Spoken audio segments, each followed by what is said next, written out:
Podcast City Network.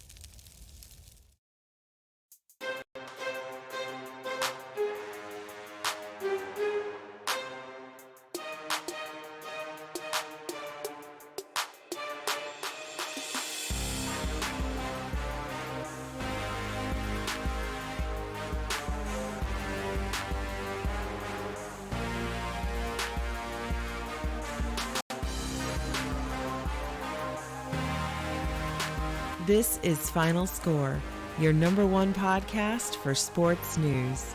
Here are your hosts, Chris and Craig.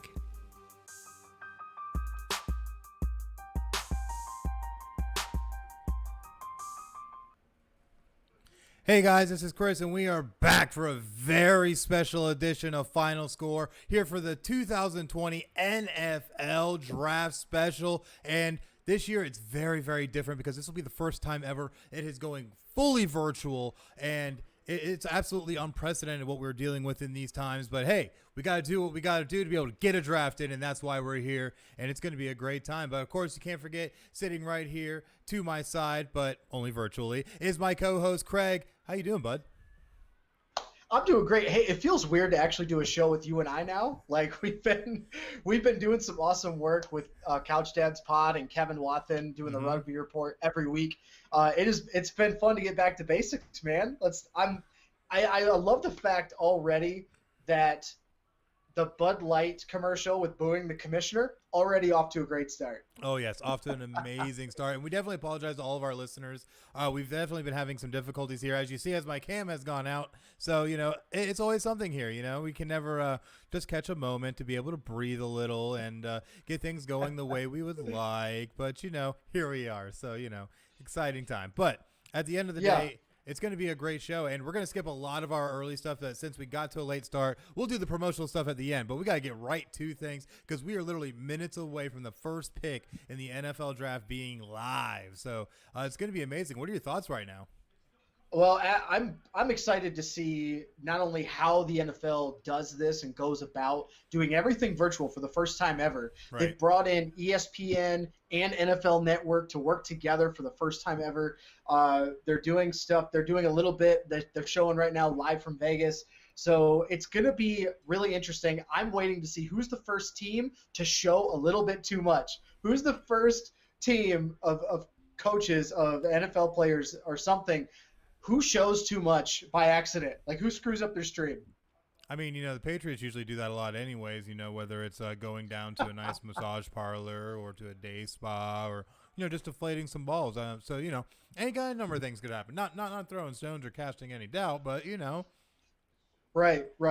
And I've already got my drinks ready. I've got my drinks ready, and I either have one in celebration for the Lions at 3, or I have a bunch just in case we screw this pick up, which inevitably they will. Well, just because of how the stream went, at some point this whole thing gets thrown to you, and I go get me some whiskey. So, but I'm watching right now. It's absolutely amazing to see. They have this giant jumbotron with all the different feeds of all the different draftees and the teams, and I saw 3 screens just go out. So watch out for the Patriots. But at the end of the day, it's absolutely amazing to see how they've been able to pull together and be able to make this thing happen. Been absolutely crazy, and we are getting close to that first pick.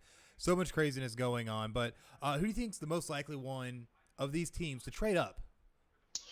Oh, to trade up? I've heard a lot of talk about the Atlanta Falcons trading up.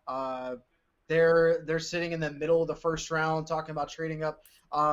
There's rumors that the Dolphins are trying to trade up from 5 to 3 with Detroit, but they're still trying to keep pick number 5. So that'll be really interesting to see how that plays out. Oh, yeah, that definitely will be interesting because, it's going to be very hard. It's hard enough to already get a top 5 pick, but to try and, hold on to one. Let me English today and be able to also get another pick in that top 5. That's just absolutely stupid because that kind of stuff doesn't happen unless, you're the Chicago Bears trying to get Mitchell Trubisky for some reason. But, whatever, things happen. But at the end of the day, this is still going to be a very monumental draft. I think there's a lot of things that could happen. I feel you need to look at teams like the Patriots and the Eagles, apparently, that are also rumored to trade up. So, of course, we know the Patriots are still kind of looking for a quarterback. I don't know if they're 100% sold on Stidham, but the Eagles have been projected to possibly move up. They want to go and get a wide receiver, which I think would kind of be a waste, but, rumors are rumors, so we'll see what actually happens. But the biggest thing, too, is that a lot of teams are going to be looking to move down because they already have a lot of pieces they need, or they're going to be trying to get more draft capital. What teams do you think are going to be good candidates for trading back?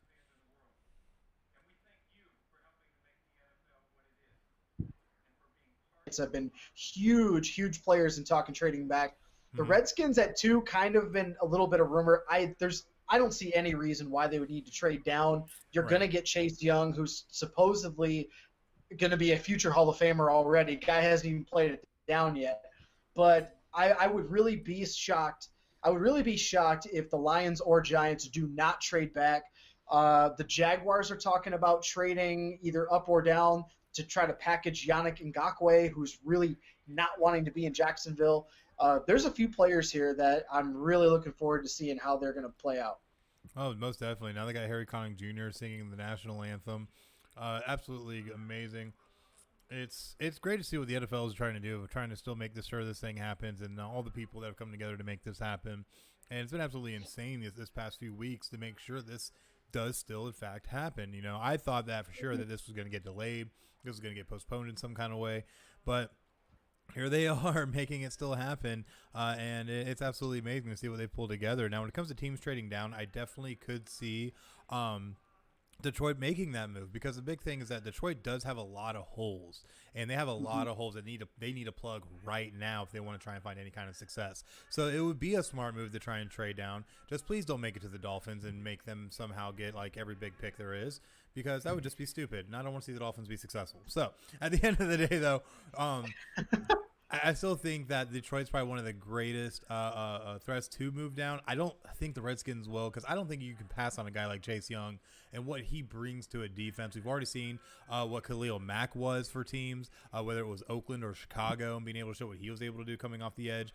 So edge rushers can be a big and really impactful. I mean, hey, go ask Carson Wentz what happened to Jadeveon Clowney, just saying. So at the end of the day, those kind of guys can be so impactful that you just cannot pass up those kind of generational players. But with what we got looking on, and this is we got. Yeah, go ahead. I know we're all frazzled tonight, so don't mind us. But there's a lot of teams without a first-round pick, including the Bears, the Bills, the Colts, the Rams, the Steelers, and the Texans. Who do you think is most likely to trade up back into the first round? Trading back up in the first round. I know the Colts have 2 second-round picks. I'm just double-checking my notes here. The Rams have 2 threes, but I doubt you'll be able to get up into that first round. I could definitely see the Colts making a play depending on who falls near the end of the draft. Right. But having their first pick at number 34, which is the top end of that second round, I could see them making a play, maybe trading a second and a third, or a second and a fourth, to kind of move back up into the end of the first round. But I think they have a lot of wiggle room, I think.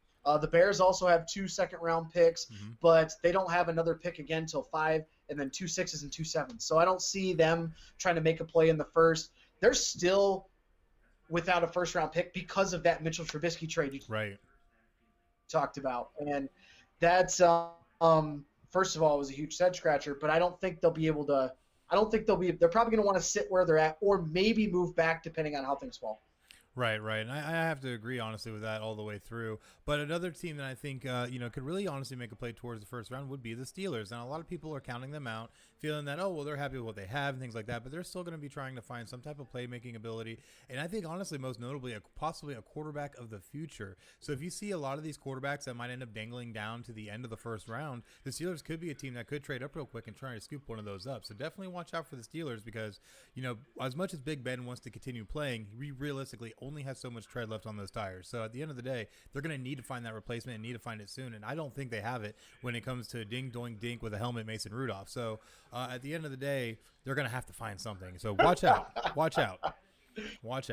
But we definitely have just a little there's bit more time. Definitely a few quarterback prospects. Oh yeah. Oh, definitely. Yeah, there's definitely a few quarterback prospects that they could be looking at. But you got their 2021 free agents are Juju Smith-Schuster, Joe Hayden, Cam Hayward, Villanueva on the offensive line, Matt Feeler, and James Conner. I mean, look at all those playmakers that they have to fill those spots because they can't sign everybody. Mm-hmm. So that's going to be really intriguing. Like, are they going to go and find? They really need to find offensive line depth. Really, what they need to look for. So Right, right, right. I think they could trade it back in the first round, but there's a few. There's a few of those quarterback prospects that could fall out of the first round that they could target. Definitely, absolutely could. So we'll definitely see how a lot of that plays out. But also, we have a little bit more time here, I think, before they actually get everything kicked off. So what we're going to head and throw out there, what do you think could be the biggest surprise of the night? The biggest surprise is probably I'm going to throw my Lions under the bus here. They're going to make a head scratcher of a draft. I mean, I really would not be surprised at all. It could be a big surprise, but I wouldn't be surprised. I've heard even people like Javon Kinlaw in the discussion. They were just talking a few Ooh. minutes ago on the broadcast. Javon Kinlaw is a middle first round prospect, and they're talking about maybe drafting him at 3. I would have zero faith in Matt Patricia and company if they went that route. Yeah, that definitely would not make a lot of sense. And I could see Detroit doing a lot of big head scratchers. But I think my biggest surprise of the night is not going to become from a team making any kind of a dumb mistake. It's going to become from a source that a lot of people are putting a lot of praise into. And that is none other than Tua Tagovailoa. I think Tua Tagovailoa is going to end up taking a huge slide all the way down the boards out of the first round, and I don't think he's getting drafted until this early to mid second round at best. The injury concerns have been growing and mounting to the point where even the Miami Dolphins have been rumored to be shying away from him and trying to look in the direction of Justin Herbert, just because they are so worried about Tua Tagovailoa and his injury issues that all of a sudden have been sprouting up because a lot of things were kept under wraps. So a little bit of character issue maybe with that. I doubt it. I doubt it that it is character issues for sure. But it is really funny. It is really funny to me that the team that talks about his injury history was one and the same Miami Dolphins, who have been targeting him for over a year. I think it's all smoke and mirrors. I think, yeah, everybody knows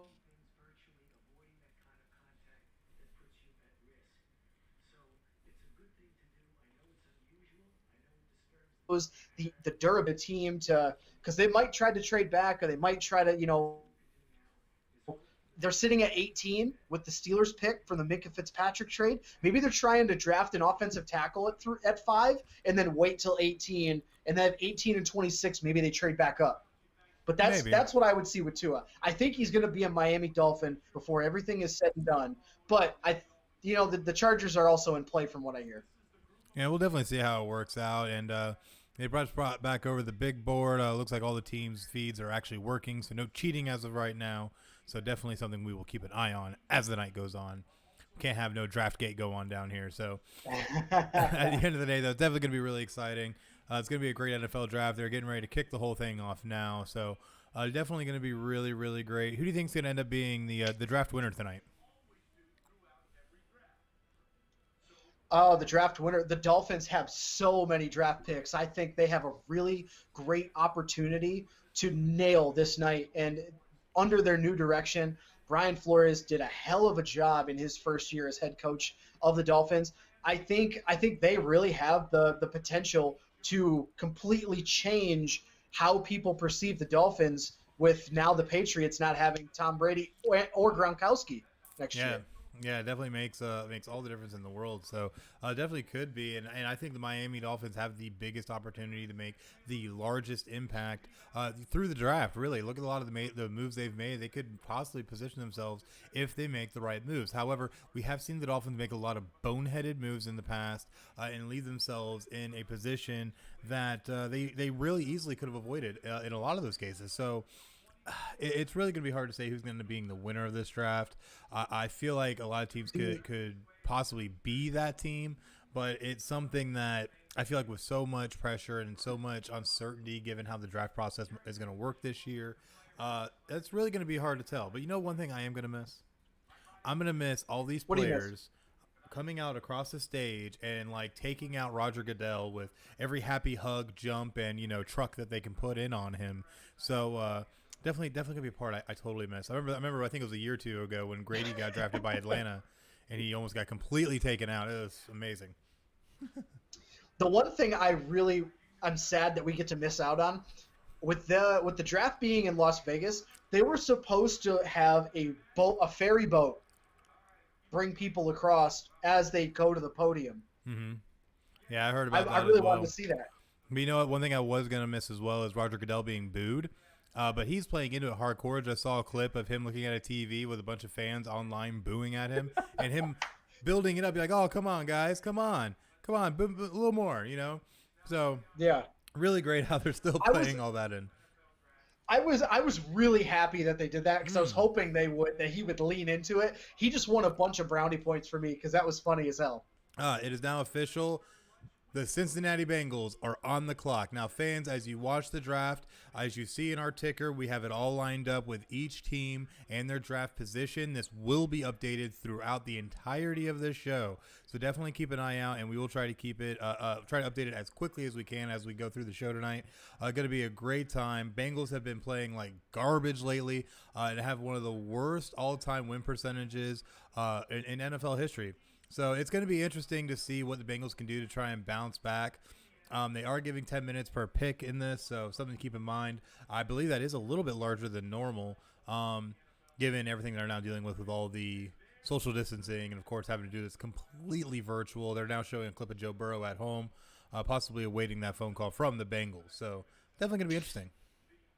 Yeah, I don't see any reason why the Bengals wouldn't take Joe Burrow. You've got Zach Taylor, your second-year head coach. Andy Dalton's clearly not the guy. They're in rebuilding mode.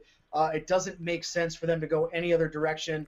They were taking some calls maybe to trade out of number one, but they were quickly dismissive of that. So I would not be surprised. It's got to be Joe Burrow here.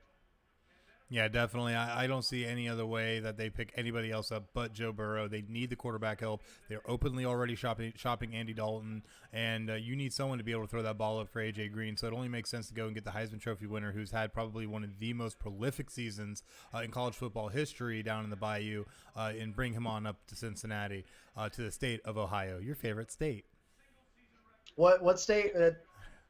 I think it Fuck goes that something state. Who cares? like O, and there's like an H, and there's like this big Hey, I. hey. There's this Hey. big O, and there's this thing called a state and a Buckeyes that go after it. But, you know, at the end of the day, though, I just don't see anybody but Joe Burrow. You know, it doesn't make sense. But if Cincinnati were to do anything else, which direction do you think they would go? If Cincinnati were to go in any other direction, you have to go. I think you have to go with Chase Young. I mean, he is Right. far and away the best defensive player in this draft. And if they go any other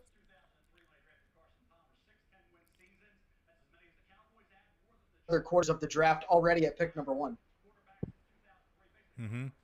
Yeah, definitely going to be interesting to see how this ends up going through. I have to agree they'd have to go Chase Young if they weren't going to go Joe Burrow, just because that defensive presence is so huge, especially when you've seen a lot of these high-end defensive ends come out lately. A lot of them have all become impactful players in one way or another. So you can't get around the kind of impact those kind of players bring in, especially when you look at guys like we mentioned earlier, Jadeveon Clowney, of course, also the Bosa brothers. So many great defensive ends that have come out and be able to show great impact right away. So definitely something that Cincinnati would have to look at if they were not to take Joe Burrow. But at the end of the day, why do you not take Joe Burrow? So we'll definitely see. Bengals still on the clock at this point, so definitely going to be interesting. Yeah, their biggest needs: offensive line, quarterback, tight end, wide receiver, every single skill position on the offensive side of the ball. But you have to take. You were such a bad team last year. You have to take best player available, whoever that is on your board, and it only makes sense that it would be Joe Burrow. But I mean, I think this makes sense. But now you got to see where does Andy Dalton go? What does he do? Yes. They haven't traded him. They haven't traded him yet, which I'm a little surprised. But I think once we see the draft play out, other teams are now like Cam Newton's waiting for a team after the draft. So I wouldn't be surprised if the Bengals wait until next month, then maybe trade Andy Dalton or something. Yeah, definitely. So we'll definitely see how it ends up working out. It at this point just seems like Joe Burrow is the obvious pick here, as we're seeing a shot right now of him sitting at home with his parents on their nice little leather couch there. Looking nervous, man, and I would be too. This is a very impactful and very serious situation that these players find themselves thrust into, and it can be a very, very stressful situation, especially if you end up in the case of a Brady Quinn or someone who ends up falling down the draft board. So also a quick shout out to George DeMoy of the Couch Dads podcast, been helping us out with Sports Movie Madness up in the chat, and he did mention that the Dolphins will either be outright winner of the draft or the biggest losers with no in between. However, as I was kindly reminding people of the Dolphins and their past transgressions, he said that the past draft issues, that they don't talk about those. So obviously they're trying to turn over a new leaf. One team to be on the lookout for also, the now Las Vegas Raiders. About to say Oakland Raiders. The now Las Vegas Raiders, because they, in my opinion, they've had great drafts ever since Mayock and Gruden took over. But the Raiders have number 12 and number 19 in the first round, just to start. And I think they have, let's see, what's the second round picks? They don't have any second round picks, but they have their 2 firsts. They might use one of those to trade back depending on who's available. But I would really think that they, based on their last draft, I would be surprised if they nailed this one too. Absolutely. So we'll definitely see how it works out. We're seeing a lot of different shots of a lot of the Bengals brass in the war room trying to get ready to make this pick. Bengals under 5 minutes left to be able to make this pick. So it's going to be interesting to see how this plays out. The Bengals historically, though, have not always been the best drafters. They've made a lot of boneheaded moves, mainly, drafting guys who've had a lot of legal issues, off the field issues, character issues, things of that nature. Most notably, they always get these big charismatic guys, the Ocho Cincos of the world and whatnot. So it's definitely been interesting to see how the Bengals go. But I just hope that they're able, that if they do bring in Joe Burrow, that they don't put him in a situation where a lot of that can end up becoming an effect on him. When you become pro, you end up kind of falling under those wings of some of those vets. So, something to kind of look out for. You gotta think about this too. Who was at the helm? Who was the head coach for all of those shady characters that came in? Marvin Lewis, who is no longer there. Zach Taylor taking this team and an organization in a different direction. So while I'm with you there, I think they have potential to just put a new face and turn a new leaf, as you mentioned, for this organization. I got to give a quick shout out myself here. We got my Michigan homies chat from Facebook. All my guys are in here, just chatting it up here. I love it. Thank you. Shout out to Michigan here. I want to hear all the stuff in the chat about the Lions, how we screw up the pick. I can't wait. It's gonna be great. It's gonna be something, I can tell you that. Oh man, but I don't know. It's gonna be interesting to see how a lot of this plays out. And they're showing right now the acceptance speech Joe Burrow gave from when he won the 2019 Heisman Trophy. Honestly, though, you can't knock this kid, and everything he was able to accomplish last year in college football was absolutely monumentous. Everything he did, and class act. Of course, except for taking that fake money from OBJ after the national or the fake money, the national title game. Sorry, yeah. So whatever. Let these kids get paid. Come on, NCAA. My favorite thing to that response was somebody basically came out and said, yeah, it was real cash. Like, what are you going to do about it? What's the NCAA going to do about it? Joe Burrow is graduated. He's graduated. He's going to the NFL. Any of the other guys that were involved in that are also going to the NFL. They're not playing anymore. What are you going to do? You going to slap the wrist for your new national champion? I mean, they did it for USC, though, so. This is true after they had a monumentous season, but, I wasn't losing any sleep over them losing all those wins in national title, just saying. All right, so the pick is in. Yes, the pick is in for the Cincinnati Bengals. We will quickly have our very first pick of the 2020 draft upcoming here just momentarily. Another great thing, though, before they actually announce this pick, definitely make sure if you're able to try and reach out. We are running a fundraiser. A little bit of fundraiser of sorts for COVID-19 and those affected by this entire pandemic. So definitely make sure that you, as part of Sports Movie Madness and during the entirety of Sports Movie Madness, you can donate. And where can they donate at, Greg? So you can donate on Venmo to @Campbell2787. That's my Venmo, CAMPBELL2787. We are up to $300 now. Our first goal was $1,000, and we're about halfway. I'm sorry, don't mean to interrupt you. We have the first pick in. Yep. Bengals take Joe Burrow, quarterback out of LSU, with the first pick. All right, no surprise there. No surprise there. Yeah, But no surprise if there you at would all. like to donate to the cause, you can donate on Venmo. Campbell2787. We're at $300. Our first goal is $1,000, and we're going to donate that to a local organization that is helping people that have been affected by COVID-19. And also go vote for Sports Movie Madness. We're down to the Sweet 16. Polls are open until 11:59 tonight. So if you want to get your final votes in, get that done at podcastcity.net. Definitely. So definitely make sure that you reach out and try to help those affected, because so many people have been affected. We are very lucky here at Podcasting Network and at Final Score to still be able to be doing podcasts and doing what we love to do, just because we're in a medium that allows us to do so. But many people are in a position that they are not able to do so. So please make sure that if you are able to reach out and donate, because we are definitely trying to help some people that have been greatly affected by this, because some people have been put in positions that are honestly just unimaginable. So if you're able to, please do so. Absolutely, please do so. But as of right now, the Washington Redskins are now on the clock with the second pick. What's the obvious pick here, Craig? The obvious pick is Chase Young. I mean, the Redskins maybe could go in a separate direction. They have needs at offensive line, tight end, wide receiver, and corner.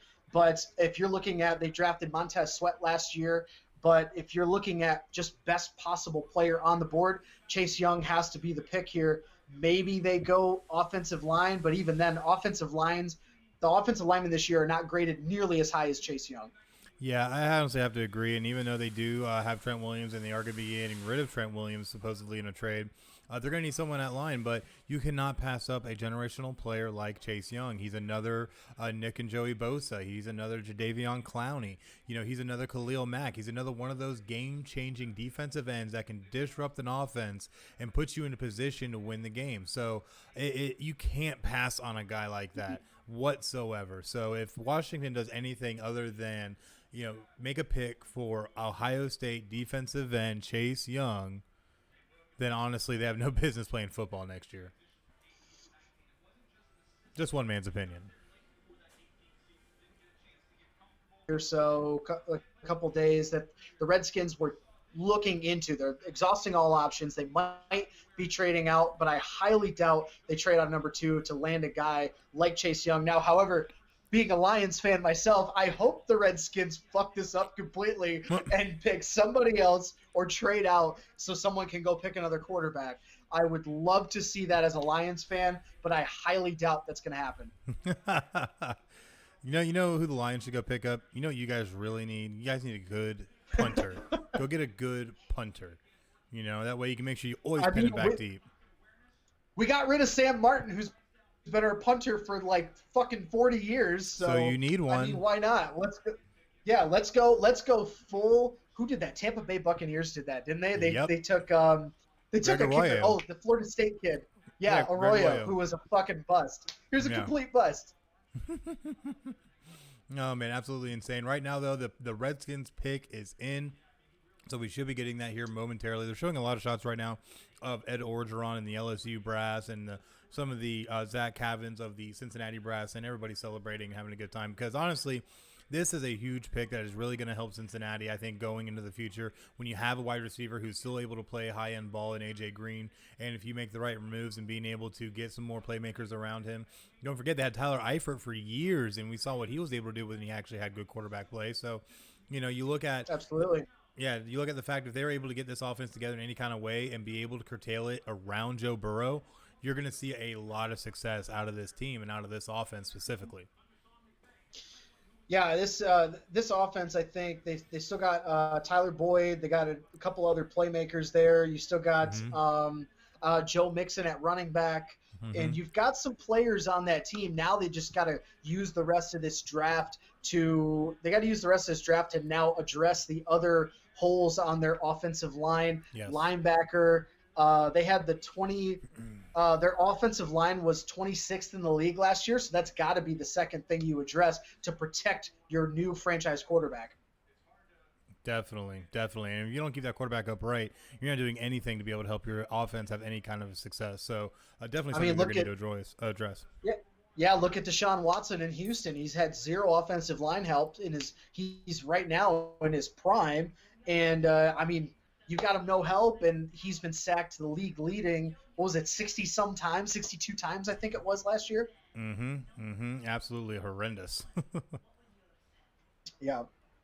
Yeah, they got Joe Burrow on right now being interviewed, talking about being drafted by the Bengals. Look at, he already has an Ohio shirt on.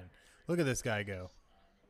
Well, it helps that he's from the state of Ohio, and I think it's going to be hilarious that all the suck eyes out there are going to claim Joe Burrow as their own, even though he clearly did not want to play there. He transferred out to go play somewhere else, and hey, it worked out for him.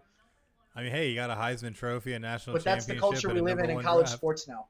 That is true. That is true, sadly. But, That's like Michigan State. That's like, yeah. That's like Michigan State trying to claim Nick Foles as one of their quarterbacks when he played one freaking year there and didn't even see the damn field barely. Oh, my gosh. You absolutely killed me. Yeah, it's like Florida Gators trying to claim Cam Newton. Same thing. But at the end of the day, this is where we are. Exactly. So the pick has been in for the Redskins, but we have not actually seen the pick yet. So I'm assuming the Lions are officially on the clock, but we can't confirm that yet. Yeah, I can't confirm that. Redskins pick is still listed as in. I think they are probably waiting. Hold on a moment. Chase Young currently on the phone right now, showing a clip of him, the Ohio State defensive end. So presumably talking with Redskins brass, I would assume, to be able to put the pick in officially and let him know he's going to be the second pick in the 2020 NFL Draft. And I got Twitter going on here along with my notes, and just trying to look and see if we can get some insider info before the broadcast does. That'd be great. We'd love to see that. Definitely would be nice to see, and we'll definitely see how that plays out. We assume this pick will be coming in any moment, and then the Detroit Lions will be on the clock, and we can see what kind of tomfoolery they will pull to be able to muck up their whole draft. So, definitely going to be interesting. And I stick to my word. I said this like a month ago on the podcast. If the Lions draft Tua at number 3 and decide to keep him, I will burn my one of my Lions shirts on air. Oh, I'm not kidding. Don't make promises you can't keep, because I definitely want to see that happen. All right, and now the pick is in. When have I never not kept my promise?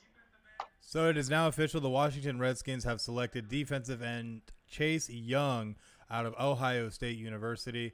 So obviously a no-brainer pick here, and will end up being a monumentous impact on the defensive side of the ball for the Redskins, who are really trying to retool and bring themselves back in any kind of way. So it's definitely going to be interesting to see how he impacts that defense.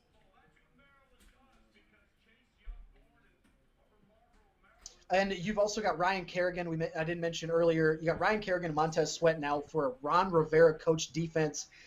This defense could be very scary, because I know this defense last year was not in the bottom half of the league as far as defensive numbers. Their offense just sucks so badly that they went 3-13. So this defense, I think, could be very scary with a step forward for Montez Sweat next year. Chase Young should see a lot of time on the field, and you still got 4-time Pro Bowl Ryan Kerrigan there on defense.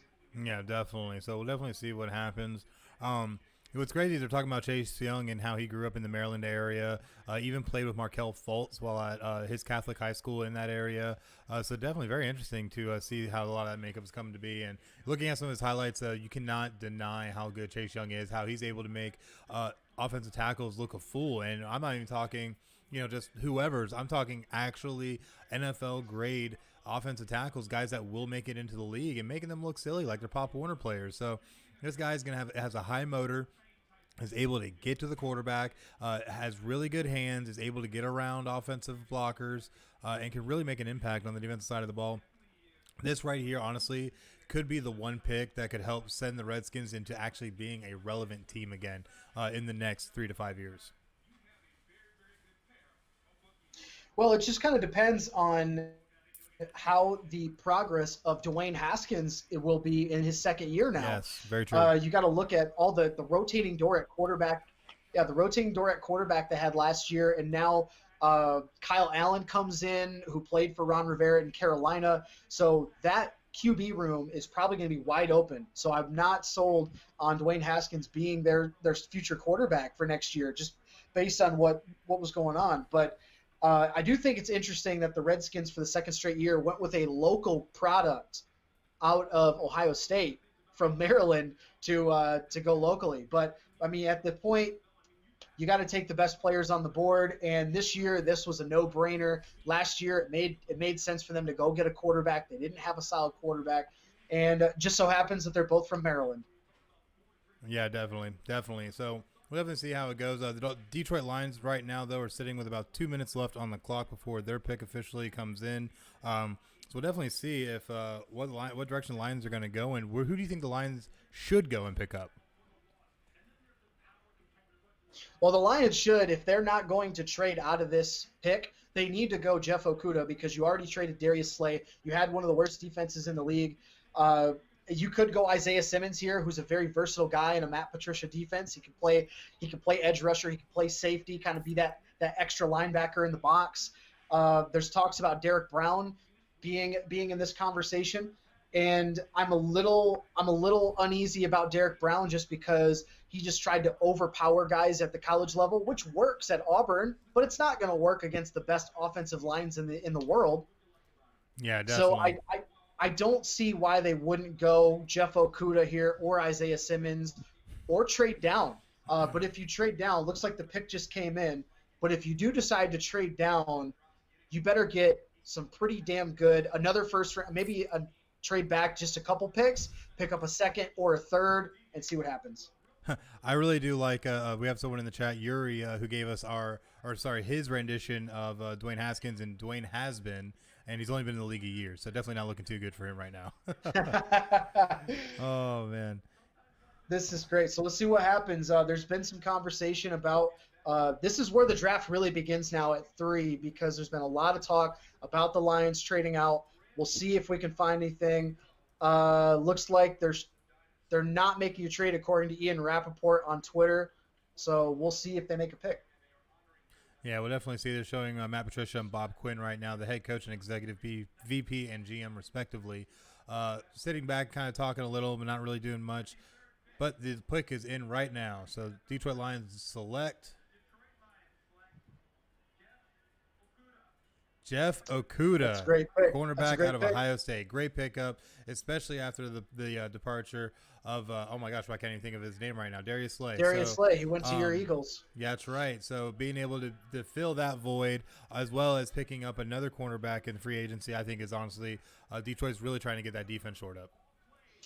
Yeah, and you need to. I mean, this team has a lot of holes. They just still need defensive line help, but it makes sense that they go Okudah here, who's one of the best players left still here that's not named Burrow or Young. So I could have seen Simmons go here, but I really like the pick by Okudah, even though he went to that terrible school in Ohio. Oh, forever a hater. Look at you. But, you know. No, I call it forever true to my school. Forever true to my school. Which of course, right? I went to Western Michigan, thank you. I'm a proud Bronco, but I grew up a diehard Michigan fan, if you weren't aware. But just a shameless plug right here, since we're talking about Michigan, tomorrow night, NCAA 14 stream on twitch.tv, PCN Final Score. I had to do the plug. I'm sorry. No, it's all good, man. Do what you got to do. Do what you got to do. But while we got a moment in between all of the picks, definitely make sure that you go and you check out Final Score on social media. All you have to do is go on to any of our social media outlets on Facebook, Twitter, or Instagram and search at PCN Final Score. Go ahead, give us a like, give us a follow, leave us a rating, leave us a review, invite your friends, share with your friends, let everybody know, do the whole shebang-a-bang, because at the end of the day, we're trying to blow this thing up and try to bring the very best that we can to you guys, The Fan. So definitely make sure to go check us out. And we also have some exciting things that we will be announcing extremely soon. So definitely make sure to keep your eyes out on all of our social media when those go live. So always something going on here at Final Score. Absolutely, and we're actually our technology is finally starting to cooperate a little bit with us Just a little. on the interview end, just a little bit. So we're looking at getting some awesome interviews lined up with people from various different sports, friends of the podcast. We are super excited about doing that, so we hope that you can check it out. We will let you all know when that happens on our social media accounts at PCM Final Score, Facebook, Twitter, and Instagram. Absolutely, absolutely. So make sure to give us a follow there. So much going on. And it's showing a lot of the shots right now of Bob Quinn and Matt Patricia after picking up their cornerback out of the Ohio State. So, Stop. Don't. No. Hey, it's okay. Notre Dame lost to them real bad way back in the Fiesta Bowl in 05, so it's okay. I have hate for them too. Very true. So let's see. We got the Giants on the clock here. They still got just under 6 minutes left. They are in huge need of offensive line help to protect Daniel Jones. They need an edge rusher. They need a safety. They need wide receiver help and tight end help. So what direction do you think they're going to go? God, there's so many directions they need to go in. I'm always been a big proponent of trying to protect quarterbacks and then trying to fill skill positions, because the defense isn't quite as bad as a lot of people made it out to be. There was just a lot of blown plays by a lot of young players. So with that in mind, I could see the Giants possibly going offense first and trying to pick up a skill position. I think they do have big needs right now, mainly at wide receiver. They really don't have much in the way of weapons, so it would make sense to try and get a wide receiver, and there are a few good ones up there. However, because of strength of talent on this board, they might go and try and take the best available, or even try and pick up an offensive tackle like Jedrick Wills, I should say, out of Alabama or something of that nature. So a lot of different ways that they could go, but definitely see them either probably going wide receiver or offensive tackle. If they went wide receiver here, that'd be a huge head scratcher for me. But then again, Dave Gettleman, he's been doing it this way for his entire career, so I wouldn't be surprised. But I think if they go any other position outside of getting Isaiah Simmons, I would look for Tristan Wirfs or Jedrick Wills that you mentioned to be drafted here. Maybe Andrew Thomas, Mekhi Becton from Louisville is in the conversation here if you're looking at tackles. But if you really want to make a splash and you're not going to go Isaiah Simmons, why not go get a guy like Jerry Jeudy? Wide receiver gives Sterling Shepard some help at wide receiver. You still got Golden Tate, but he's getting up there in age. And Daniel Jones needs another weapon outside of Saquon Barkley to get the ball downfield. So if you're not going to go offensive tackle or you're not going to go Isaiah Simmons is kind of the consensus guy right here, but I would not be surprised. With Dave Gettleman, anything's possible. Anything's possible. Yeah, let's not forget last year with the number 6 pick, they went and got Daniel Jones, which was at that time a huge head scratcher for a good number of people, including myself. So at the end of the day, me. Yeah, you. At the end of the day, really anything could happen, just like you said. So we'll definitely see how it works out. They still have just under 3 minutes left to get their pick in. So we'll definitely see how this one plays out. But with everything going on, I feel like you should go with a skill player because you want to try and get some type of nice shiny pony because you don't have OBJ anymore. A lot of the wide receiver help you have is either young or extremely inexperienced. And it's just not – this isn't the Giants of old where you had guys like Victor Cruz running down the sideline or OBJ and, a lot of guys that were big playmakers. But now you don't have that. So outside of Saquon Barkley, really. So – to be able to fill that position and get skill players in there is going to be huge for the Giants this year and for the maturation of Daniel Jones because they want to be able to have Daniel Jones progress in year 2 and be able to show that that 6th pick was not wasted on him in any shape or form because, like I said, so many people blasted the Giants for that pick saying, why are you picking up Daniel Jones, a guy out of Duke who wasn't honestly the greatest statistically in college football compared to the other quarterbacks that came out that year. So why do you go that route? Now, obviously, there was the relationship, David Ratcliffe and everything with that. But at the end of the day, it was a head scratcher. So help that guy, help him maturate, help him grow, find him a good weapon. That would make sense. But like I said, with David Gettleman, you have no idea what to expect. I would not be surprised. I'm trying to see teams that might want to trade a water boy. up. He might even pick up a water boy. I'm trying to see teams that might want to trade up here to go into that number 4 spot. There's been talks the Jaguars have been dangling Yannick Ngakoue and the number 9 pick to move up into the top 5 or top 8. We'll see what happens there. Other teams that might want to trade up. The Falcons have been in conversation at 16, but I don't see them trading up inside of the top 5. Mm-hmm. That'd be a tough trade up for them. Oh, definitely. As of right now, the Giants pick is in, so we are now just waiting for it to be revealed by Roger Goodell here momentarily. So we'll definitely see which route they go. I would not. I'm gonna say it's Isaiah Simmons. But I would not be surprised if they do take an offensive tackle because, like you said, we have to protect. If you're the Giants and David Gettleman, you have to protect Daniel Jones. You basically sacrifice taking one of the best pass rushers in the draft last year by drafting Daniel Jones at number 6 when you could have gotten him at 17 when they drafted the second time. So I would not be surprised if they go offensive line. Yeah, I definitely think they're going to end up going and picking up Wills, the offensive tackle out of Alabama. It just makes sense to get one of those big, burly guys who is used to having a strong one-back style run game, which fits perfect for the Giants with them having Saquon Barkley. They typically go with a one-back set when they do play. So it makes sense. He's already going to be acclimated to the type of offensive approach and philosophy. He's already big and burly. He's a Nick Saban guy. It only makes sense, I feel like, if you want to be able to ensure Daniel Jones' actual career and having any kind of length, you need to make sure that you protect him. So skill player or offensive tackle, but I think they're going to go offensive tackle. It's possible, but hey, we got about 10 to 15 people in here, so I want to see some conversation. I want to see, what are you drinking tonight? All right, what are you guys doing for the draft? Let us know in the chat.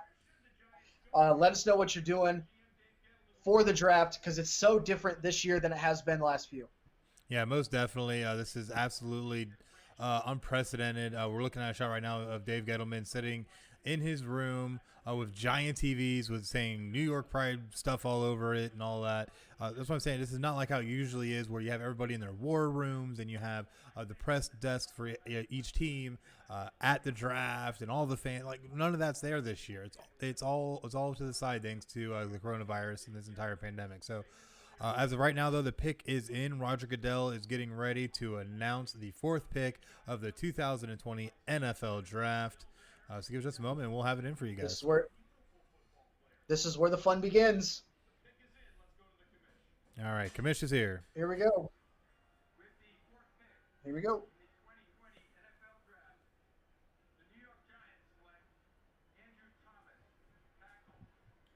Okay, so they ended up going tackle. But they ended up going Andrew Thomas out of the University of Georgia. Definitely still a great pickup. Offense was honestly one of the better ones, not only in the SEC, but in all of college football. So especially when they had DeAndre Swift running in the backfield for them, as well as helping keep Jake Fromm upright.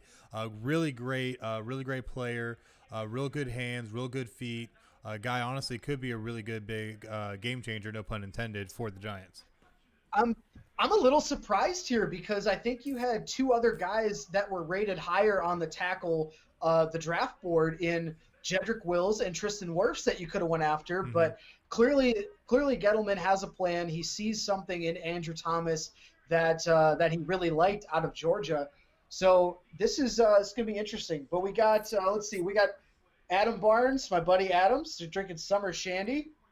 And we got Tim Fredericks, shout out Jacksonville, eating pizza and watching the Rams actually have a first-round pick for a change. That's awesome. That's great. Oh, my goodness. Oh, my goodness. But, yeah, definitely I think it's a good pick. This guy is really good at opening up holes. Could play left or right side of the line. But at the end of the day, this guy is a mauler, and that's what I think is the big thing maybe why they went with him. Is because he's a guy that, like I said, he has extremely good lateral movement, really quick feet, is able to blast the guy off the line, is able to get out in space and hit blocks downfield. Like, he's the kind of guy that honestly, especially when you have a runner like Saquon Barkley who can be a game changer, who can be that guy that can hit from so many different angles. And we've seen even him do a lot of cutbacks, a lot of reversing the field. So I'm not surprised too much why they went with Andrews, but, welcome to the NFL Draft. Right. Right. We just had a comment in the my buddy Zach. Excuse me, I've already been drinking. Uh, my buddy Zach asked, "Is Miami taking Tua?" I think that's what Miami's going to do here. You have to go get a quarterback of the future. They've been connected with Tua. Hashtag tanking for Tua as you started last year. It would not surprise me at all if they go Tua. There's been a lot of talk about Justin Herbert, but I still think no matter what, smoke and mirrors, Tua Tagovailoa is going to be the guy leading the Dolphins next year. Definitely. And, something I just found very funny, it was kind of like a little offshoot here, is I just saw Dave Gettleman in his, little war room by himself start putting on a medical mask. Just, wow. You're at home in a room by yourself. But, No, his dog is in there. His dog has watched hours of film. We got to protect the dog. His dog has watched hours of film. But with this pick for the Dolphins, sitting here at 5, a lot of people expect Tua Tagovailoa and that they're going to go quarterback. I agree with the quarterback part, but I don't think it'll be Tua Tagovailoa. I think it'll end up being Justin Herbert. Justin Herbert's been able to show, I think, a better command of the offensive style that Dolphins play because they try to play something similar in Oregon. So they try to bomb it out a little. They have some good wide receiver. Well, I should say decent wide receiver help in Miami. But they ended up going through this process where they ended up jettisoning a lot of their players beforehand, before and throughout all of last season. So it's going to be really interesting to see how this works out. They need some type of quarterback help, though, because when all you have is Josh Rosen and Ryan Fitzpatrick, you're not going to get a lot done. 8-8 is probably going to be your best bet, and that's if Ryan Fitzpatrick is playing his heart out. So if they're smart, I feel they should go Justin Herbert. I feel Tua Tagovailoa has too many injury concerns in my eyes, that if I was a GM, I personally wouldn't want to take a chance on him, especially with how they kept certain things under wraps. And it's not even the injuries that I worry about, but the fact that they tried to hide some of them. And I think that's what's more troubling for me. Well, the one thing about Justin Herbert, though, which is why teams are kind of skeptical about making him the top QB overall outside of Joe Burrow drafted, is his accuracy is not great. He's more of a dual threat quarterback. He uses his legs. He's not much of a down the field thrower. He doesn't have the arm like a Tua. Like Tua's skill set, from what you could see, obviously he had like 10 years in the pocket because they had the best offensive lineman in the fucking country in Alabama. But when his arm, some of the dimes he could throw, Justin Herbert can't throw those dimes, but Tua can. I don't know. Justin Herbert still was throwing at about a 67% clip and still had 32 touchdowns and 6 picks. Still doesn't measure quite up to what Tua did, but you got to keep in mind, Oregon isn't the Oregon they had under the Chip Kelly days. It's a little bit harder to be able to go into Oregon and have the kind of success that you would say if you walked into Alabama. So at the end of the day, I feel that the only reason Tua was as successful as he was because of the type of playmakers that were around him. You go to Alabama, you expect to win. There is no, we're going to try and do the best we can. No, we are going to do the best because we're going to be the best. And when you have that kind of talent around you and everybody in that kind of mindset, not to say that anything in college football is easy, but it ends up making it a much easier job when I'm throwing to, a guy like Jerry Jeudy than if I'm throwing to, Craig Campbell. So at the end of the day, you have to look at the fact that the talent is going to help raise a quarterback. Hey, I have a solid 5'140", all right? I have a solid 5'140". Hey, and man, as long as you got them good hands.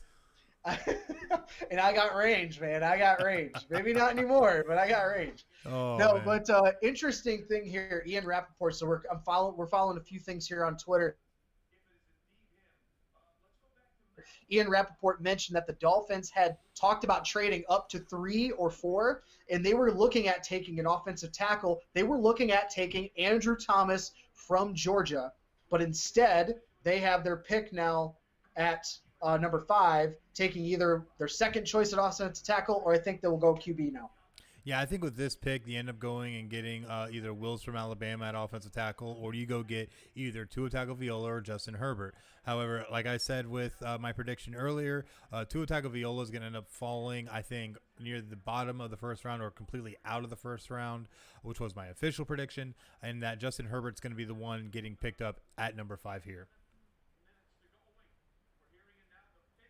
All right, the pick is in now for the Miami Dolphins. Looks like the pick is in.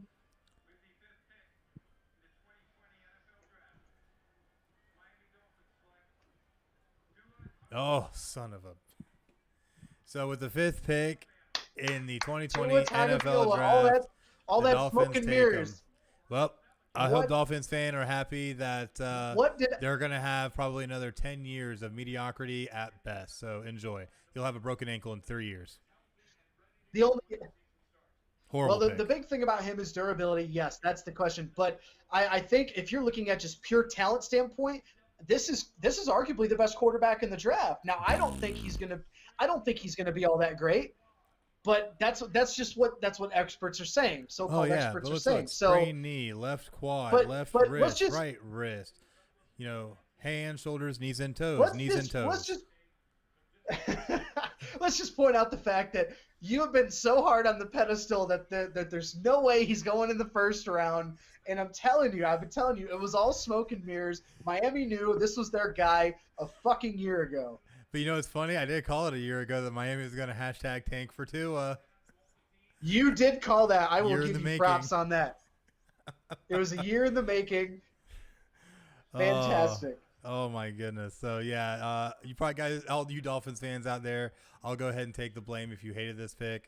I hated it as well. Is but, George is George DeMoya in the chat right now? Wow, we got to hear this. We got to hear from him. he was, but I think he has gone silent. Hold on, let me post He's over gone here. silent. Where are you at, George? Oh my goodness. I can't say I'm horribly surprised, but I do think this is a bad pick for Miami. I don't think Tua Tagovailoa, not that he isn't talented, but it's just I feel the injury concerns are going to be too much, especially when it comes to the speed and veracity of NFL defenses, especially now that you're playing in the AFC East. So you're going to have to worry about the Bills defense now twice a year. The Patriots always have a good defense now. So it's a lot you're going to have to worry about when it comes to playing for the Miami Dolphins at quarterback. So we'll see. The one thing that's not really talked about a lot is Tua's only 6 feet tall. He's not a very big quarterback, but his arm strength, like his release, his elusiveness, and his body control is otherworldly compared to some of these other quarterbacks. So if he can stay upright in the pocket, I think he could have a chance to get the ball downfield. Now, the height of a quarterback isn't everything anymore, but it's possible that if they can nail some of their other picks here, this could end up looking like a great pick. It could, but it really will come down to him being able to weather being a quarterback at the at the Miami Dolphins. So it's going to University of Miami, yes, the University of Miami Dolphins. They're about as good, right? At the end of the day, when the University of Miami Hurricanes lose to Florida International, you're having a bad season. So, but at the end of the day, though, it's a lot of people try to compare Tua Tagovailoa to guys like Mark Brunell and stuff like that, but I don't see him having that kind of success. And I think it's hilarious that they compare him to Brunell just because he's a lefty. Yeah. Literally just because he's a lefty. You might as well compare him to, Steve Young. I was about to say Steve Young. Funny enough, they actually just made a comparison to Steve Young. So there you go. Weird. So that's ridiculous. ESPN for you. Oh, look, Mark Brunell's up there too. Shocker. So ridiculous. But at the end of the day, the biggest thing I see, Tua does have a good mobility about him, but it's just you're talking about college speed versus NFL speed, especially when it comes to defenses. Now, he probably had the closest thing you could get when it came to SEC defenses, but still, at the end of the day, NFL defenses are going to be so fast. They're going to be having him running for his life, and he takes one nasty lick from a guy like, say, Khalil Mack. I don't see Tua getting up quite as easily. So I just don't feel 100% about what he's going to be able to do in the NFL as a whole. Yeah, it'll be intriguing. Comment came up from Tim Fredericks here talking about the Jaguars that thinks the Jaguars might now get Derek Brown or Isaiah Simmons, which is interesting. They are sitting there at 9, and we don't see any teams that would be looking. The Panthers might be looking at a defensive line, but other teams may be out of there up at 9. So the Jaguars very well could, again, take another defensive playmaker. Definitely could. We'll definitely see what the Chargers do here. The Chargers definitely need some defensive help. They've been making a lot of moves, but don't forget the Chargers also don't have the most sturdy of platforms when it comes for quarterback. Right now, they're saying they're going to move forward with Tyrod Taylor and try and see what they can do with him. But we've seen what Tyrod Taylor has done in his last two stops in Buffalo and in Cleveland. In Cleveland was very short-lived before it gave way to Baker Mayfield. But when he was in Buffalo, Tyrod Taylor did have a little bit of success and was even able to get the Bills back to the playoffs. So it is something to be said that Tyrod Taylor has been somewhat a successful quarterback. He's just not a stereotypical quarterback that you would see in the NFL. So it's going to be very, very interesting to see what direction the Chargers go. If they're going to try and trust in Tyrod, do they try and move forward and maybe get another quarterback? It's going to be really interesting overall to see what direction they go. But I really feel that Chargers could be a dark horse all the way around. They could go offense, they could go defense. So much could happen here. Well, looking at the Chargers and their needs, they obviously need quarterback. Phillip Rivers is gone. You got Tyrod Taylor. Don't really know, is he going to be a bridge for a young guy, or is he going to be the guy moving forward? Mm-hmm. They picked up Brian Bulaga, but they still need offensive tackle help on the left side. They need linebacker help because you got Joey Bosa and Melvin Ingram are going to be free agents not too far in the future. Hunter Henry's on a one-year deal with the franchise tag. They still need an edge rusher. There's a lot of question marks here for the Chargers. Their pick looks to be in, but we'll see if they go quarterback or if they decide to go with a tackle to maybe help Tyrod Taylor out. We'll see. Yeah, we definitely will see, but as of right now, the pick is in. We are just waiting for them to shift it to the commissioner. That way we can see what that pick is. Currently, I guess getting their ducks in a row as we're seeing a lot of the correspondents be giving their 2 cents. So definitely going to be interesting. Who do you think they actually go with here? In my mock draft, I had them going with Justin Herbert just because he's a West Coast kid. He can pull. He's got a little bit of that box office value from playing at Oregon. He's well known out there, and they need a quarterback of the future. Even if Tyrod Taylor's not the guy, he is serviceable enough to play the first 6 games of the year, the first year, and let Justin Herbert develop under Anthony Lynn's system. Yeah, I definitely could see that happening. But like I said, I could see them going defense as well. They do need a little bit of help. Defensive line, though, is pretty solid at this point, but they need DB help. That's going to be the biggest thing for them, I think, at this point, and as well as a little bit of linebacker depth. So we'll definitely see what direction they go in with this. But like you said, I feel with them still having Hunter Henry, they did lose Melvin Gordon, but with the type of offense they're going to be running, we'll definitely see. But the pick currently is in. We are now to the commissioner.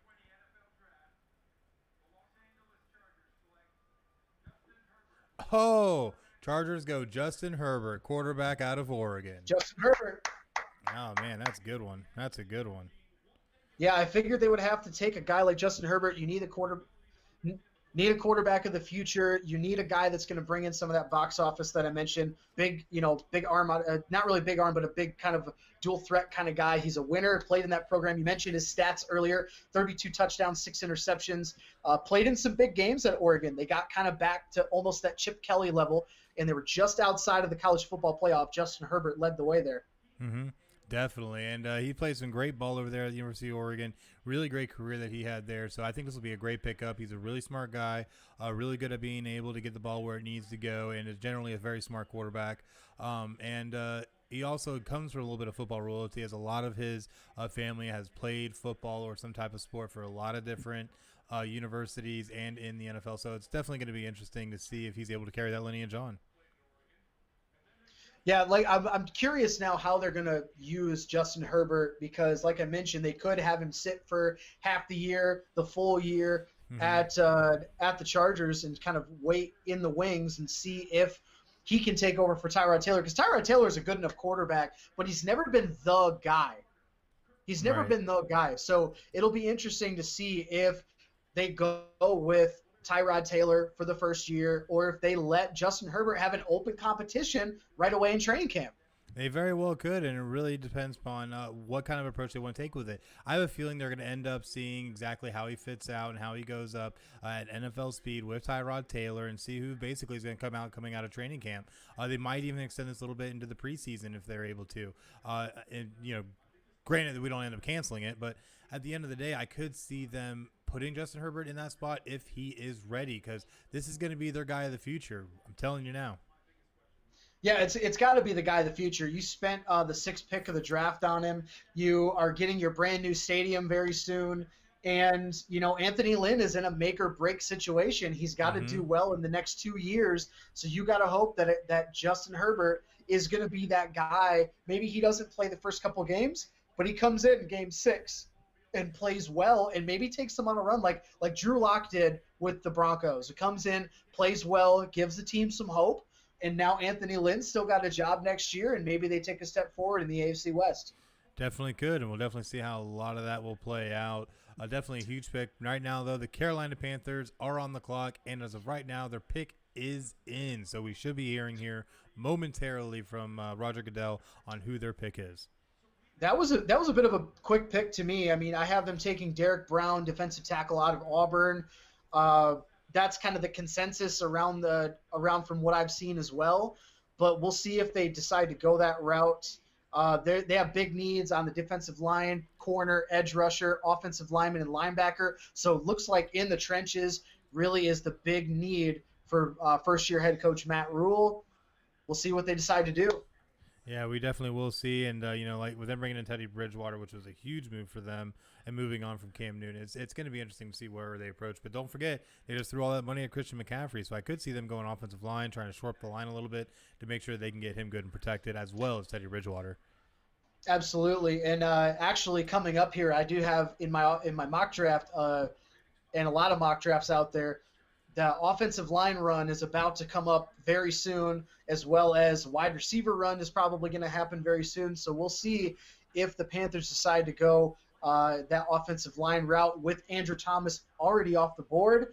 But just real quick, we want to let everybody know that if you are in this chat and you're watching our stream, and if you're enjoying yourself, you're having fun, you're having a drink with us, first of all, salute, thank you very much, and don't be don't be afraid to share the stream, share us to some friends that you have as well, because hey, the more the merrier. We like to have fun, and we'll see how this virtual draft plays out. It's been pretty boring, really, so far. I mean, I've got what, 5 of the first 6 picks on my mock draft correct. That never happens. What the hell? Yeah, what are you doing over there? I think you're cheating.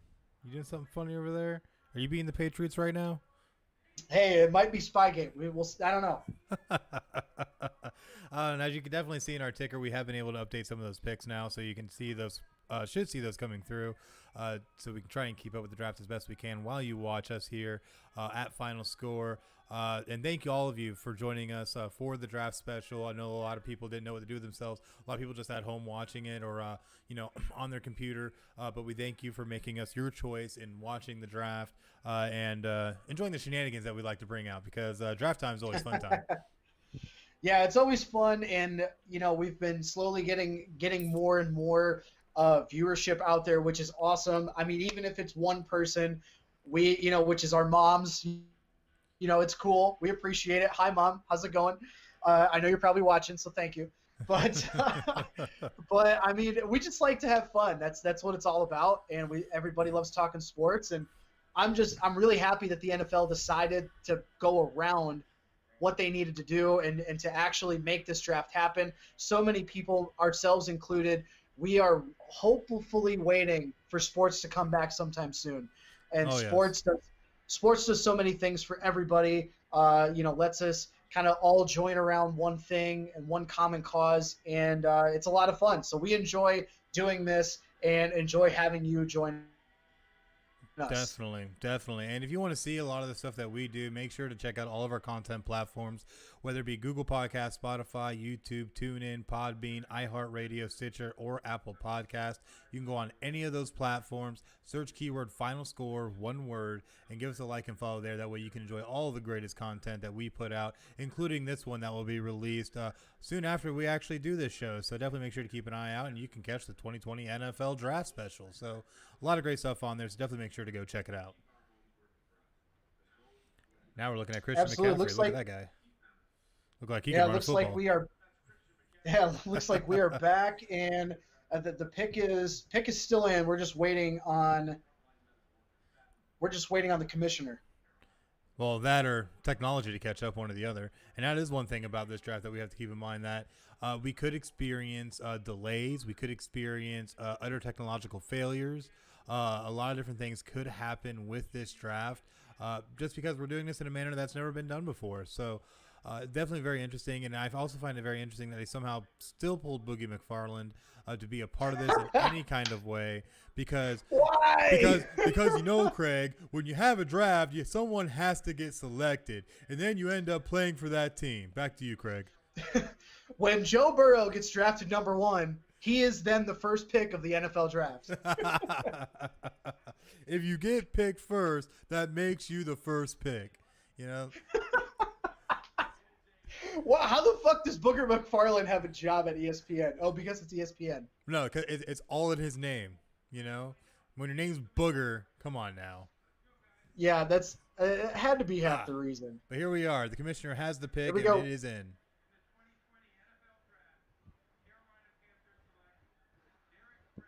Ooh.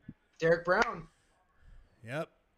So the Panthers go Derek Brown, defensive tackle out of Auburn, who definitely was a force to be reckoned with in the SEC last season.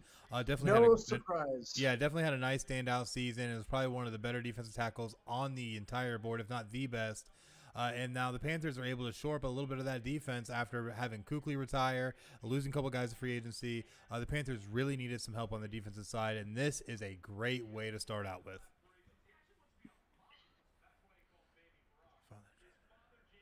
It makes sense. It's a guy that they've been looking at for quite a while, and he had a pretty good draft grade. He actually had, according to NFL.com, he had the third highest draft grade. He had a 7.11, and Chase Young had only a 7.37.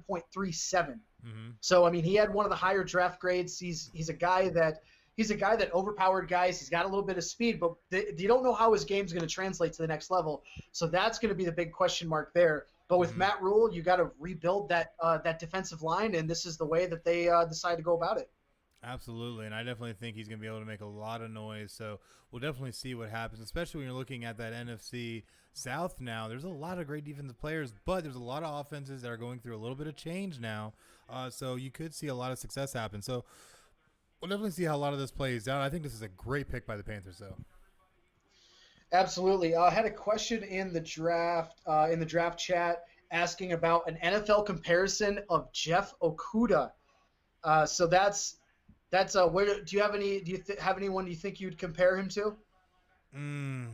Jeff Okudah, and who would I compare him to? Honestly, gosh, I just really like his ball hawking skills. I think he's a guy like he's got the speed, he got the closing speed, and I mean, I've seen the name Patrick Peterson thrown out. That's really high praise. Yeah, I was about to say Patrick Peterson, but I don't think he's quite there. I would say maybe more like a Butler or something like that, where he's able to be a ball hawker, able to be in the right place at the right time, but is still able to get up and get in the way of passes. So the guy, but he has, fast. Yeah, he has that ability to be a shutdown corner, and that's why the Lions drafted him.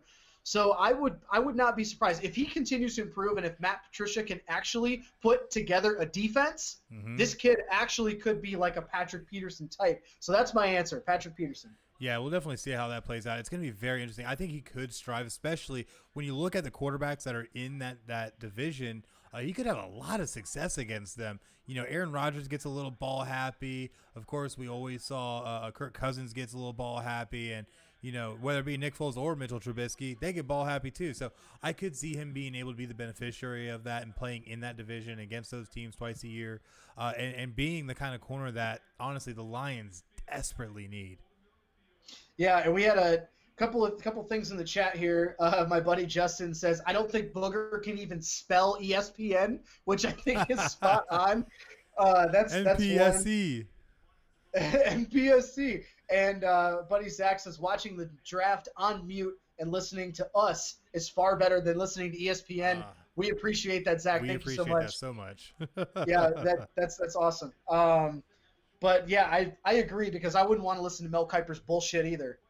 And George DeMoy made a very good point. Xavier Rhodes is another good one to try and compare him to. Yes. Xavier Rhodes. I like that. He's not as tall as Xavier Rhodes, if I'm not mistaken. No, not quite as tall, but still has a same high motor and great amount of speed. So definitely a very good comparison. And I'll tell you right now, as a Lions fan, if he is either of those guys, Xavier Rhodes in his prime, or even a Patrick Peterson, we would be happy. Oh yeah, for sure. But right now we have the Arizona Cardinals on the clock. Apparently their pick is already in, so we'll definitely see here momentarily who the commissioner will be announcing. Obviously, Cliff Kingsbury trying to make progress in year 2. And now the pick is in. He's showing the picks to Cardinals fans, and they're booing the crap out of him. I love this.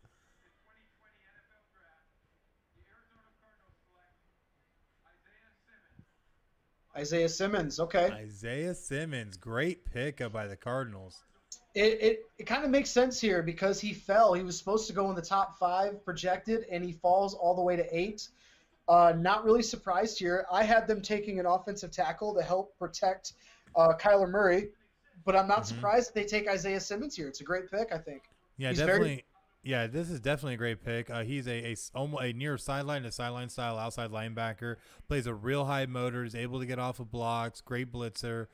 Decent in coverage. But the guy has speed, and that's the big thing. He's a former track star. Has a lot of great speed, and that's the thing that you have to look at in the NFL because we always looked at guys that are able to play sideline to sideline. Wow, and they're showing a race that Isaiah Simmons had against Travis Etienne. And we know how fast Travis Etienne is. Yeah, and they were neck and neck. So the biggest needs for the Cardinals look to be offensive line, edge rusher, D line, defensive back, and running back. So with Isaiah Simmons, you mentioned his versatility. Yeah. He could be that edge rusher or defensive back as a safety, kind of extra safety coming down in the box. And they played him out in the slot too a lot, and that's a big thing too. Is that he's able to be split out in the slot on those slot receivers and be able to have decent coverage. So he could be a guy that actually could cover those dual tight end threats. The guys that are playing out of the world, the Zach Ertz of the world, the split tight ends that are out there out wide. I could see him. They're showing his snap numbers here. Most of his snaps came as the slot corner you mentioned. Yep. The next highest was safety. So I think he could be very versatile on this defense. All right, but right now we have the Jacksonville Jaguars sitting here with the 9th pick with a little over or just under 6 minutes left. Jacksonville has a lot of needs. I feel, though, that the biggest thing they need to try and do is make sure that they have good protection for Gardner Minshew. He's now going to be your second-year quarterback, taking over full-time now for Nick Foles. Showed some good success, but did get put on the ground a few times and was put into positions where he ended up having to be put on the run. So I feel shoring up that offensive line is going to be a big need for Jacksonville. And let's not forget that you still have Wills Jr. out of Alabama sitting there, probably as one of the best prospects on the board for offensive linemen. So definitely something to keep an eye out for. Yeah, there was a lot of talk that might go wide receiver or Javon Kinlaw, offensive tackle, edge rusher, because they do have a lot of guys coming off the books. They're basically just cleaning house right now in Jacksonville. Yeah. But I have them taking Jedrick Wills out of Alabama, just like you mentioned. You got to protect Gardner Minshew. Mm-hmm. I don't really see it. Maybe they go CeeDee Lamb or Jerry Jeudy, but I think they go Jedrick Wills here. I mean, I could see them maybe trying to get a wide receiver because they haven't had, honestly, reliable receivers in some time. But I feel like if you want to make sure that Gardner Minshew is going to be your guy and you're going to get the most out of him while he's still on his rookie contract, you need to get him that protection because Gardner Minshew is the kind of guy that if you give him just a little bit of time and a little bit of a chance, he can make a play happen. So I feel that would be the biggest route to go. Yeah, and he can get it downfield, and he can use his legs to create more plays. Yes. He was actually, unfortunately, he was the most exciting part of watching Jags football games this year. Was. But I think they should go offensive line here. If you go wide receiver, it's got to be Jerry Jeudy, I think, because he's the best. I think he's the best wide receiver product here as far as size, speed, catch radius, everything. I think he would be the guy if you go wide receiver. But I would probably see them go offensive tackle. Their offensive line has fucking sucked 3 years in a row. It's been awful. Yeah, it has been absolutely horrendous. So, I wouldn't be surprised if they go that route at all. But the pick is in, so we should be seeing that momentarily from Commissioner Roger Goodell. So, we'll have to see here just in a moment. Yep, pick is in. And I am currently updating everything for the fans out there so you can see all the latest picks that have been made. So they still need help at corner. defensive lineman, edge rusher, offensive lineman, and running back just because they need. They're talking about trading Leonard Fournette. They've traded basically everybody on this defense. They lost Calais Campbell, Marcel Darius. Yannick Ngakoue doesn't want to be there. Jalen Ramsey and AJ Boye are gone. Yeah, it's been a mass turnover that they've had in Jacksonville with players disgruntled with the franchise. Obviously, we knew a couple of players had a lot of issues. Wow, why can't I think of his name right now? The former Giants head coach, Tom Coughlin. They had a lot of issues with Tom Coughlin and how he was trying to run the organization. So a lot of guys ended up leaving. Obviously, we saw Jalen Ramsey and how vocal he was with a lot of the issues that were going on there and a lot of the sideline spats that he had. So absolutely crazy to see this team that went from being in an AFC championship game to just having so much inner turmoil and basically a mass exodus of a lot of their players, including their big signee, which was Nick Foles, the Philadelphia Eagles Super Bowl MVP that they had. Lasted one season, broke collarbone game one, and didn't barely play the rest of the year. And when he came back, it didn't look good. So absolute crazy what's happened with this franchise. Yeah, and it's crazy to me to think that sitting in a bar at Jacksonville Beach for the AFC Championship game just a few years ago, and now they're back to being the cell dwellers of the AFC South. So it's really unfortunate for the Jags, but they just got to blow it up, which they have been doing. They just got to start over and try to build it the way they built it a few years ago. Absolutely agree, and we'll definitely see if they're able to do that. Kevin Wathen, though, our rugby reporter for the Rugby Review, came in and said that the Jags just need to trade their pick and move to London. Trade their pick and move to London. If that happens, oh man, that'd be so many people pissed off, myself included, because I love going to Jags games. They're a lot of fun. You're closer to Tampa now, sir. It's okay. If actually not. With traffic and shit, I'm not closer to Tampa. I'm still closer to Jacksonville. Don't lie to yourself. It's okay. I will follow my boy Brady, though. I'm about to say, you can go see some real royalty play down at Raymond James. I'm going to go see a Tampa Bay Buccaneers game this year because I got to see Brady live. I've never seen Brady live. I got to see him live. I wonder if he really looks as tall and lanky as he does on TV. I bet you he does. Tall, but he's got a hot Michigan wife. Boy. But he's got a hot wife. He's from California, by the way. Hot wife. He's rich as hell, and he's a legend in NFL. Sorry, sir. He didn't go to USC or UCLA or Cal or Stanford or any of those California schools. He went to low down and dirty Ann Arbor to go be a maize and blue, jug in the dirt. So, Hey, just remember when Brady was there, Michigan won a national championship. Don't forget that. What year was he in? He was there in '97. He left in he left in 2001. Exactly. So that made him a what then? Fresh meat, baby. Champion. Champion. Oh my God, you kill me. Yeah, while he's riding the pine and picking his boogers and drinking some water. No, he actually came in after that. I think he was. I think it was the year after. I don't think he was on the roster in '97 for that team. Here we go. And the commissioner has. No, he left in '99. No, he left in '99, so he was there for that as a freshman. Nice. So the Jacksonville Jaguars take cornerback C.J. Henderson out of the University of Florida.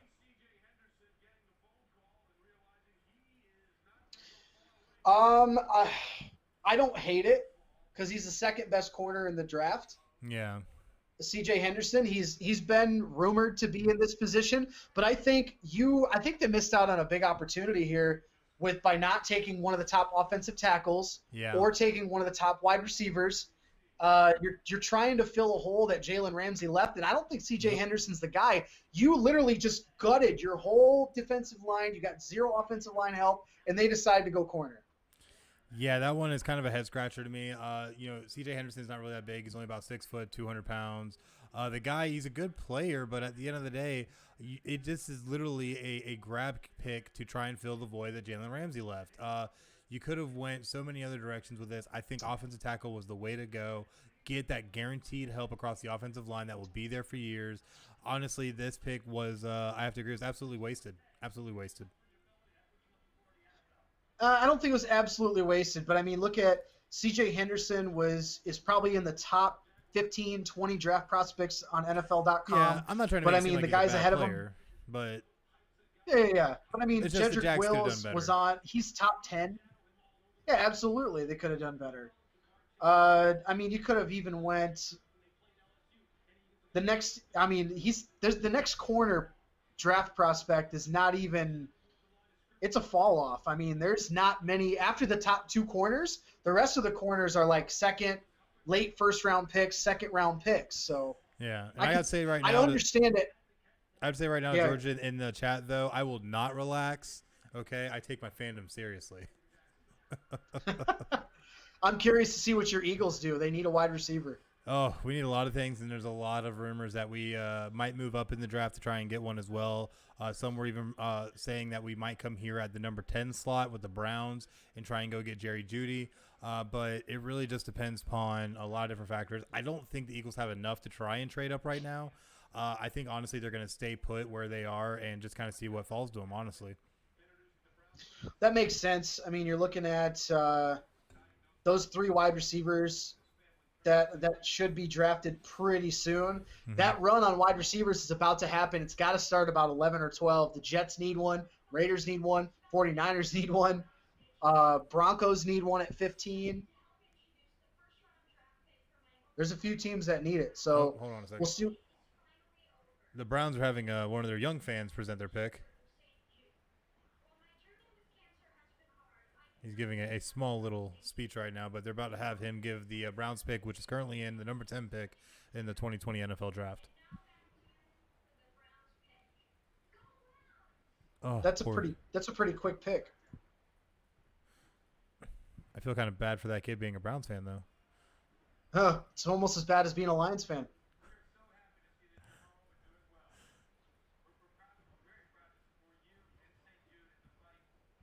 So I have the Browns taking an offensive tackle, but we'll see what happens. Yes, I also have the Browns taking offensive tackle.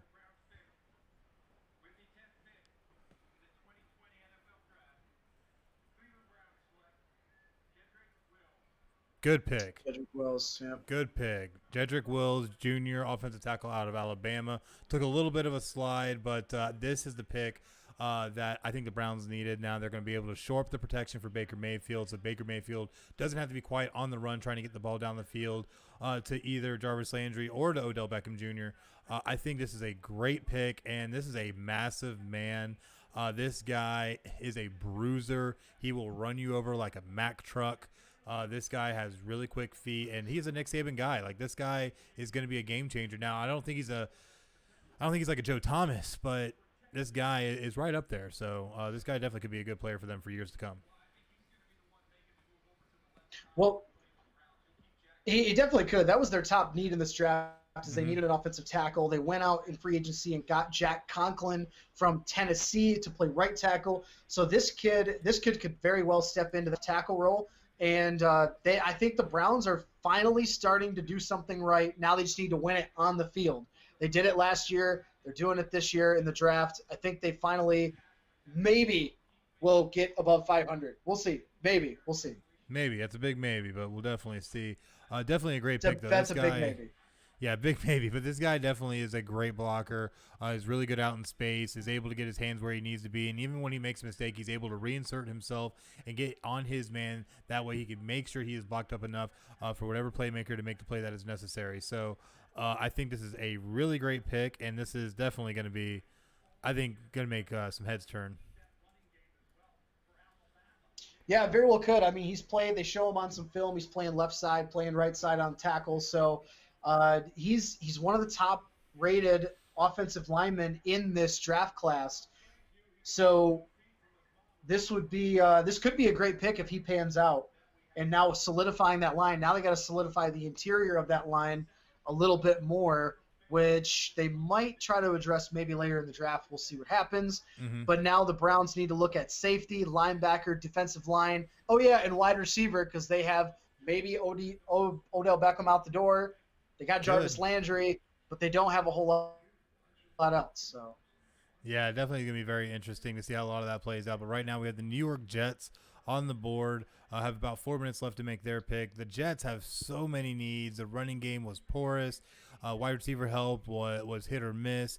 Quarterback play was absolutely hit or miss, literally and figuratively, as well as a defense that was honestly allowing everything. But as the season wore on, the defense started showing up a little bit. You could see a little bit of magic when it came to Sam Darnold and the plays he was able to make. So this is a team I think that could be on the rise. They just have to play this draft very intelligently and see what they're able to produce with it. So it's definitely going to be very interesting. But they have a lot of holes. There's things they need across the entire defensive front, whether it be linebacker help, or even secondary help. They need it all.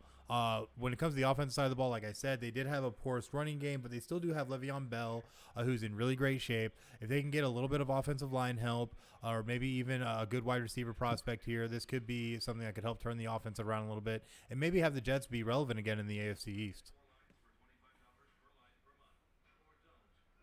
So it looks like the Jets, they do have a first, a second, 2 3s, 4 5, and 2 6s. So, I mean, they got 4 picks in the first 3 rounds, which is going to help. Yes. You mentioned they need a lot of help. Their biggest, obviously, wide receiver. They need a wide receiver 1. They need an edge rusher. They need a top corner, offensive tackle.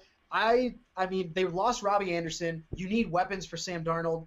They should go for offensive linemen, but they're probably going to go wide receiver here. I have them taking CeeDee Lamb, one of the top wide receivers in this class. So we'll see what direction they decide to go. But I think it's wide receiver. Yeah, I honestly, I have to agree. I do feel that of the most pressing needs, offensive line and wide receiver are the biggest. But I have to agree with Robbie Anderson departing. You need to fill that wide receiver 1 position. Otherwise, you're going to be putting too much pressure on your running game. And we saw how horrible that run game is when all the pressure is put on it. So at the end of the day, they have to go get a wide receiver 1. And that's going to be either CeeDee Lamb or Jerry Jeudy. But I agree. I think it'll be CeeDee Lamb. Got to be sealed. So it went 7-9 last year, and now you got to think everyone in the AFC East. It's not just it's the Patriots and then everybody else. Now with Brady gone, Gronk is out of retirement but playing for the Bucks. This is really wide open. You don't know what's going to happen with the Patriots and who they're going to play at quarterback. Are they going to stick with Stidham? They have a pick, number I think 25. I think it is. Let me double check that. But yeah, I believe it's 25. 23. 23. Do they go and get a quarterback in a guy maybe like Jordan Love? Maybe they go get Jordan Love, but we'll see. I don't know. I think this is the most wide open the AFC East will be in a very long time. I have to absolutely agree, and a lot of what the Patriots does is really going to decide how the AFC East will play out as a whole next year for this upcoming season. So, So if a lot of these teams, whether it be the Bills or whether it be the Jets or be the Dolphins, they all have an opening right now to be able to close that gap with the Patriots. The Patriots no longer control this division with Tom Brady gone. And like you said, they've lost Gronk, they've lost defensive help, offensive help. All they really have anymore is Julian Edelman and only a few other pieces. And that's about it. This is now a team that is a shell of its former self. So if the Jets, Dolphins, or Bills can make the right moves, they might be able to finally upend them and maybe get back to relevance and, knock off that, 10 or 12 or 15 or 37 or 802 year, string of AFC East titles the Patriots has. Yeah, the Patriots have been the crazy thing is the Patriots have been winning AFC titles for longer than some people have been alive. Think about that. This is very true. This is absolutely true. And that is the craziest part of this is that they've been able to have that type of sustained success, but most of it has been because of one guy that is now no longer going to be there under center. So I'm very interested to see what the post-Tom Brady era will actually look like. There are some teenagers that have never seen the Patriots suck like they did before they got Brady. Right?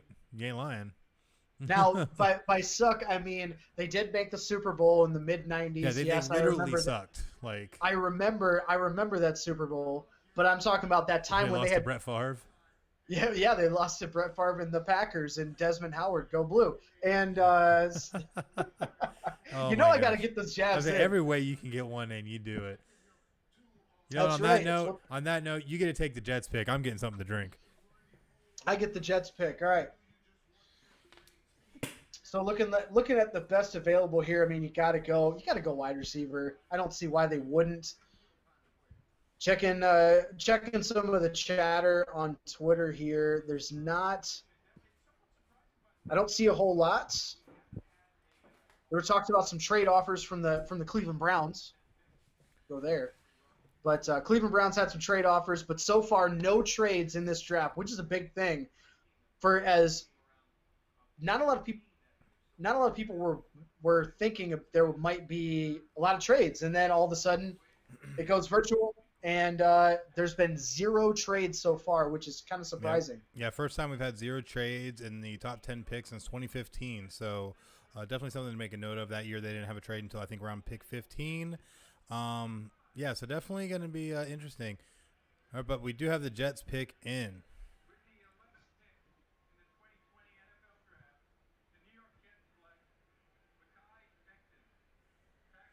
Interesting.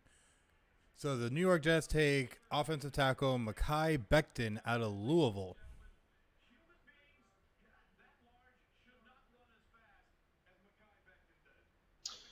That's a little surprising, but not really, because we mentioned they do need that offensive line help.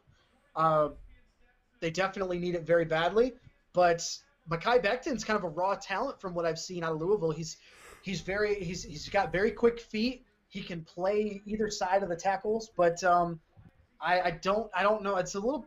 I wouldn't say it's too big of a head scratcher, but if he ends up panning out, this could be a very good pick. He's a very versatile guy, but he's just very raw. He's just a very raw talent. Right. And I agree. The guy has great feet, though, but the dude's massive. They said this is the largest player to ever run a sub 5-second 40. So the guy's 6'7", 300 plus, massive guy. They're currently showing footage of him when he was playing high school basketball and was a starting center. Dude just absolutely dominant. But he ran, I guess, at the combine at 5.1 second. So I guess this guy's just crazy. Yeah, let's see what we got here. NFL.com has him. I can't see him here. As far as he's not draft John Cena. grade. Come on now. Yeah, I know, right? Internet's not cooperating with me here, but I don't see him anywhere near the top. But it's because he's such a big raw prospect. I mean, he is big. He's played on the left side. He's got quick feet, powerful dude. But the technique is what people are worried about. And that's going to be the big thing, is he's able to keep that technique. He's very powerful, very bullish. But if he can keep the technique, because he has the physical abilities, it's just keeping it directed, keeping it under control, and being able to take care of your job and your assignment when you're on that field. So we'll definitely see how a lot of that will play out. The Jets really need that kind of help and that kind of tenacity, though. So it could be something that could really help them down the line. But the big thing, too, we have to keep in mind that the O-line depth for this draft is very deep. Yeah, it supposedly is very deep. I mean, we've got 2 offensive tackles, 3 offensive tackles now off the board. We still got Tristan Wirfs from Iowa, who is a projected top 15 pick. Austin Jackson from USC is still out there at offensive tackle. I think offensive tackles could probably make another run here in the next 3 to 5 picks. Absolutely could, especially with Las Vegas, San Francisco, and Tampa Bay. But another thing to keep an eye out for, especially with Tampa Bay, would be any kind of offensive weapons they might try to add to end up replacing some of the aging ones they are now acquiring, especially when you look at guys like Tom Brady and Rob Gronkowski coming in. Because while they could be impactful for a couple of years, you're still going to need something to replace them with. So definitely could see them possibly trying to add some depth there. Well, the Buccaneers need to make a move here, because you got a couple of offensive tackles that are now off the board.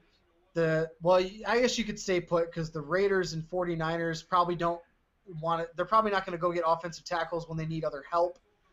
But so they could stand pat and still get a decent offensive tackle in Tristan Wirfs. If the Buccaneers could land Tristan Wirfs, I guarantee you they'd be very, very happy. Oh, I'm sure. But right now, we got to get through someone Tampa is very familiar with, and that is John Gruden and Mike Mayock, and seeing what they're going to be able to pull off here with the 12th pick for Las Vegas. So The first year going into Vegas, moving over from Oakland, you're going to have that brand new shiny stadium, as well as a whole host of new fans. So it's definitely going to be very interesting to see how they transition over and who they decide to bring in with this pick. A lot of speculation with them all the way around of what the Raiders could do. There's even been rumors that they could try to go quarterback and try and replace Derek Carr and go in a different direction. There's been speculation they'll go defense. There's so much around this, so no telling. Honestly, I feel like where they could go with this. What do you think?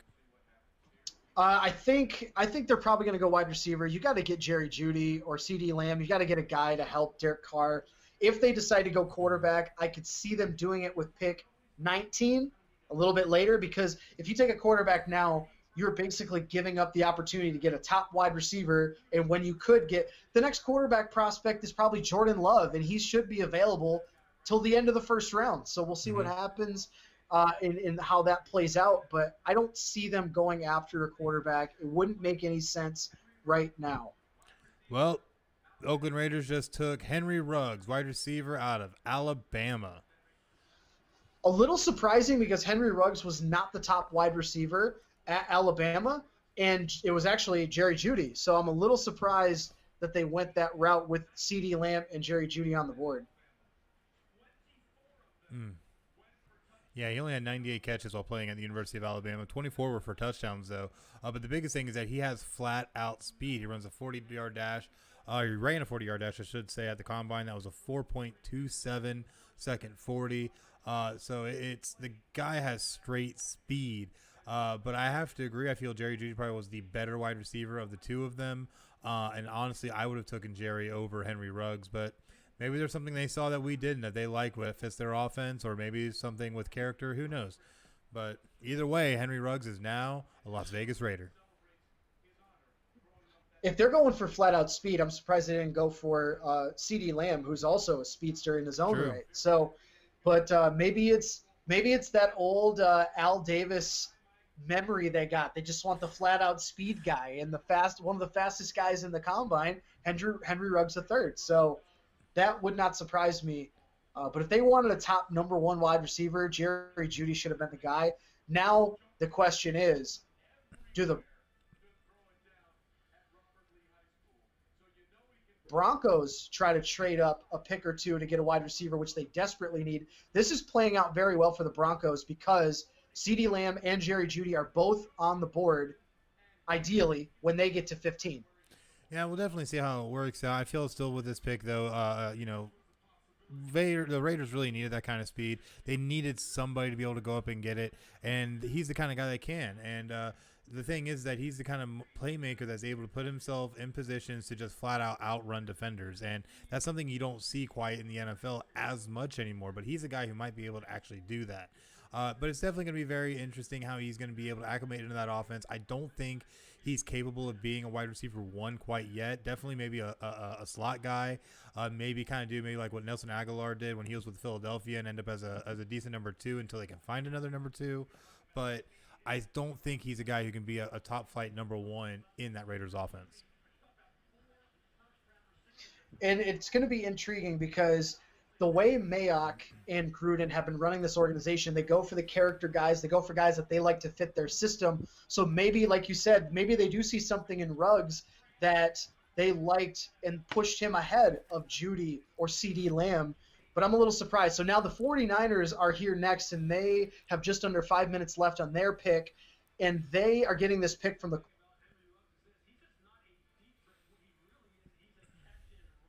Colts for the DeForest Buckner trade. And they have a potential to – I think they go CeeDee Lamb here. I had them taking Henry Ruggs, but with him off the board, I think they go CeeDee Lamb because, Shanahan loves those guys that can move around the field. Absolutely can. So we'll definitely see how a lot of that plays out. I feel there's so many I feel directions San Francisco could go. Obviously, after having the disappointing Super Bowl loss, they want to try and be able to rebound in a way that's going to be able to help them. Defensively, they are honestly pretty sound even after sending DeForest Buckner over to Indianapolis. They still retain a lot of their core defense, and that's something that's really going to help them going forward. So they could be able to take a chance here and maybe take a chance on a player that could help really shore out their offense, whether it be maybe a wide receiver. Obviously, the running game has no kind of issues, but maybe finding those other weapons that can be able to have a little bit more success getting open against these great NFL defenses to try and help Jimmy Garoppolo be a better quarterback in San Francisco. Absolutely. Just kind of looking at some of Wow. going at some of the things here. Ian Rappaport. Sorry, Henry Ruggs has just put on Go a ahead. robe and gold chains and his Yeah, gold watch. I saw that. So, Yep. long days are the days past when we saw prime time getting drafted, Well, I mean, Primetime would do shit like this too. Don't get that twisted. That's true. Primetime would do shit like this too. He had his fucking Jerry curls, man. He had those Jerry curls, and he would walk up with his bling. He was looking like he was looking like Flavor Flav back in the day. Yeah, you remember that. Oh man. But I'm a little kind of surprised again at the Henry Ruggs pick. But like we said, he was the fastest receiver in the draft. So maybe they're trying to honor Al Davis here. I don't know. Apparently the Raiders, according to Ian Rappaport, the Raiders were talking about trading back a few, but they think Ruggs would have been gone, so they stay and decide to take their top wide receiver. Definitely makes sense for them to do that, as we see Adam Schefter on the screen right now with a horrific maize and blue helmet behind him. Love that. Oh, it looks like the 49ers are trading with the Bucks. Just in from Ian Rappaport. I don't know if they've made it official on TV yet, but it looks like the 49ers and Bucks are trading one spot each. They're just swapping there spots. It is. So yeah, I'm curious officially to see announced by Adam Schefter. 49ers trade pick to. We'll see what happens. Yep, our first trade of the NFL draft this year. But it doesn't look like they're changing up their setup at all, so I think Tampa might have retained that 14th pick. This would be intriguing if Tampa has back-to-back picks at 13 and 14. I'd be really surprised if that did happen. Yeah, it seems like the report right now is Tampa Bay is moving up to try and take a tackle right now, try and get the guy they want to be able to shore up and protect Tom Brady.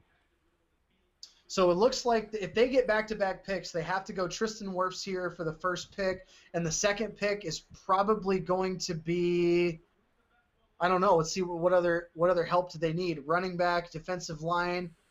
I don't see a running back quarterback going of the this future early and though. Safety. I don't see a running back going this early, but I do see him taking Tristan Wirfs, the Iowa offensive tackle, to be able to help protect Tom Brady, and then maybe either following up with getting another wide receiver. You still think you got Jerry Jeudy out there, or going defense and try and shore up their secondary. So it really just kind of depends. Especially think, though, if you were to get Jerry Jeudy, put him in your slot, that could be quite dangerous with that offensive setup. I mean, the weapons they have in Tampa Bay right now is insane. You got 3 tight ends that all could play and put up numbers, and you got Mike Evans, and you got Chris Godwin. Yep. They just need a running back to fill the hole. We'll see. It's just kind of we'll see what we got here. Okay, so San Francisco did give up that did get the 14th pick. So Tampa did just move up one. It was a swap of picks. And currently the pick is in for the Tampa Bay Buccaneers. They're showing a shot right now of Bruce Arians on the phone, presumably probably either with ownership or with their draft pick. So we'll definitely see how this works out. Definitely going to be very interesting. Going to be a huge year for Tampa Bay. A lot of Tampa Bay fans are very excited seeing not only Tom Brady but also Rob Gronkowski come into the fold, both of which have been multi-time Super Bowl winning players with the New England Patriots under Bill Belichick. So Bruce Arians, I know, is probably hungry right now to try and see what he can do having TB12 and under center for him. Yeah, I wouldn't be surprised. They got to take Tristan Wirfs here. I'm trying to see the 49ers.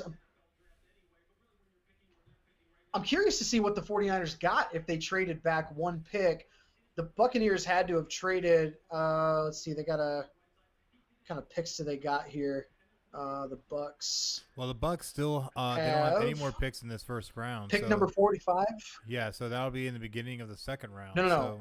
So the Bucks have a first, a second, a third, a fourth, a fifth. They got one They don't have any multiple picks, so it looks like they might have traded. I would say they probably traded pick 76 in round 3 to move up. Very quite possibly. They must have been scared of another team jumping ahead of them to take Tristan Wirfs. Yeah, and that would make sense, especially when you look at some of the teams that are directly behind them. Maybe the Dolphins, because the Dolphins have 18 and 26. Maybe they were calling the 49ers. Could have been we'll one. See. Another one you could have looked at as well, honestly, just because they need the help, would have been someone like Atlanta. Atlanta definitely does need that kind of line help, as well as Denver. So Denver could also, I think, been a one to try and just squeeze up there a couple spots to try and get Wolves out of Iowa. But the pick now is in. If Denver trades up, it's for a receiver.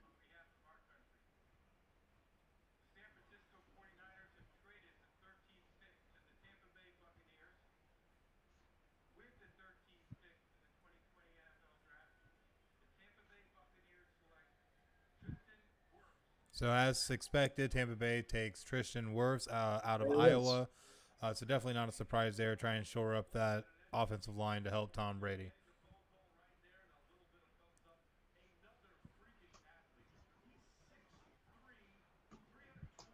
Whew, big old boy. 6'3", 320 pounds, and ran a 4.85. Fastest offensive lineman at the combine this year, and was even faster than current Chargers defensive end Joey Bosa. So the guy definitely has speed, especially for an offensive lineman. Now, for as big as he is, I cannot beat him in a foot race, all right? I cannot beat him in a foot race. I'll throw that out there. Man, absolutely crazy. So let's see. We got the 49ers trade back. I would imagine that they had to get the Buccaneers' third-round pick. I can't think that the Buccaneers would trade their second-round pick to move up one. No, that would not make any sense. Yeah, realistically, it was probably a third or even a fourth rounder, but probably that third rounder would make the most sense just to move up that one spot. So we'll definitely see. But just to move back one spot, with 49ers sitting here, obviously, if they're willing to move back one spot, that they don't have anybody maybe particularly in mind right now, do you think the 49ers keep this pick, or do you think they trade back? Well, 49ers have been wanting to trade back because they don't have a whole lot of draft picks in this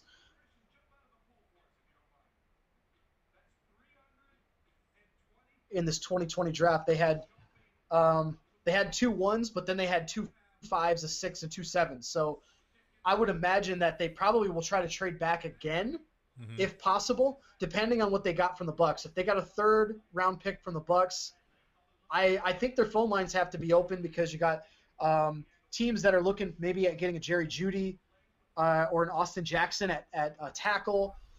Other big names that are up there that haven't gone yet would be Javon Kinlaw is still up there. K'Lavon Chasen, the edge rusher from LSU, is up there. Travion Diggs, the corner from Bama, is up there. So there's a lot of guys up there that could be taken in this range.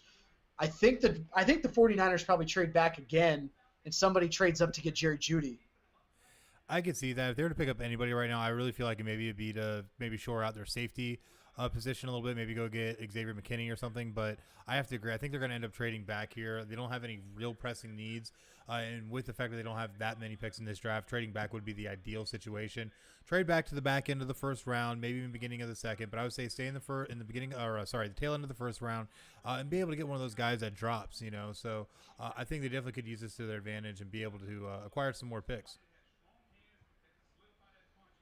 Yeah, like I said, they've only got after this 14 and 31, they don't pick again till maybe round 5. We'll see how the trade details with the Buccaneers. But even then, there's a lot of depth in this draft. I wouldn't be surprised they try to trade down, pick up a second or a third, and trade down further in the first round. Just kind of depends. There's a lot of options here. Now that the trading door has opened, usually that means a flood of trades start coming in.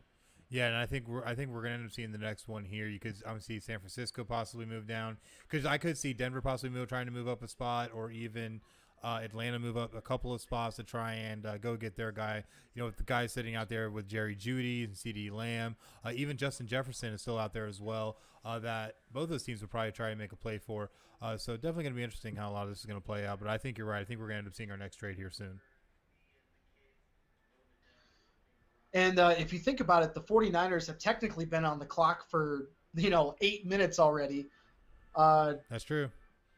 Or longer. All right, now we got George DeMoy over here in the chat going, "Go Bucks, go Fins." I'm sorry, sir. You know, in my experience in fandom, you're only allowed one team, sir. You can't be like this guy over here, who likes the Lions and the Jags, and then will probably come out tomorrow and say he's a Bucks fan, and then turn around next week and finally join the Eagles fold. So at the end of the day, let's try and stick it to one team, sir. Yeah, right. Everybody that knows me knows I'm a diehard Detroit fan, but I mean, when I can't watch my Lions every single week, I have to be stuck with watching another team, and the Jaguars were that team. I've watched them for like 5 years now, so I'm not saying I'm a huge Jags fan, but I enjoy watching them, unfortunately, and I just love misery, okay? I love misery. I love watching teams be terrible. And this is how it goes. I mean, then at that point, you should just do the sensible thing and go become a Browns fan. Just saying. A Lions fan is damn near the same. Neither one of us have had any success since the 1950s. Oh, that is such a true story. Let's just put that out there. That is the truest of stories. But at the end of the day, I could see some things happening for the Lions or the Browns if they were to get their heads out of their collective asses. But at this point, I think the Browns have a little bit of an edge of having that happen more realistically. But hey, who knows?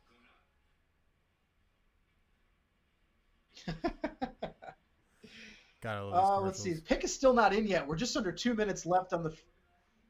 Under 2 minutes here for the 49ers. They still have not decided whether they will trade or keep the pick. But I think that's part of the reason why this is taking as long as it is maybe they're trying to find a suitor who's going to be able to take this on because the 49ers are going to want to try and get the most that they can out of this. And John Lynch is an incredibly intelligent individual, having already swindled multiple teams, including the Chicago Bears. So at the end of the day, John Lynch is going to be able to, or is going to do what is in the best interest of the franchise that's going to put him in the best position to win. And get the kind of players that they want. So if they don't find someone to move back here, I could see them trying maybe to go pick up a wide receiver, something to help Jimmy G out in the passing game that could be a little bit more trustworthy, or possibly even going and getting Xavier McKinney, the safety out of Alabama. But we'll definitely see here momentarily. Right now we're looking at a shot of the head coach for the 49ers. But officially now the pick is in. So we should be hearing from Commissioner Roger Goodell here very shortly.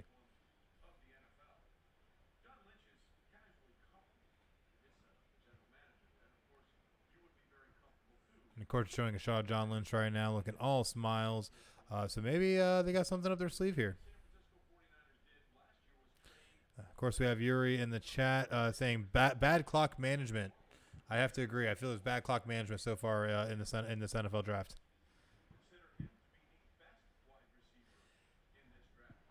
By who? Everybody? Yes, by all. Look at you having to throw facts out there. I don't know about that. 1992 has been the only playoff win for the Lions since the 1950s championship teams. Look at you go. Yeah. Oh, sir. But I could very well see Jerry Jeudy. Let's see. We got the 49ers. I would imagine. Yeah, the pick is in. I would imagine you got actually. I'd see C.D. Lamb here. Oof, I could see either one, honestly. Either way, Kyle Shanahan and John Lynch are all smiles that we see right now. They're about to switch over, though. Oh, it looks like Jerry Judy's getting the phone. Is he on the phone? I can't tell if Jerry he might just be practicing good social distancing and trying to help out a local business and ordering some food. All right, the pick is in. We're just waiting on the commissioner here. Come on, Goodell, so I can boo you. Oh, I should have set up my boo track. Kyle Shanahan his type of receiver would be a CeeDee Lamb versus Jerry Jeudy. So I could see that. Oh, here we go. Pick is in. Whoa, out of right field. They go and get Wow. defensive tackle Javon Kinlaw out of the University of South Carolina. Wow. That's our first surprise of the draft, I think. Absolutely. That's a huge surprise because honestly, the 49ers, excuse me, really don't need the defensive line help. So I'm kind of surprised that they went and got Kinlaw, especially when you have the type of offensive playmakers with Jerry Jeudy, Justin Jefferson, and all these others sitting out there, as well as Xavier McKinley sitting there and out from Alabama. So I really thought that they would end up going and getting either DB help or another wide receiver, but they went go and get Javon Kinlaw. So this definitely surprises the first round so far. Yeah, that's the biggest surprise. Kinlaw is a pretty raw talent from what I've seen. He's got high grades on NFL.com, but I'm a little surprised that he goes here when the 49ers clearly need more wide receiver help, and they lost Emmanuel Sanders. He went to New Orleans. I'm a little shocked, but also not surprised because you mentioned John Lynch. He likes to build out that defense. Javon Kinlaw can be a very versatile guy on the defensive line. So yeah, this he definitely could be. Definitely, the guy has a great bull rush. Definitely is very good at getting in the backfield, disrupting the run game, being able to get to the quarterback, getting his hands up. Definitely draws a lot of different comparisons to guys in the NFL. I think one that they've been using a lot is guys like Richard Seymour and stuff like that to be able to show what kind of player you possibly could be if you came to the NFL. I just feel, though, that the 49ers, I don't think it's a bad pick, but I think it wasn't the best pick they could have made given the situation they're in. But, you know, John Lynch makes moves for a reason. So there has to be something either maybe in his character, in his work ethic, or something in his ability that they saw that said that they had to take Javon Kinlaw with the 14th pick. Yeah, that defense for the 49ers is about to get pretty good. And don't forget, they did lose DeForest Buckner. They traded him to the Colts, which is why they got this pick in the middle of the first round. So they're probably basically just replacing DeForest Buckner with a younger version on that defensive line. So that does make sense a little bit. But when you got CeeDee Lamb and Jerry Jeudy at the number one need of wide receiver and you don't take a wide receiver, a little bit of a head scratcher there. Yeah, just a little bit. And, that could end up being one that they end up kicking themselves for. Could end up being one of those blunders for the 49ers because we've seen what happens to a lot of teams that end up losing the Super Bowl and what kind of paths they end up taking. It doesn't always work out that well for them. So we'll definitely see how it ends up working out. Like you said, they did need to fill the need with DeForest Buckner, but I don't think it was as pressing, especially when you have those wide receivers on the board. So I don't know. We'll see. John Lynch is laughing his ass off right now, so we'll see if he's still laughing here in a couple of years. Yeah, we'll have to see. I mean, Solomon Thomas hasn't necessarily panned out too well, so maybe they're trying to replace him because he hasn't been too great. He hasn't been terrible, but he hasn't been great. Right. But the Broncos pick is already in. They clearly want a wide receiver here. This is a no-brainer. It's CeeDee Lamb all the way. If you are John Elway, you have to be so happy that this fell the way it did because now you can get literally one of the top wide receivers in the draft at pick 15. So I would say now, if they go and take either Jared Jeudy or CeeDee Lamb, I guess it doesn't matter. Is this the steal of the first round so far? It very well could be. This very well could be the steal of the draft if the Broncos do in fact take CeeDee Lamb or Jerry Jeudy. But looks like they're taking a quick break, and then we're going to announce the pick. Yeah, definitely see. It's going to be very interesting. Very interesting. But, I mean, it just really depends. What kind of player do you want? Do you want a player in Jerry Jeudy who could be that, top WR1 or even CeeDee Lamb, who maybe he's not a wide receiver one right now, but maybe he could be that guy who's, that stretches the field. maybe that's what they want for Drew Lock's arm, is to spread it down the field. So Very well could, and we'll definitely see how that shakes out. And don't mind us fans. The camera's giving us some troubles right now, trying to get it all good. Gotta love technology. it looks like your camera's having a little bit of fun over there. You're seeing the comments and seeing some File Explorer. Yeah. Yeah, it's having all kinds of issues, but draft night, anything could happen. This is the fun. This is the fun we do on zero budget. We have some fun with this. That's right. We Chris do what we Carnage doesn't can. approve us for anything. This is what we do on zero budget. It's a hell of a That's lot why of fun. we don't even get beer. He gave me a jug of water to drink for the show. Like, I got beer, but I had to buy it myself. Cheap bastard. See, I got in an argument. He told me I wasn't allowed to have beer on air, so told me I gotta wait for effing draft day. His words. I said we should have draft day on draft day. We should have, and then I could have sold it easier. And be like, damn it, Chris Carnage, I'm doing this. I told him, but he doesn't listen. Oh, he's probably just F5ing something right now. But, yeah, we're looking right now. Definitely a huge pick by the Broncos. Definitely not any kind of a shock with Jerry Jeudy going at 15 to the Broncos. Definitely a huge pickup. They definitely need the wide receiver help after the mass exodus they've had over the past 5 years or so. So, definitely going to be very, very interesting to see how Jerry Jeudy meshes in that Broncos offense. Yeah, Drew Lock needs a number one receiver, and I think they just got it. They just got it here with Jerry Jeudy. He was arguably the top wide receiver that should have been taken right away, but that goes to Henry Ruggs of all people. So now that he's gone, we've got the Falcons are up next. Mm-hmm. The Falcons at 16, they need a lot of defensive help. I was just about to say they need defense like the day is long at this point, and they have plenty of offensive help. They have the wide receivers, they have running backs. The offensive line has had some injury issues, but it's still pretty much there intact, and you still have Matt Ryan. So they need to focus on defense and defense alone, and not do what they've done previously, where they ended up going and being like, "Hey, we have Julio Jones. Let's go pick up Calvin Ridley." You know what I mean? So hopefully Atlanta does the right thing and they go and get defensive help and don't spend this pick on CeeDee Lamb. I wouldn't be surprised if they do. They got those brand new fucking horrible ugly jerseys that they got to sell. The FUBU jerseys. The Mean Machine jerseys. Yeah, the FUBU jerseys. I would say FUBU, Mean Machine. I mean, we're just comparing tomatoes and tomatoes here. Right.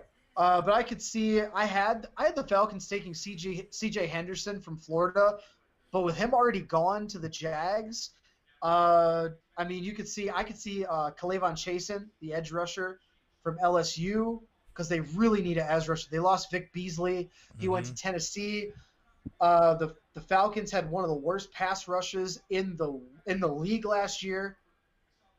So I could definitely see them taking edge rusher and going with Kalavion Chasen. Patrick Queen's a guy that could be in there. They need a linebacker. Kenneth Murray. Yetur Gross-Matos from Penn State, edge rusher. Yeah, they got a lot of guys out there they could go with, because you still also have Marlon Davidson and AJ Epinesa that are still out there and available as an edge rusher. So they definitely have choices. But I think if they go Klavon Chasen, that's going to be their best bet. Guy has a high motor, really able to disrupt any kind of run or pass game. Excuse me. Not always the quickest with his feet, but is able to be a good disruption. And the biggest thing is he can push tackles back. He can manhandle offensive linemen. So definitely a guy that could be able to go in there and do what needs to be done. And a lot of people are surprised at the kind of motor and first step quickness he has, and how he's able to manhandle people just because of how much smaller he is. Because you got to remember, this guy's only about 250 pounds and 6'3", but he's still able to have the good upper body strength and control to be able to literally manhandle offensive tackles. So it's going to be interesting to see what direction they go, but I think this is the guy that they need. Yeah, we're looking at some of the details on the 49ers trade. And let's see, I don't see any picks yet, but it looks like they just needed to get a guy to replace DeForest Buckner. Trade details of that trade haven't come out yet, but I think, like you said, the Falcons need a guy that can disrupt offensive lines, and I think that's what K'Lavon Chasen can do out of LSU. He didn't have a great championship game, but he had a fantastic season Most definitely on the edge for the LSU Tigers. So I would not be surprised if they go K'Lavon Chasen here. I had the Falcons torn between Henderson or Chasen. Well, as it sits now, the pick is in. Let's see what happens here. Yeah, the pick is in. They're currently still at commercial, so I'm assuming this will be still a little bit. But we did have a couple comments come through in the chat. Someone said that we need to make Atlanta draft a better jersey design. Is that possible? Is that possible in any way? So George texted me the other day and asked, or no, it was on Twitter. He made a comment on Twitter, and he was asking, is everybody and their mother getting a brand new jersey this year? And I think yes is the answer.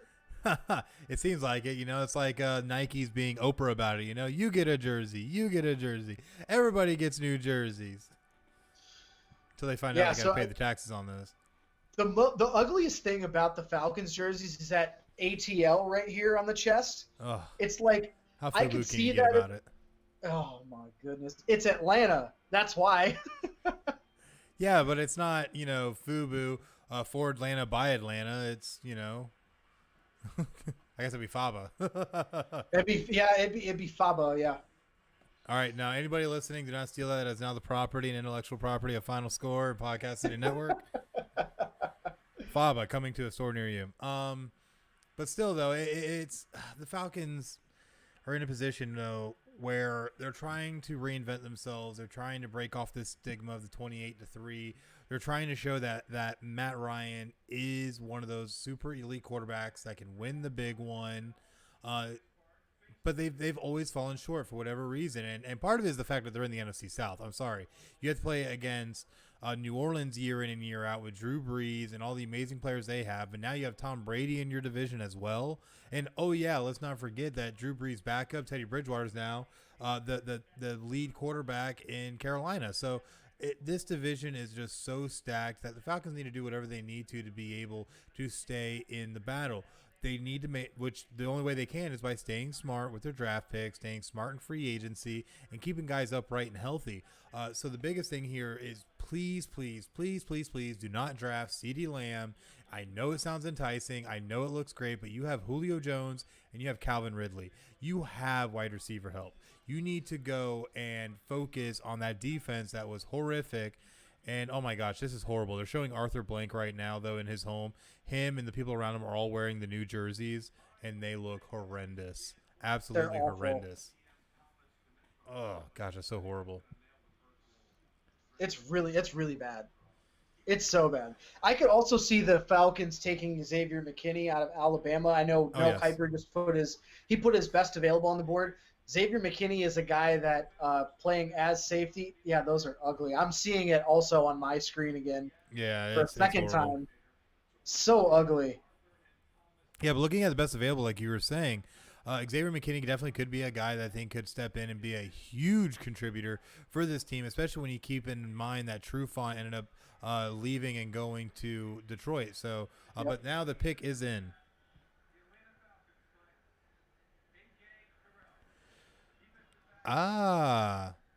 So they bucked the trend and take AJ Terrell, the quarterback out of Clemson.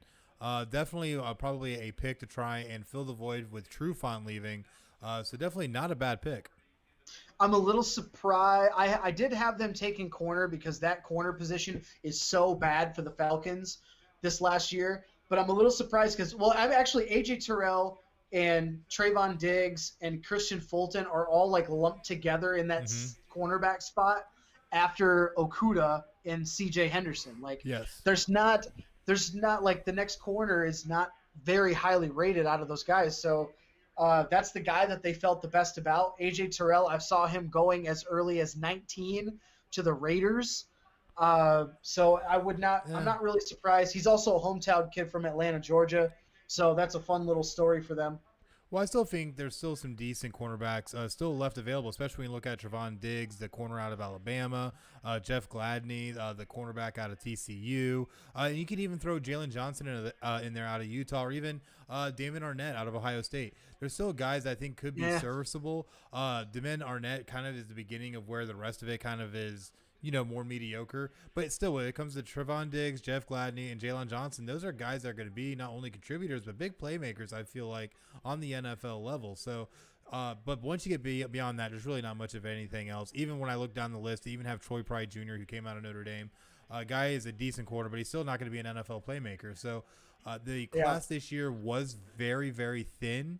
Not saying you couldn't find diamonds in the rough with guys like maybe Troy Pride Jr. or LeVar Hill or even Josiah Scott, but it's just there really is only about 6, maybe 7 corners that were really worth anything out of this class. So definitely a huge need they needed to fill, and they definitely got a guy. And sure, they didn't go get the safety that they probably needed, but they still needed cornerback help and that DB help. So it's something that still I think was a good, solid pick. Well, at this point in the draft, now that you've gotten out of the top 5, top 10, it is basically who's the best guy on your draft board. Yep. And corner was rated higher than safety on their draft board, and I'm not really surprised because, yes, Xavier McKinney is a better overall quote-unquote prospect than any of the other people that were left on the board on defense, but corner was the number 1 spot, and A.J. Terrell was the guy that they felt was the best corner that was available. So it makes sense. Yeah, it definitely does. It definitely does. But looking at the next pick, we have the Dallas Cowboys sitting here with the 17th pick. They have about 3 minutes left on the clock to make their pick. Who do you think the Cowboys go with here? I had them taking K'Lavon Chasen, the edge rusher from LSU. That is their biggest need in Dallas right now. Corner is another spot they need to look at. I could see them going with one of their corners that are left. Offensive lineman they need help with. That offensive lineman is aging. I mean, Travis Frederick's retired. Other guys are getting older. Mm-hmm. Wide receiver, of course, they still need help there. And tight end, Jason Witten's now gone, and they don't have a guy to replace him, a younger guy to replace him. So there's a few holes here for the Dallas Cowboys. Yeah, with Dallas, they definitely have some needs that they have. I don't think they go tight end, though, just because the tight end class is really not that deep, and really the best tight end you have on the list is going to be Cole Kmet out of Notre Dame. And even then, he's a guy who's not going to go until probably the second round. Arguably. However, so with that, I could see Dallas definitely going with possibly on the defensive side, maybe getting Xavier McKinney, trying to shore up the passing defense, or maybe even going out, like you said, and trying to excuse me, sorry. You need a beer, sir. I do need a beer. I've been drinking just nothing but this jug of water Chris Carnage gave me. But was it Chris Carnage or was it Kelly? Was it Chris Carnage or was it Kelly? Well, I had to go grab it, so it's Chris Carnage. At the end of the day, though, I could see Dallas making a play for a receiver here. And a lot of people say that's crazy. They just got Amari Cooper. Tell me what other receivers they have outside of Amari Cooper. I'll wait. Absolutely. So at the end of the day, I could easily see them, especially with CeeDee Lamb falling all the way to 17, that they go and get CeeDee Lamb to be that nice complementary wide receiver to Amari Cooper.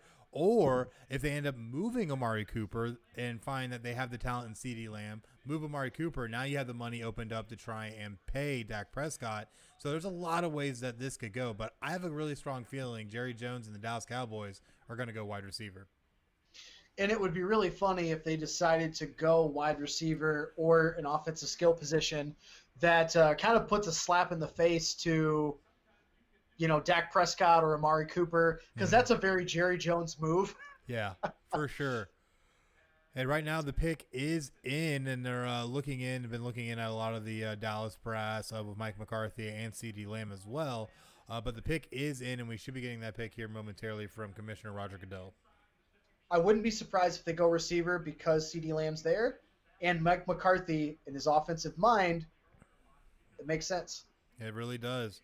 It really does. So we'll definitely see here momentarily. But Jerry Jones currently on the phone making the call, so we'll see how that works out. But the Dallas Cowboys, though, have been needing something and have slowly been making moves to try. I just see Mike McCarthy's face. He looks like your grandparents that sit like way too close to the camera. Is this on? Is this on? Is it working? I I can't can't be see. a funny. Is it working? That's what Mike McCarthy looked like to me. I'm sorry. Oh yeah, and both him and Jerry Jones on the phone now, presumably probably talking with each other, or maybe ordering more food if you're Mike McCarthy. But at the end of the day, it's I definitely think they're going to have to go wide receiver here. Not that they have to, I should say, but it's They a probably very will. Cowboys thing to do.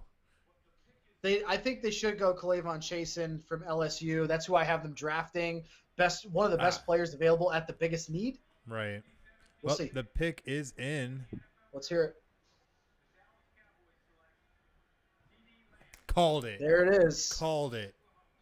Cowboys take wide receiver CeeDee Lamb out of the University of Oklahoma. That's definitely a move for Mike McCarthy. That's a move for Dak Prescott. That is literally them saying to Dak Prescott, this is your make or break. If you want to get paid your $40 million a year, we're giving you the tools that you need. Now go make it happen.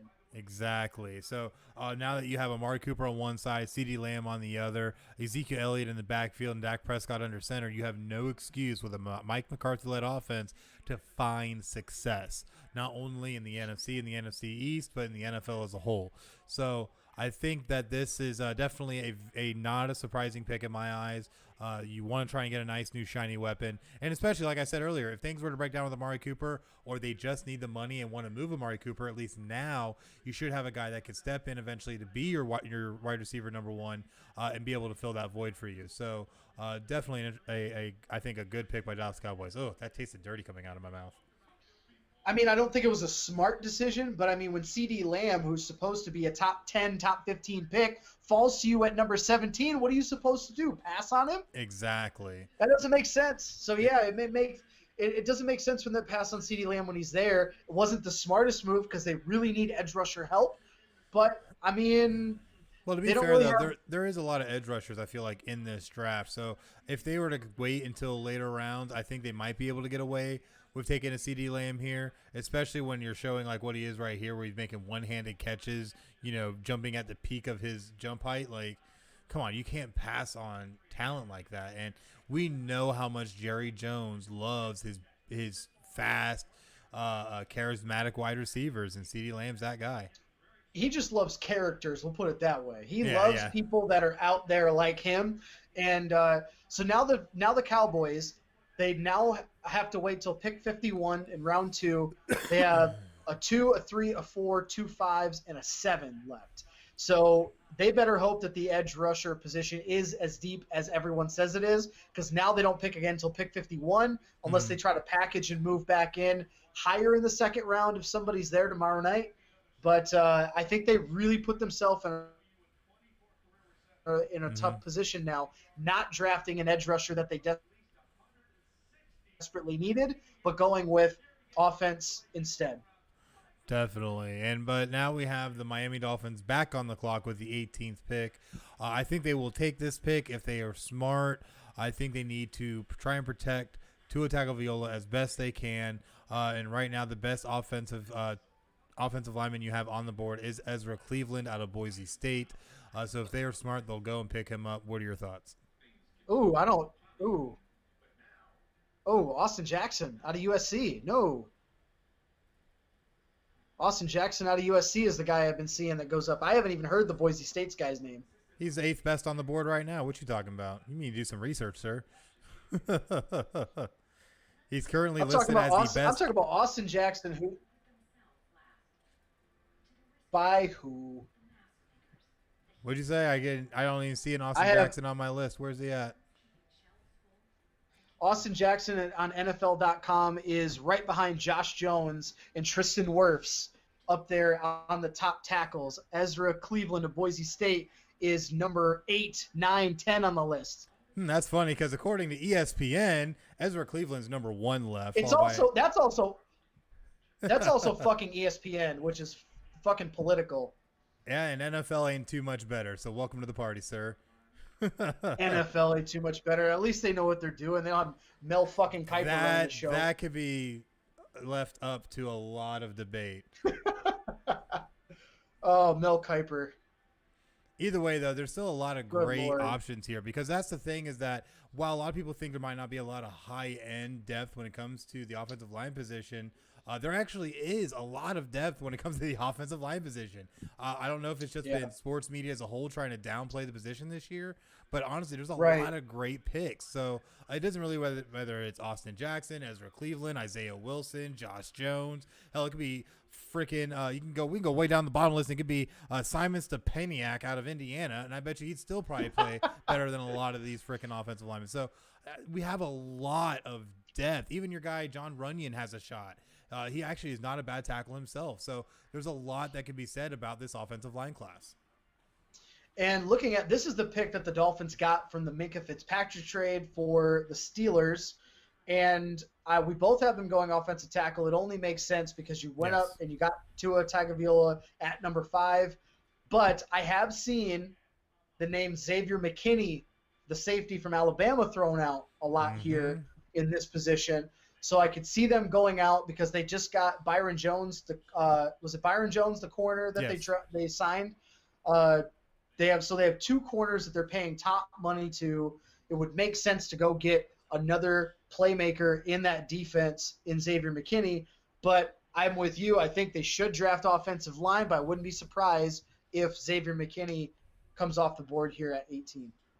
Yeah, I absolutely have to agree because they definitely do need that safety help. And getting a guy like Xavier McKinney, who was projected to go in the top 20 picks, and you get him here right at 18, about where they expected him to fall. It's a perfect matchup, and I think he would be able, like you said, with Miami bringing in 2 top-tier corners that they just paid a buttload of money to. You need to try and find talented help at the safety position that you're not going to have to pay a whole lot to right away. And Xavier McKinney is going to be the guy to fill that role. That way, when you get down the line of either letting Byron Jones walk, you could be able to pay McKinney down the line and make him a huge staple of your defense in the future. And the guy is a great player. He's a Nick Saban guy, only 6 foot and 200 pounds, but is very versatile, has great instincts, and is actually a really good tackler, which sometimes is kind of a lost art when it comes to DBs. So I definitely think he's a guy who can really be a really great contributor for the Dolphins and really help shore up that passing defense.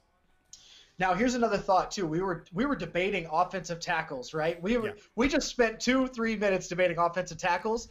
Don't forget, the Dolphins still have pick number 26. They have another first-round pick. Oh my so gosh. if the tackle position is that deep this year, I would not be surprised if Xavier McKinney comes off the board and they wait until 26 to maybe trade up back into like 23, 22 range, and then go get a tackle. 21. Won't be 21. Just saying. Anyways, but no, I definitely could see them doing that and trying to put themselves in that position to make sure they get the guy that they want. So it definitely makes sense.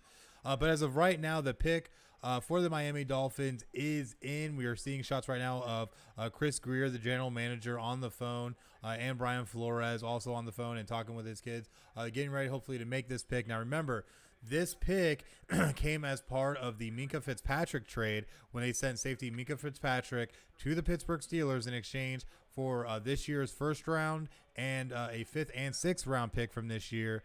So this is that first round pick, and we will see what the Dolphins will take after giving up Minkah Fitzpatrick.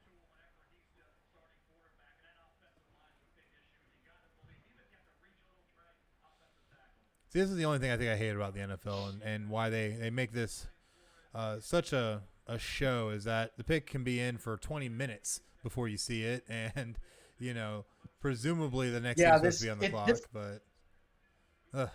Yeah, I mean we should be at pick number 23 right now, 24, and this should be almost done. But we started at 8 p.m. and we're almost we're 2.5 hours in, and we're only 18 picks in.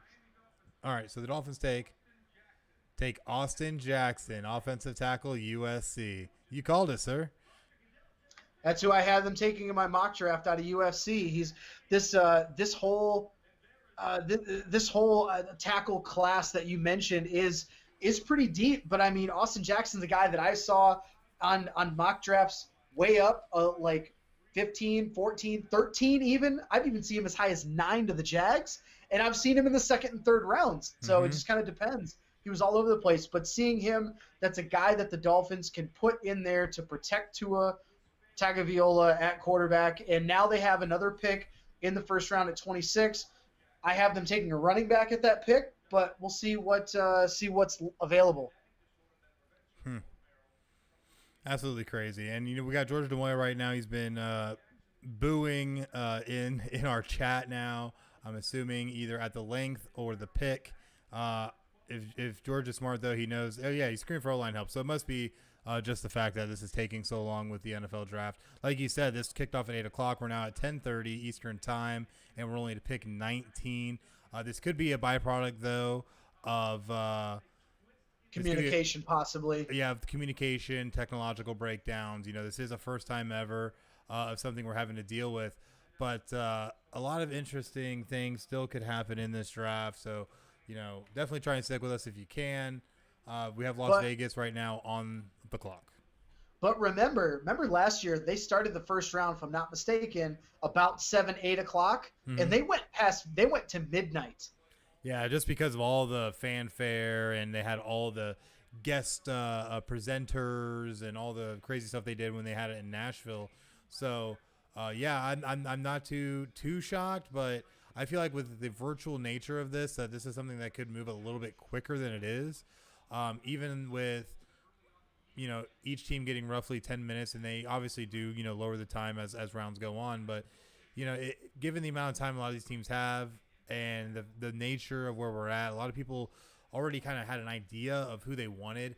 A lot of interviews have still been taking place virtually leading up to the draft, as well as tons of game film being studied. You got to remember that with us having this pandemic going on, teams are not allowed to meet with players. They're not having a lot of pro days. If players are trying to have their pro days, they're doing it in very, very reduced and closed down environments as not to put themselves at risk. And there's no face-to-face meetings whatsoever. The combine barely made it in being able to happen. So it's crazy with how everything's been able to work out with moving everything to a virtual environment. But with that in mind, given the amount of donation they've gotten from Verizon, AT&T, all these different ISP providers, I don't think we should be having any kind of issue whatsoever. With making sure this draft happens the way it needs to. And honestly, we could be sitting at least at pick 25 or 27 right now, But I think that's where it comes into what they did last year in Nashville, where they took 5 hours to do the first round, which is complete fucking bullshit. Yeah. But the NFL knows that we are going to be sitting here just suckling at the teat waiting for the next pick. They know that we're going to be sitting there waiting for it, so why not drag it out and make people stay up and watch it? And that's funny that you mentioned that. George DeMoya actually is in the chat and said the same thing, that there's nothing else to watch. So either you get to watch the NFL draft or go watch nothing. Go watch your damn Will and Grace reruns, So at the end of the day, what else do you got to do? So right now we get to sit here 2.5 hours in looking at John Gruden and Mike Mayock get ready to make the 19th selection in the 2020 NFL draft. So looking at what the Raiders have, this is their second first-round pick. They have 3 threes, then a 4 and a 5. They need help at corner, D-line, O-line, and linebacker. I have them taking a corner. Oh, here we go. Pick 19 is in. Travion Diggs. I have them taking Travion Diggs from Alabama, but we'll see.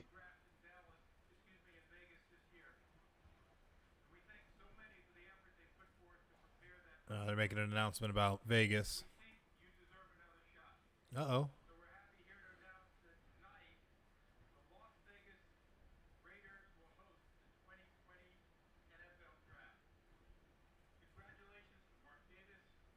What year did they say? 2021? No, he legit said 2020.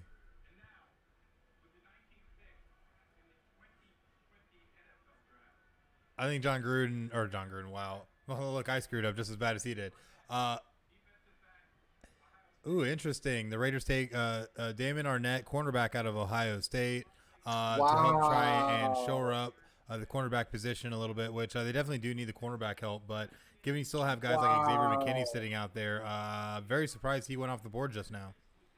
I'm very surprised there because That's even looking at NFL.com, I mean, you had Jeff Gladney, Travion Diggs, Jalen Johnson, Noah, I can't even pronounce his last name, Christian Fulton, Cameron Dantzler, Amik Robertson, Bryce Hall, Javaris Davis. All of those players are ahead of Damon Arnett, who they just took.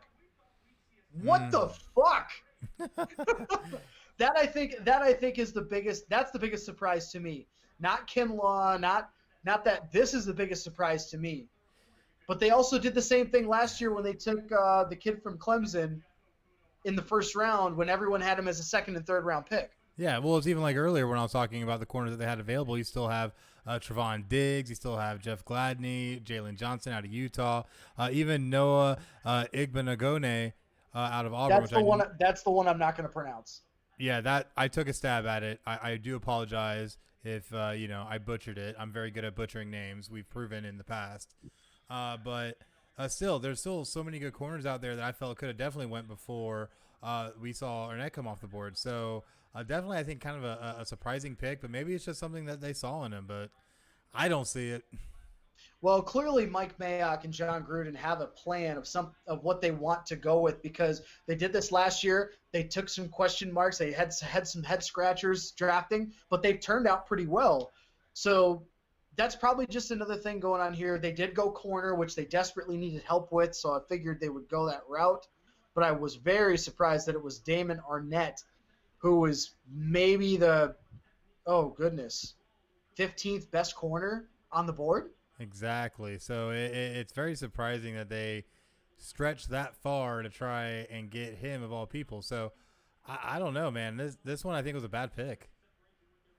Yeah, this is big time head scratcher for me. Yeah, that was a big stretch. And think too about the other players you could have picked up in that position that Las Vegas really needs right now. Whether it been even looking at as far down the line as running back. So I'm kind of surprised that they went this route at all and reached for this corner in particular. So, yeah, it's definitely going to be interesting. Definitely think this is one they're going to be biting them or kicking themselves in the butt for later on.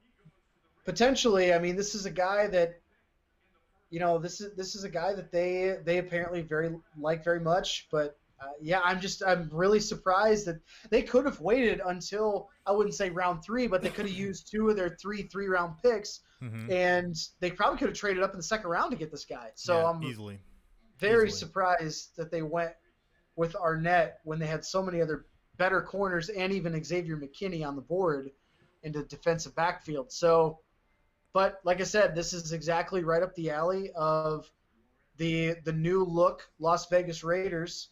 They make 2 surprises in both picks. They don't go with the top receiver in Jerry Jeudy or CeeDee Lamb. They went with Henry Ruggs III, and now they go with Damon Arnett, who was the 11th best corner according to NFL.com. Yeah, absolutely ridiculous to see him go that high. Because even on the ESPN side, he was not rated that high. And it's just absolutely surprising to see how this is played out this way. Man. So now the Raiders have to wait until round 3, pick 80 and pick 81, and then pick 91.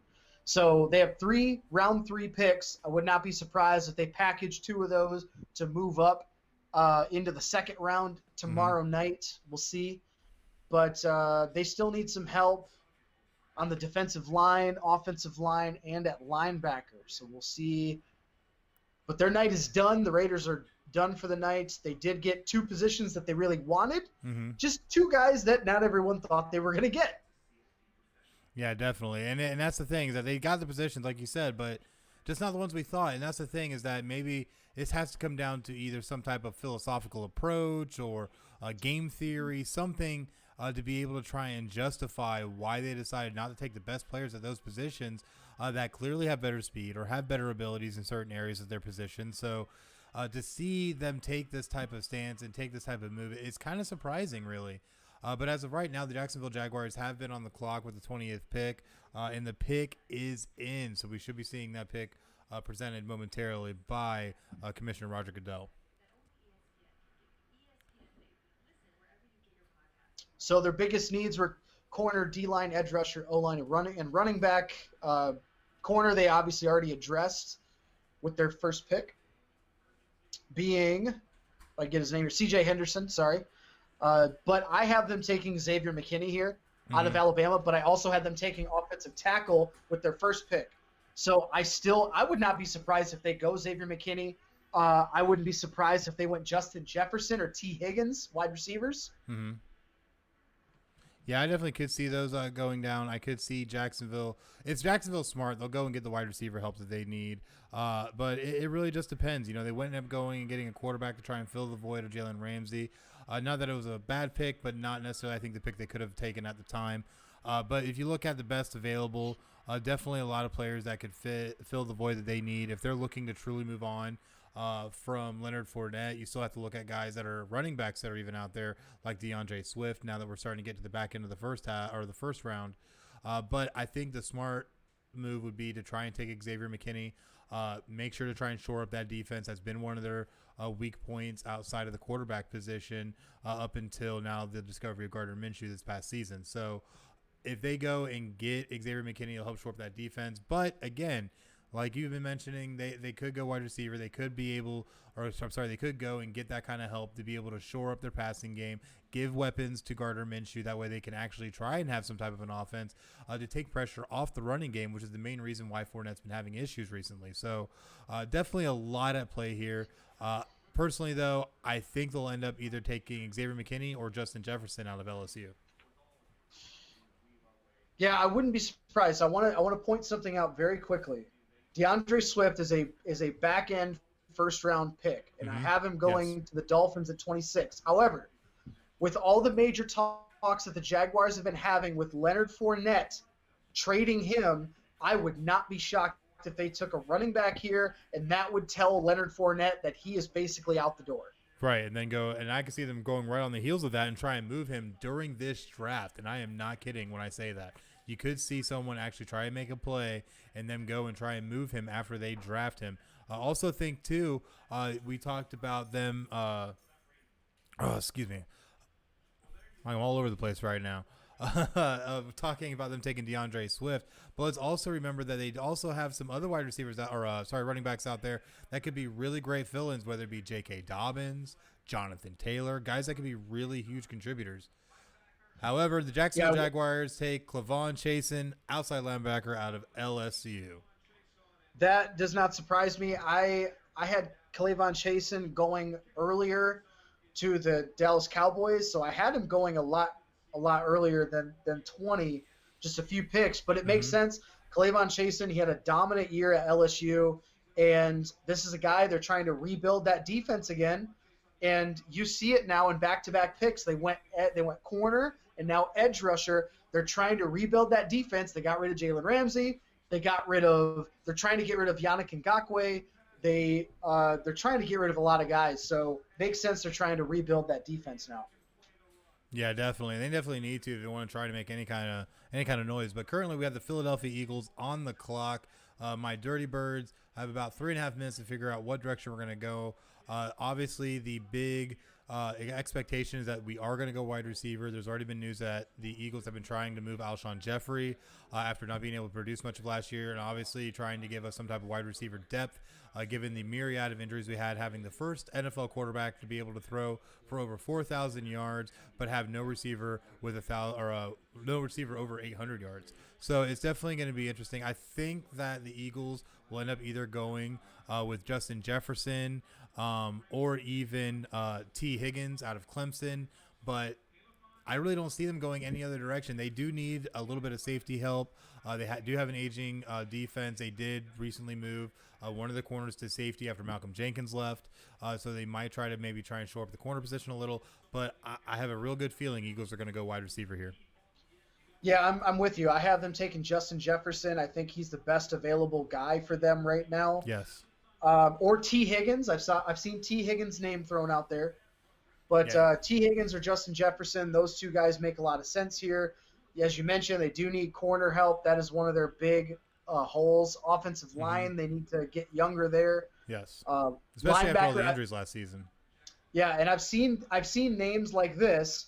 Patrick Queen and Kenneth Murray, linebackers. I've seen those names in mock drafts around the league. So I wouldn't be surprised if they go wide receiver or linebacker. Yeah, definitely. But the big thing too is when it comes down to receivers, and this is why I'm gonna make my official pick. What it is that when you look at Justin Jefferson and T. Higgins matched up, Justin Jefferson's a 6'1", 200-pound wide receiver, but you look at T. Higgins, he has that 6'4" frame, and something that the Philadelphia Eagles really love is having really tall wide receivers that are able to go up and get the ball. The only exception they've really had to that has been Deshaun Jackson.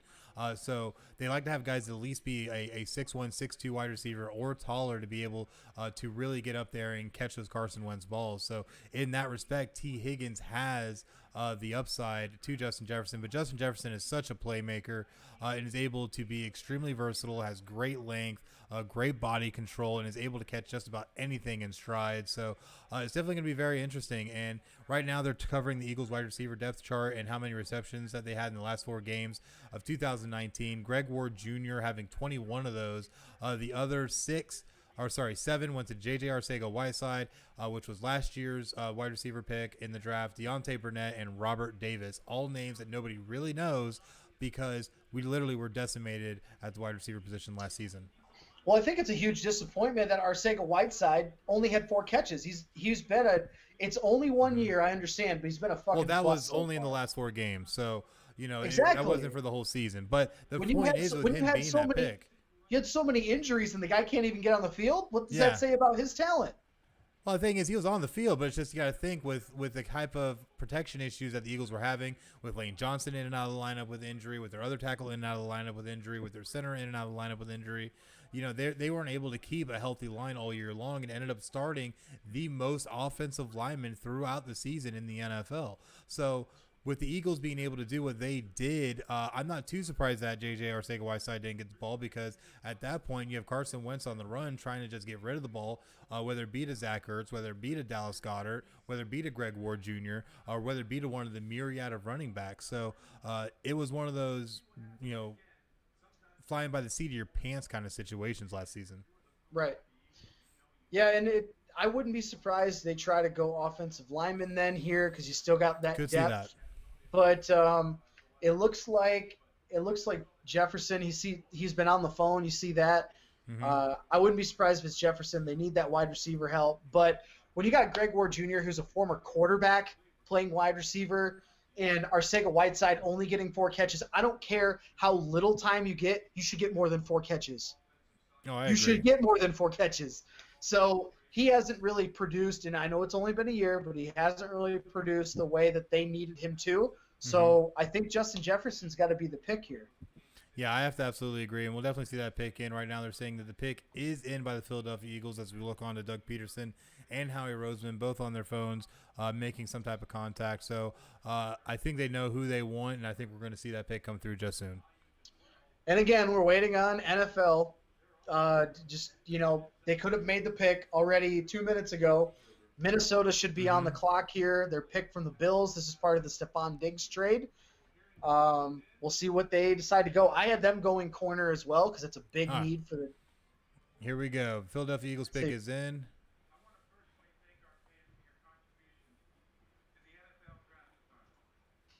Come on, Eagles. Come on, go get T. Higgins.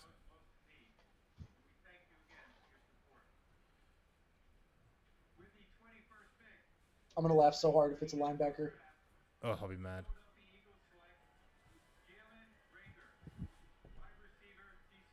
And now this is a problem the Philadelphia Eagles have, is they go out and get random wide receivers that nobody knows or that nobody cares about and turns them in to their first-round draft picks. This is fantastic. I haven't heard this name from the Eagles, so I'm very surprised that they went with him when you've got even a guy like Denzel Mims. I've seen Jalen Reagor. I've seen his name in first-round conversations, but I was really surprised that it was here at the Eagles when you got Jefferson on the board, you got T. Higgins on the board, you got Denzel Mims on the board. This hurts me. I'm very disappointed in this. Jalen Reagor is a very small receiver. His father was a defensive tackle for the Indianapolis Colts from the mid-'90s to the mid-2000s. But this guy he's talented. Okay, so he's talented. So I don't want to take anything away from him, but he's not the kind of guy that's going to be able to fit the type of offensive setup that we have. Most of his catches and highlights were honestly based upon luck, blown coverages, bad blocking, being able just to get jump balls because the defender's not looking back for the ball, things like that. So it's, I don't know, definitely not a pick I would have well, made. they clearly wanted to go after his speed because they're showing highlight tape of him at TCU, and they try to get him out. Looks like that they had a few bubble screens, quick routes, double moves. So they're trying to utilize his speed. But look at I'm looking up the receivers for the Eagles right now because I'm really curious to see who they have because you got Alshon Jeffrey, but they're possibly talking about getting rid of him. Deshaun Jackson's getting up there in age, and he's not the biggest wide receiver. This is a big surprise to me. Arcega-Whiteside is now one of your tallest receivers at 6'2". Maybe they have a lot more hope in him than we realize. Yeah, that's the only thing I can think of. I'm not gonna lie though. I think I need some whiskey But now. let's run down these receivers that are on the official website.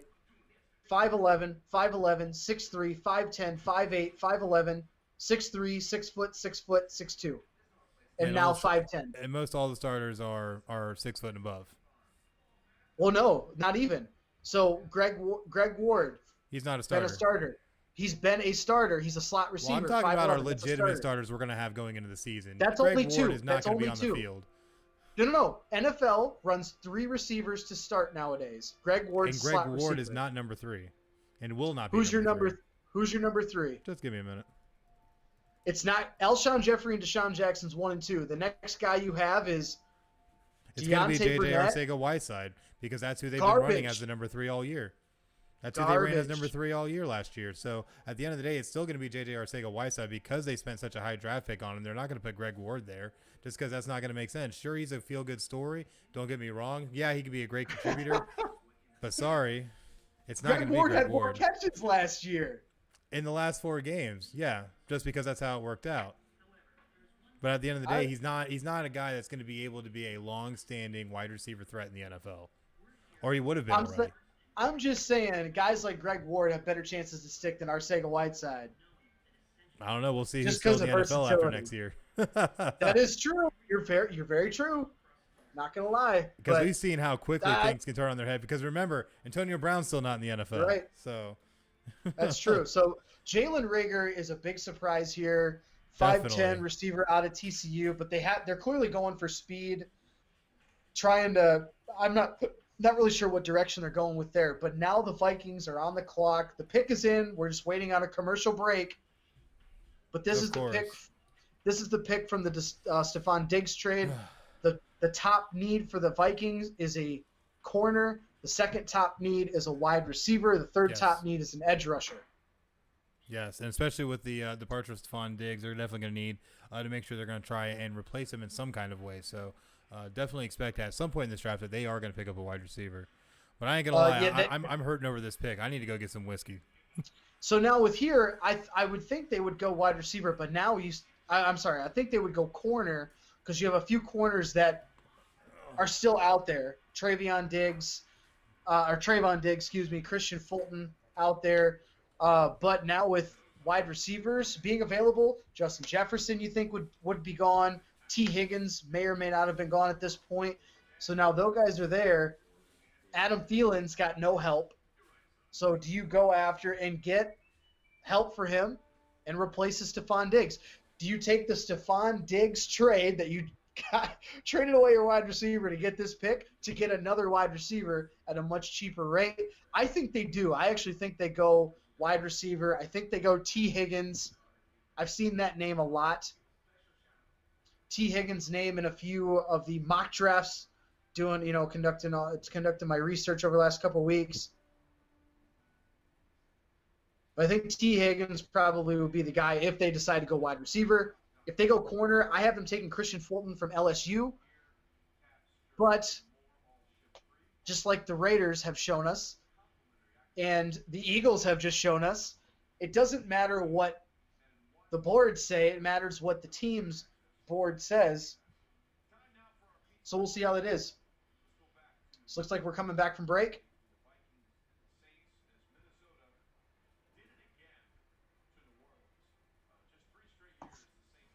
And they're still talking about, so we still haven't gotten the pick yet. That's what we're just waiting on.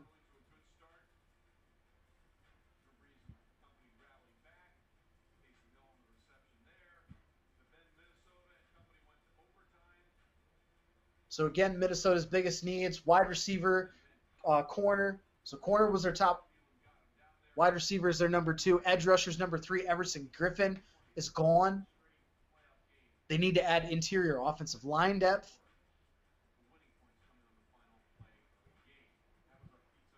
And they need some safety help.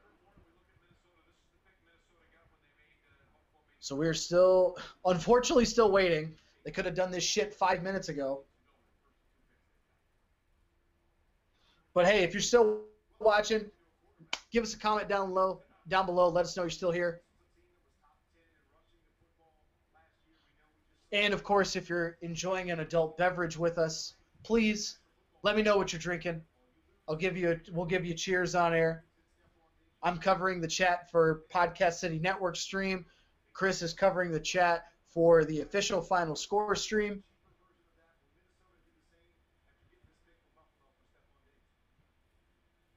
So let's see.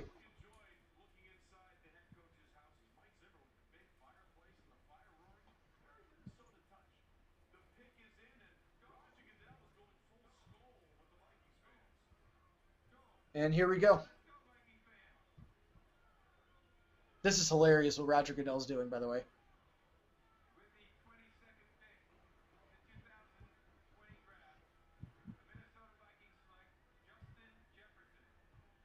Justin Jefferson comes off the board. No surprise there. I figured he'd be gone. I thought the Eagles would have taken him, but he's still there. No surprise that the Vikings decide to replace Stephon Diggs with another wide receiver in one Justin Jefferson from LSU. They get offensive help for Kirk Cousins, Dalvin Cook, and Adam Thielen and company. So that was not a whole lot of a surprise. Not a whole lot of surprise there for Justin Jefferson coming off the board, especially after the Eagles decided to pass on him. Damn Eagles. No surprise there that the Vikings decided to take a receiver in place of the receiver that they traded with the Stephon Diggs trade. And just to point out that George DeMoya giving me apologies for how it feels to be a Dolphins fan. Just so you know, the Eagles have not been always the best when it comes to drafting. But, here we are. And I was just telling everybody while you were gone, did you get yourself a drink finally or what? Well, I didn't have to pour it. Hey, he brought the bottle with him, ladies and gentlemen. That's right. Got to be able to get over this pain correctly. I was just telling everybody, if they were still with us, please let us know what you're drinking, and we'll cheers you. And we had a couple of comments. We had Zach's drinking a Two-Hearted Ale. Fantastic beer. If you've never had it, you need to drink it.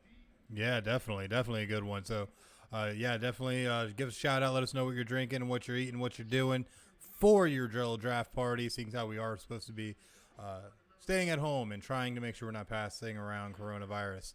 Hopefully, though, I will be able to stay sober enough to the end of this, given what the Philadelphia Eagles have done.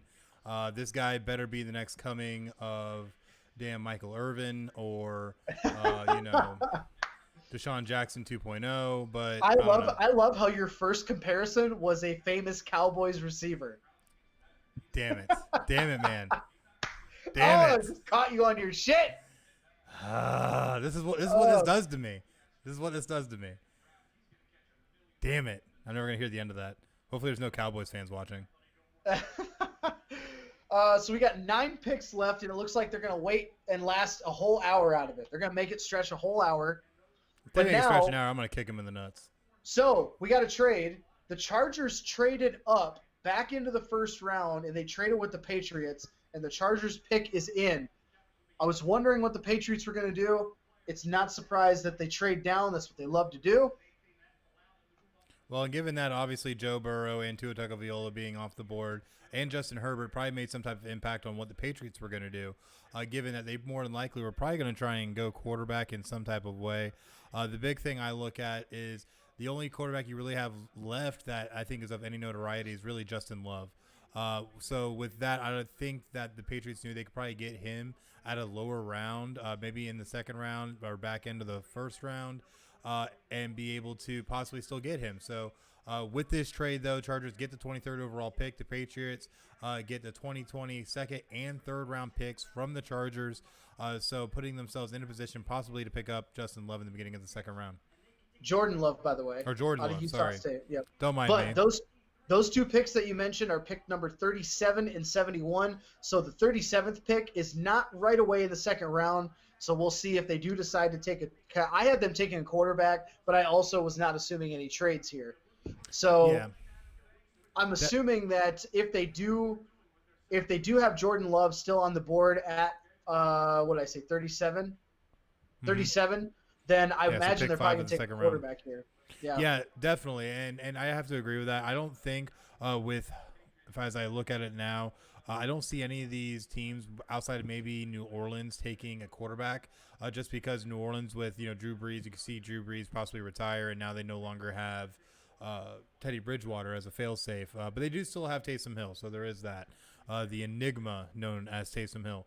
But I think that maybe the Patriots could get lucky and have Jordan Love fall all the way to them in the fifth pick, or with the fifth pick in the beginning of the second round. So, but still a lot that could happen, a lot of movement. Obviously, now we're seeing what is now our third trade, I believe, of the night. So, Yep.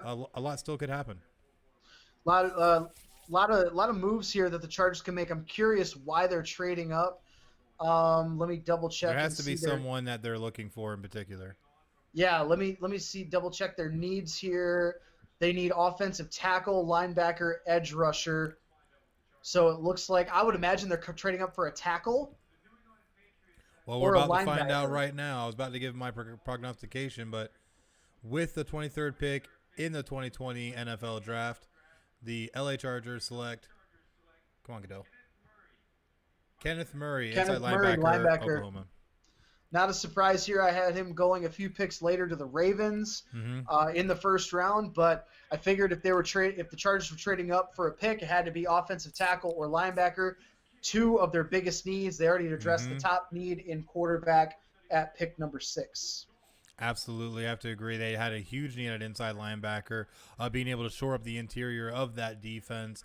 And this is a great pick. Kenneth Murray, honestly, was a really great player. Had a great season at Oklahoma, as well as just being a great contributor to the team overall off the field as well. He has a certain amount of leadership aspects to him.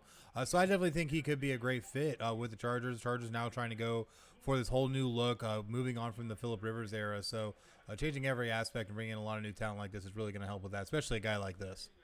Yeah, it makes sense because Melvin Ingram and Joey Bosa, I mentioned earlier in the broadcast that they're going to be free agents not too distant future. So they won't be able to keep both edge rushers. So that's going to be a need. But you got Kenneth Murray. He's considered one of the top linebackers in this draft. So the fact that he's there now, he's one of the best. Let me say this: he's one of the best pure linebackers. Yes. Technically, Simmons was classified as a linebacker, but he's not really a linebacker. So Kenneth Murray being the top linebacker available on the board, Chargers decide to go up and snatch him because I think I had the Saints taking a linebacker here at 24 because that's really one of the only few holes, if you could call it a hole in their roster. Well, another thing that I could see that the Saints doing as well is possibly trying to make another move, possibly either for a receiver or maybe try and shore out the tight end position, maybe going and getting Cole Kmet. But I could see them honestly more going in the direction of either shoring up their offensive line or trying to look at a quarterback of the future. Like we said, Jordan Love is still out there. One to look at, as well as Jake Fromm and Jacob Eason. The two I just mentioned, though, I think will go a little bit later, possibly mid to back end of the second round. But still, Jordan Love, though, very highly ranked and could be one that by a lot could go right here at this position, right here to the Saints to help be the future the successor to Drew Brees. Let me English today and get things out. Right? I mean, you just had a shot of Jameson. Calm down, sir. Calm down. You might need another one. Calming's for But the birds. That's why we got like the 7th rated wide receiver instead of like the 2 rated. but I like what the Chargers did. They went out, they got their quarterback of the future. They went out and got one of the top linebackers in the class in Kenneth Murray. I think they're really in a good spot because now they have traded that second round pick, but they still have now they have to wait till round 4 really. Yeah. Because they traded traded round 2 and 3 to the Patriots, but I think they'd be pretty happy with trading those two to get 2 basic cornerstone guys for one for their offense, one for their defense. You know, another guy that you could also look at, you could see them go the offensive line route, like I was saying a little bit earlier. You still have Ezra Cleveland sitting out there, as well as Isaiah Wilson. Both of them were projected to kind of go right here or a little bit after here. So you could maybe see a reach by the Saints. But another thing to look at, too, is that since the Saints are so complete, something else they could do is trade back just to try and acquire more picks, to get more guys of higher quality in camp, to see who really is going to end up making this final roster. So you could look at the possibility New Orleans might trade back here too. I wouldn't be surprised if they decide to trade back, but just looking at, you mentioned the tackle position. There are a few guys out there. You mentioned Josh Jones, Isaiah Wilson up there. The only things I've really seen out of a need standpoint for the Saints would be, or pull it up here. They need some depth at linebacker and offensive line. Corner is another one they might need a little bit of depth. Yeah, they just went out and got Emmanuel Sanders for wide receivers. They're completely set with Michael Thomas and Emmanuel Sanders. Yes. I mean, unless they wanted to get some kind of depth and try and have some type of longevity if they don't have long-term plans for Emmanuel Sanders. But again, you know, that's very speculative at this point. For here, I really think everything comes down either to getting interior linemen or getting defensive pieces, because outside of that, they are extremely complete when it comes to skill players. The quarterback position, tight end isn't even that bad. So honestly, the Saints are pretty set. So we'll definitely see. Yeah, they got about 2 minutes left on their pick here. But one thing to point out, which is why I had them going linebacker if they choose to stay, Kiko Alonso is coming off of his 3rd ACL tear, and that's a big area of depth for the Saints. So that's why I had them going linebacker. Makes sense. Yeah, I definitely could see them also going linebacker, just because not only are there good players out there like Patrick Queen out of LSU, or even Logan Wilson, who's kind of a dark horse out of Wyoming that some people are kind of sleeping on, but is expected to go later than this. But also Zach Bond out of Wisconsin. There's a lot of linebacker help here that they could take advantage of. And even if you want to throw his name in there, because some people like him, but honestly, I don't think he's going to the end of the second round as Terrell Lewis. But still, I think a guy like Zach Bond could be a really good fit for this defense. So I don't know. We'll see. But as of right now, the pick is in. We're currently listening to a quick speech from their head coach, Tom Payton. So we'll definitely see, though, who they're going to try and pick up. And Yuri just let us I know haven't he's taken drinking Patrick water. Queen out of LSU, but Zach Bond is a good spot here. Yeah. Yuri's drinking water. Congratulations. Yeah, way to go. Thank you. Way to stay hydrated. I'm drinking a little as well. All right, but yeah, they keep doing all these little pieces. George commented, you got a Havana Club and rum. Havana Club rum and Coke, and he's added a nip to the 1-year-old's bottle. Oh, I know that pain, sir. Please stay in there. Our thoughts, prayers, and good vibes to you. Hopefully they help you somehow. Yes. But we see Sean Payton right now is on the phone, presumably possibly talking either to their ownership or GM, or sorry, their ownership or the player. So we'll definitely see here very shortly who the Saints will be adding there in New Orleans. I think I have to agree. I could see them definitely going either offensive line or Patrick Queen. Definitely, I think would be very good moves. You know what they need to do, though? They need to get something that's going to help protect them against losses in the playoffs to the Vikings in dramatic fashion. So what you're saying is they need a referee on staff. Yeah, there it is. That's what they need. Yes, a referee on staff.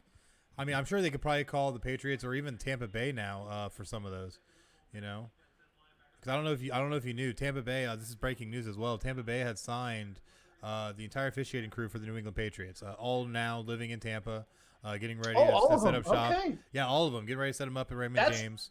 So that's literally the steal of the offseason. All right. Yes. The steal. And all it really took was making sure Rob Gronkowski would defend the WWE 24/7 title, literally 24/7. He's a two-sport athlete. Yeah, he's now a two-sport athlete because he's still technically under WWE contract. WWE is allowing Gronkowski to go and play for Tampa Bay because they know it's going to help them as long as he defends the title 24/7. But the pick is in for the Vikings.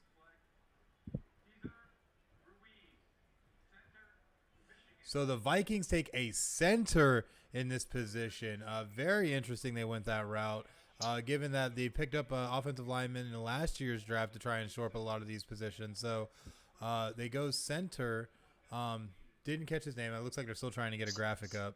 Cesar Ruiz. Yes, Cesar Luis, yes. Ruiz, R-U-I-Z.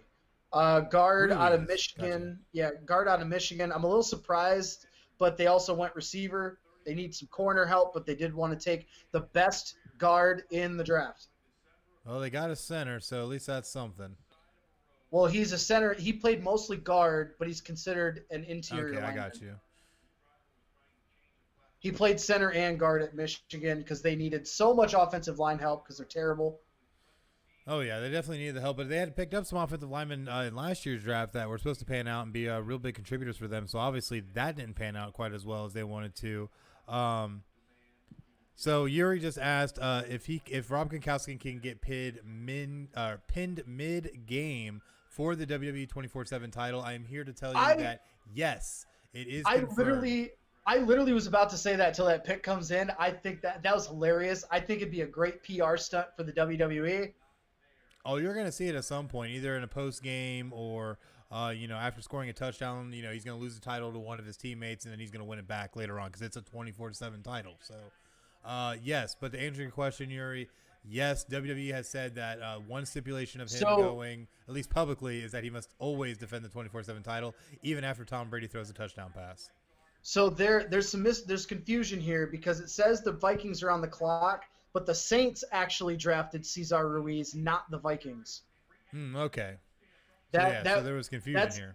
That's literally the NFL's broadcasting screw-up. They have the Vikings on the clock, and they said that Cesar Ruiz went to the Vikings, but he actually went to the Saints. Okay. That makes sense. And honestly, them picking up a center does make sense. To try and give depth to that position because they actually haven't had a good center since they traded away their all-pro center to the Seattle Seahawks not too awfully long ago. So that was 2 years ago now, right? 2 years ago, yes. So not too surprised by this, honestly. Now they've been able to get their graphics caught up and are now representing him as a Saint. So, yes. He's one of the best offensive linemen in the draft. Like when you he actually no bias, he's right? a great. Well, a little bit. So, but the one reason, they're showing tape on him, he was one of the main reasons why Shea Patterson actually had time. Now, the fact that Shea Patterson can't stay in the pocket to save his fucking life is a completely different story. Whoa, sir. I think you got heated there for a moment. A little bit. But Cesar Ruiz, they put him out. As a center, he would snap the ball, and he'd be pulling, and he'd be the fastest lineman out to the sideline. Whew, man, that's a good center because in my semi-pro days, I had to do the same where I do either a direct snap or a shotgun snap and have to pull in. I can tell you right now, as a guy who grew in high school as a pulling guard, to be a pulling center is honestly scary as hell because especially if you got guys blitzing your AA gaps, whoo, buddy, you better get out of there quick. You better be making them check calls. Yeah, you gotta get out of there quick. So here he also threw in saying that R-Truth, if he were to disguise himself as a linebacker to win back the title. That would be hilarious. That would be a great PR move. George jumped in and said, didn't Goodell also announce him going to the Vikings? Yes, everybody announced him going to the Vikings, which is a complete screw-up on their part. Oh, and then the Vikings trade the pick. Yeah, now the Vikings are trading their 25th pick. Looks like they're going with the 49ers. Did I just hear? Yes, the Vikings have traded the pick to the 49ers. So the 49ers have now moved up for 25, assumingly probably giving up their 31st pick and probably a second or third rounder. All right, here we're getting this So story from Adam Schefter. 117 and 176 to Minnesota, 425. that's it. I don't know. I might have missed part of it. I think it has that 31 pick has to be a part of it. Got to be a part of it because the 49ers don't have a whole lot of draft capital to be working with. There must be something in particular they're trying to get. Yeah, I think it is also including the 31 that Adam Schefter is reporting as well. So, 3 picks to be able to move up from 31 to 25. Honestly, though, who do you think the 49ers are trying to get right here? Well, I had the 49ers going corner. There was talks about them taking a lineman, offense or defense.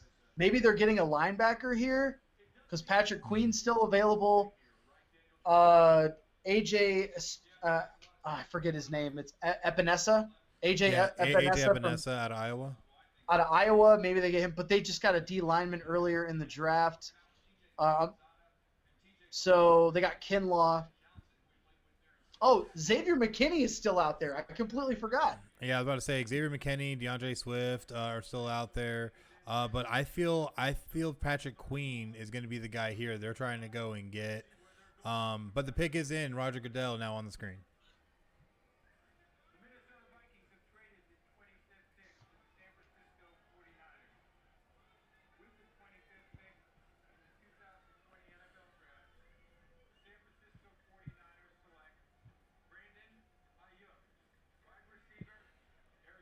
So they take Brandon Ayuk, wide receiver out of Arizona State. I forgot that's the receiver that they were initially going to take. I had them taking early in the draft. I had them taking the wide receiver Ruggs, but they decided to move up and take Ayuk. I've seen Ayuk at the end of the first round a lot of mock drafts, so this makes sense for them to go wide receiver. Yeah, definitely. And we still have a lot of good receivers that are sitting out there right now, including T. Higgins, Michael Pittman Jr., Denzel Mims, Laviska Shenault Jr., Chase Claypool, Devin DuVernay. Like, there's still some good receivers out there that could be able to make some noise.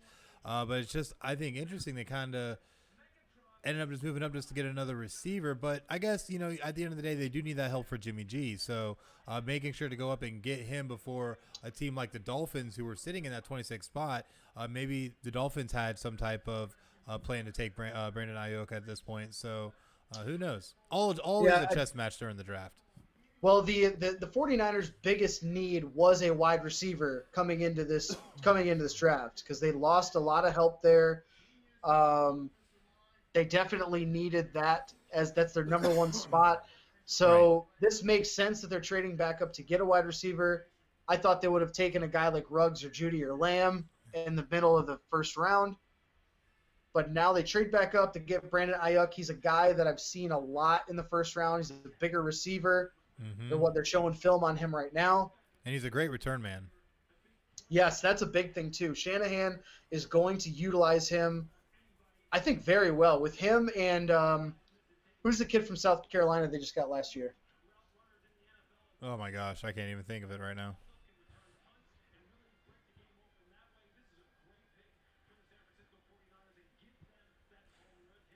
But now you got San Francisco having drafted Javon Kinlaw and now Ayuk. So definitely some interesting moves for the 49ers. I think some good ones too. That ended up being a pretty good draft because a lot of head scratching when they didn't draft a receiver, when they really needed help, but they got a talented guy in Kinlaw. They still got the guy they wanted at wide receiver in Ayuk. So this actually ends up being not too bad of a first round for the 49ers. Absolutely. So, yeah, definitely I think a nice bounce back, especially after suffering that horrible defeat in the Super Bowl after leading that game. So trying to shore up the defense and now get a nice offensive weapon to be able to help Jimmy G be able to progress as a passer in San Fran. So definitely good stuff. Let's see. All right, now we're currently at commercial break, but we do have the Miami Dolphins now on the clock. We're finally to pick 26. Yeah, the third first-round pick for the Miami Dolphins. So we'll see what they'll be able to do with it. Still a lot of great talent on the board. Who do you think Miami goes with here? I had them going with DeAndre Swift out of Georgia here. This is the pick from the Texans for Laramie Tunsil. I still think they go running back here. They could go so many other ways. They need an edge rusher. I could see Yatir Gross-Matos, the edge rusher from Penn State, going. AJ Epinesa from Iowa. Patrick Queen from LSU I could see going here. There's a few different. Xavier McKinney still on the board. Let's not forget either that they still do need a little bit of defensive tackle help. So you could also see Ross Blacklock out of TCU go here. He was expected to go about near the back end of the first round. Yeah, I've seen his name a lot in the back end of the first, top of the second. Mm-hmm. So that's another name definitely. Yeah, but I definitely could still see. You can't remember, like you said, Xavier McKinney is still out there. Could end up being a huge, huge help for them. Also, Patrick Queen still being there. So a lot of good things that could really help with the Dolphins here when it comes to the kind of talent that we still have available. They could really it depends. I mean, they could go with the pure need, or they could just go. I would think they have to go best player available. Mm-hmm. It just really depends on who they have on their board. Is that guy? That's why I'm looking at the NFL.com. Best available player right now by score is DeAndre Swift, running back. Then Patrick Queen is number 2. Yatir Gross-Matos is number 3. Yeah, but when you start looking at what the Dolphins actually have for a depth chart for safety, there's not a lot there, and that's, I think, something they have to really look at because as you look at it right now, you have Adrian Colbert and Eric Rowe as your safety packages right now, so that's not really a lot to work with. So I don't know. It's gonna be interesting. I think they definitely could go best player. Maybe get DeAndre Swift or Xavier McKinney. But I think if they go Xavier McKinney, it's going to help shore up that back-end defense because you already got the corner plays covered. You already got your quarterback. You got an offensive lineman to protect him. Let's go ahead and take care of that secondary. But then again, like you said, DeAndre Swift's still there. So I don't know. We'll see what happens. They still have about 2.5 minutes left on the clock right now before making their pick. And another thing to keep in mind as well is that Miami's been known to jump around a lot in the draft, is that we could see Miami maybe trade back a little bit here and try and get a little bit more draft capital. Something else though to look at. It's possible, but I highly doubt it just because how many picks they already have in this draft.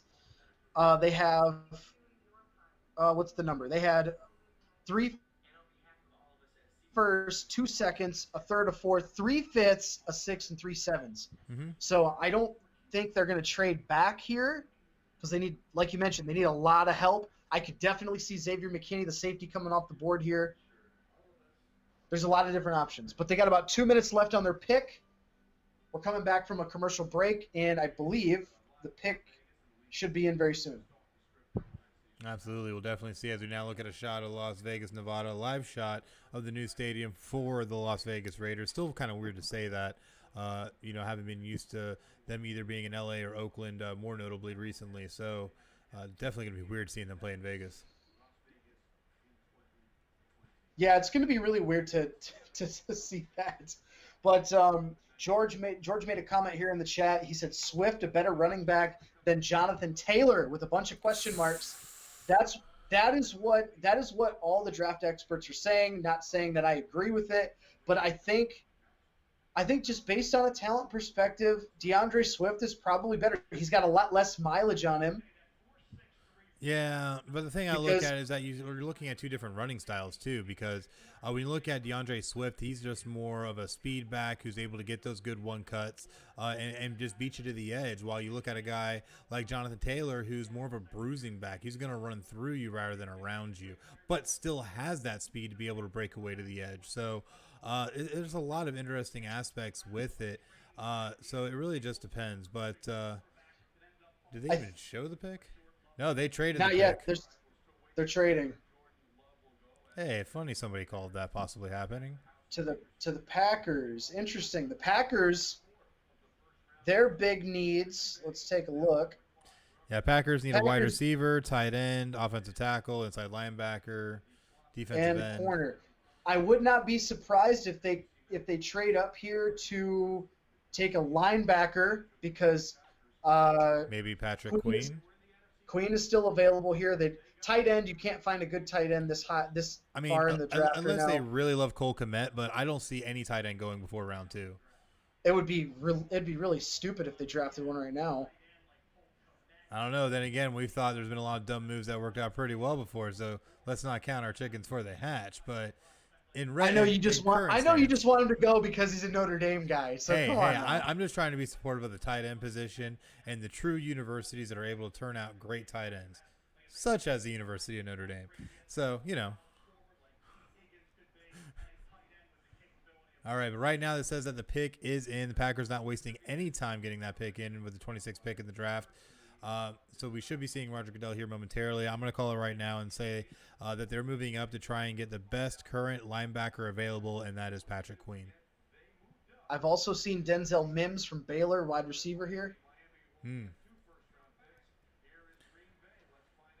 Here we go. Let's see what they got.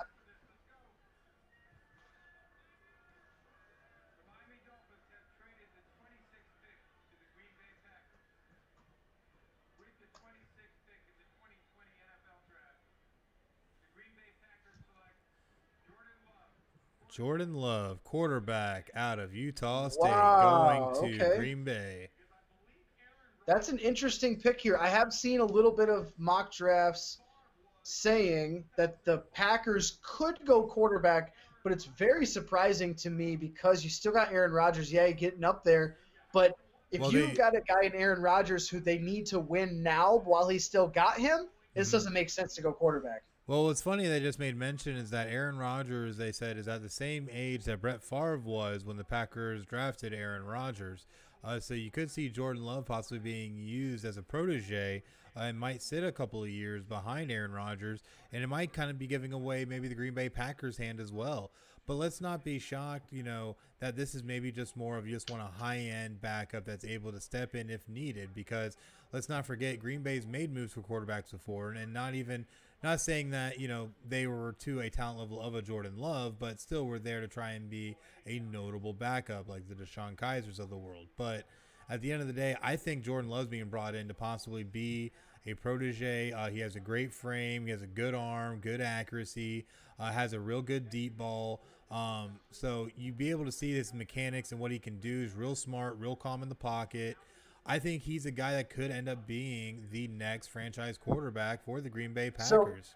So all those little words you just use, maybe, could be. No, if you draft a fucking quarterback in the first round, he is your new fucking franchise quarterback. Everybody realizes but you can't take that. Even if you draft him in the first round, you have the intentions of him being your franchise quarterback, but that doesn't mean that's what's going to happen. Look at the Redskins right now with Dwayne Haskins. He doesn't look like a first-round quarterback to save anybody's life. And doesn't matter. How big of an impact RG3 was supposed to be either, and look what happened.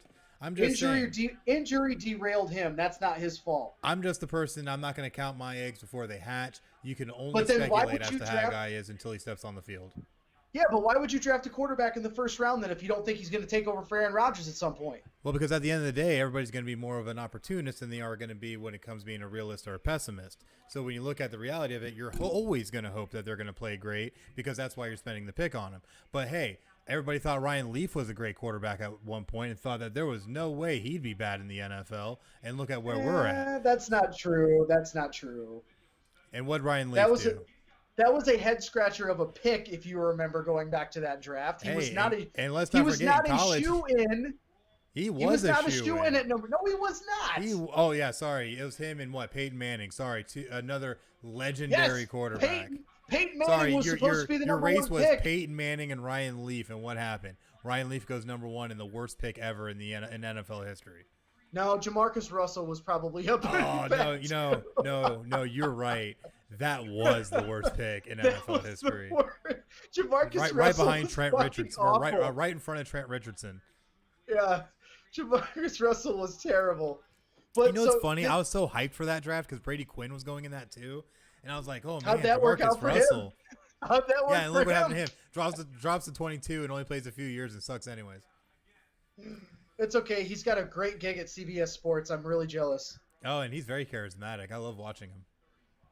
And it's funny too. Actually, I saw him do an entire breakdown of football where it was Matt Leinart, Reggie Bush, and Brady Quinn, and I'm sitting here thinking, so you guys got the three main players in the Bush Push series here, doing doing commentary. You got three potential first round Heisman picks. Yeah, all 3 first-round picks, and all 3 of them were in the Heisman running. If Yes, like Quinn didn't win it, but he was right there. Yeah, Brady Quinn was in it, and Leinart and Bush both won one. Well, yeah, Bush had to give his back, but anyways, at the end of the day, though, so it's still crazy. But here, I still don't get this because the Packers need wide receiver help. They went and got Devin Funchess, and I'm sorry, I know he's a Michigan guy. He's not a fucking wide receiver. He's a tight end. Yeah, and they push him at wide receiver. He's not fast enough to be a wide receiver. He's not a WR1. He's a guy they have no receivers outside of Devontae Adams. So why not go get a receiver? Why not help get your offensive line where it needs to go? But they go and get a fucking quarterback. It doesn't really make sense to me. Yeah, it doesn't make sense. They definitely needed a lot more help at different positions and didn't really need to go and get a quarterback. You still have Aaron Rodgers, and honestly, I feel like Aaron Rodgers at least has a few years left on him to be able to say that you could have waited until next year's draft or the draft after when we start getting a new crop of quarterbacks. Because don't forget, next year Trevor Lawrence is going to be coming out more than likely, so or even the year after. So you have a window to be able to get Aaron Rodgers replaced. You don't need to be doing it right now and reaching what I feel like for Jordan Love. Now, at 26, it's not a bad pick, but at the end of the day, you didn't get Tua Tagovailoa, you didn't get Joe Burrow, you didn't get Justin Herbert. Those were considered to be the top 3 quarterbacks in this class. Some would argue to say Jordan Love was the number 3, but realistically, come on. Who was really going to be the number 3? It wasn't going to be Jordan Love. You played in a smaller school, in a non-Power 5 conference, which is going to inflate your numbers to a certain aspect if you are truly a good player. And I'm not trying to take anything away from what Jordan Love did, but at the end of the day, this is – Green Bay could have done something else to help them now rather than spending this pick, a first-round pick, on Jordan Love. This now brings up a very good question. The question about can Matt LaFleur and Aaron Rodgers coexist, and can Aaron Rodgers, is his days numbered as a Green Bay Packer? I think now they are. Yes. Because he's still going to be a free agent in the next year or two, and the Packers clearly decided that Rodgers is not the future anymore. And you might be very right on that. But Aaron Rodgers' contract, I'm looking it up right now, was a 4-year deal. All I hope, being a Lions fan, I hope to God Jordan Love becomes a fucking terrible quarterback because that means we don't have to deal with Hall of Famers in Green Bay. Aaron Rodgers, though, still has 4 years left on his deal. So he must have just got an extension then that I forgot about. Yeah, because he's not a free agent until 2024. So still going to be some time before we see that happen. But you got to think, why would you spend a first-round pick on a guy, on Jordan Love, where you're going to be spending the least amount of money for him in this time, they'll just waste him on your bench? It doesn't make sense that you're going to pay that kind of money for a quarterback coming out of the first round like this and not use him. In this day and age, when you've got guys like Carson Wentz, Dak Prescott, Patrick Mahomes, Deshaun Watson, guys that in their rookie contracts is the most value you get out of your quarterback position, why are you going to do what you did 20 years ago, basically, when you drafted Aaron Rodgers? Oh, it worked for us once. Let's keep Rodgers for 3 years and then play him.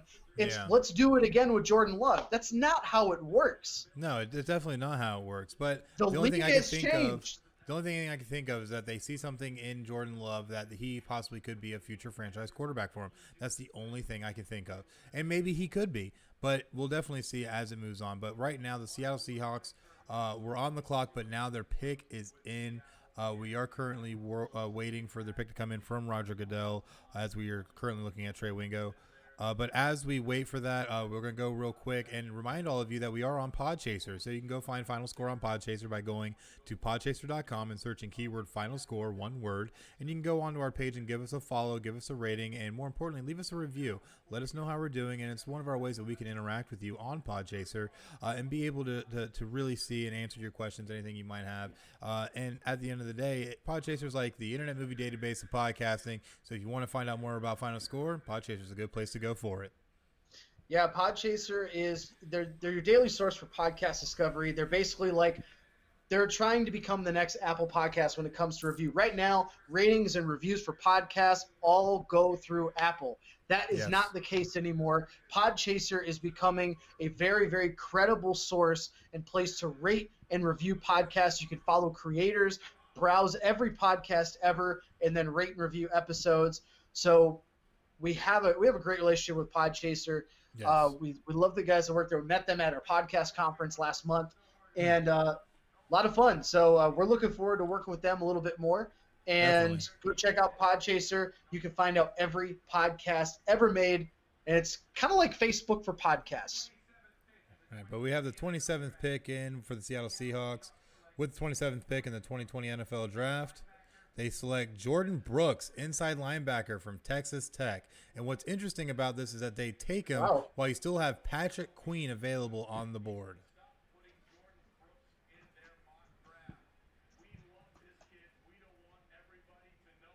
Yeah, definitely has some good stats. He was 7th in Texas Tech history in tackles, led the team in tackles in 2016, 18, and 19. Second team AP All-American, Buckus Award finalist, great athlete, great student, 6'4", 240, so decent-ish size. I think, honestly, a little shorter than I would like in a linebacker, but definitely interesting, though, that they go this route, picking up him instead of Patrick Queen, who is still available at inside linebacker. So what are your thoughts on this? I'm a little surprised. I'm very surprised they went with Jordan Brooks, who I'm looking at NFL.com's rankings of linebackers, and he is number 7. He's number 7, sorry. Number 7, Right. You still got Josh Uche from Michigan, Logan Wilson from Wyoming, Zach Bond from Wisconsin, and Patrick Queen from LSU ahead of them. But this is clearly a guy they think will fit into their scheme and what they like to do. I think Right. this is more so, you mentioned his undersizedness. Maybe they throw him in that little bit of a slot corner type position, like a Kind of play nickel him or as that dime. hybrid He's style nickel. like a hybrid linebacker. They show him in coverage against tight ends. So the thing is here, you got the Griffin brothers from UCF. Right. I would not be surprised if one or both of them are probably going to be out the door if they're taking a guy like this. Very quite possibly, and that is something to kind of keep up with because we know even with the story of Shaquem Griffin, with him and his the one hand he is missing as part of a birth defect that he had, but it's something that always has been a concern. So I wonder if maybe that finally has become a concern because of his production. So I don't know. We'll definitely see what happens. Right now, though, we do have the Baltimore Ravens on the clock with the 28th pick, which means we only have 5 picks left. In the And guess first what? round. It's 11:30. They're wasting that whole hour on 9 picks. Damn it, NFL. Fucking I had things NFL. I would have liked to have done tonight, NFL. Like, No shit. Me too. I can't really think of much. You know what? I could have I been wanna- doing? I I could have wanna been get drinking more ready. of this Jameson. You know what I got? You know what I got to do? Here we go. Shameless plug for all 5 people that are left watching. Hey, we had 3. We got to get ready for our stream tomorrow night. Shameless God, plug sir. number 2. Tomorrow night, twitch.tv/PCN Final Score, NCAA Football 14. We're having a stream. Come grab a drink, enjoy. We're doing Road to Glory mode. I got everything ready to go. We're just waiting for y'all to show up tomorrow night. Well, if you're shameless plugging, that means I have to shameless plug for us, which means Yeah. you only have until 11:59 tonight to get your votes in for Sports Movie Madness. We will be going over the results of the Sweet 16 this Sunday live on Facebook Live at facebook.com/PCN Final Score /live. And we will go over all of those results as part of episode 55 live at 9 p.m. So definitely make sure to go there. Give us a like, give us a follow. Make sure you're check marking for those notifications. That way you can make sure that you don't miss out when we go live for episode 55. So live for 55. Make sure you're there. Live for 55. Baltimore Ravens have about 3 minutes left on their pick. I had them taking Kenneth Murray, linebacker from Oklahoma here. With Patrick Queen on the board still from LSU, this has got to be the pick because the Ravens need to take a linebacker. That was their biggest hole, even though they went 14-2 last year. They have to replace C.J. Mosley, who went to the Jets. They really, really desperately missed his production last year. So I wouldn't be surprised if they go Patrick Queen line. linebacker or a linebacker. Zach Bond's another name I could see here too. With this pick, there's a lot of ways that this could go. I could see them definitely going with Patrick Queen. They do need the inside linebacker help, probably more than anything right now. But with him sliding down the board, it makes me worried if there is some type of issue going on with him, whether it be character related or something else. I'm not 100% sure. Xavier McKinney could be brought in maybe to shore out the secondary. But really what I see happening, it still has to be Patrick Queen. They can't go wide receiver here. They already have enough talent. No need. The only other way that I can see them going is maybe defensive end, getting like AJ Epinesa out of Iowa. But realistically, this has to be Patrick Queen. Yep. I don't see it going any other way. And as of right now, the pick is also in. Yep. Other names I've seen here, Yatir Gross-Matos, the edge rusher from Penn State. I saw Cesar Ruiz's name here, but obviously he's gone. So interior lineman, a guard maybe, because Marshall Yanda retired. So we'll see. We're just waiting on the commissioner's pick here. Yeah, definitely. A lot of ways that this could go, but I'm interested to see who the Ravens are really going to pull out. I really don't see anything other than Patrick Queen happening. They, like you said, they really need that interior linebacker help. He's a guy with that kind of talent, expected to have gone in the first, roughly the midway point of this first round, and is still available here at 28. Honestly, if you let him go, you have Tennessee and Miami sitting right there, and I could see either one of those two snatching him up, especially if he makes it to Miami. Baltimore needs to pull the trigger and just take care of what they need to take care of.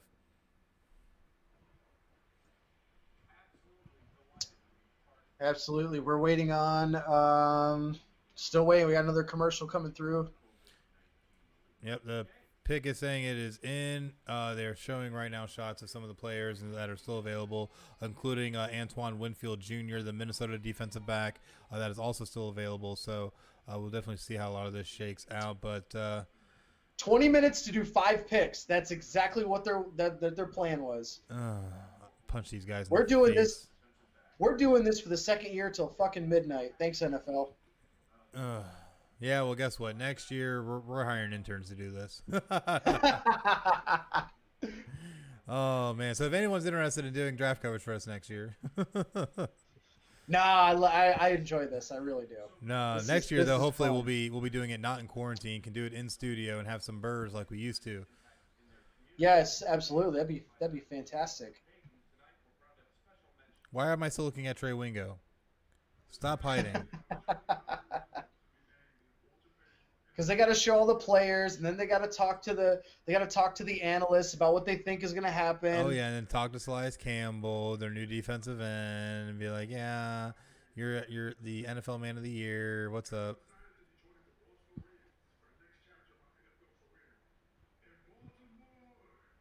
They're literally waiting. This pick could have been made minutes ago.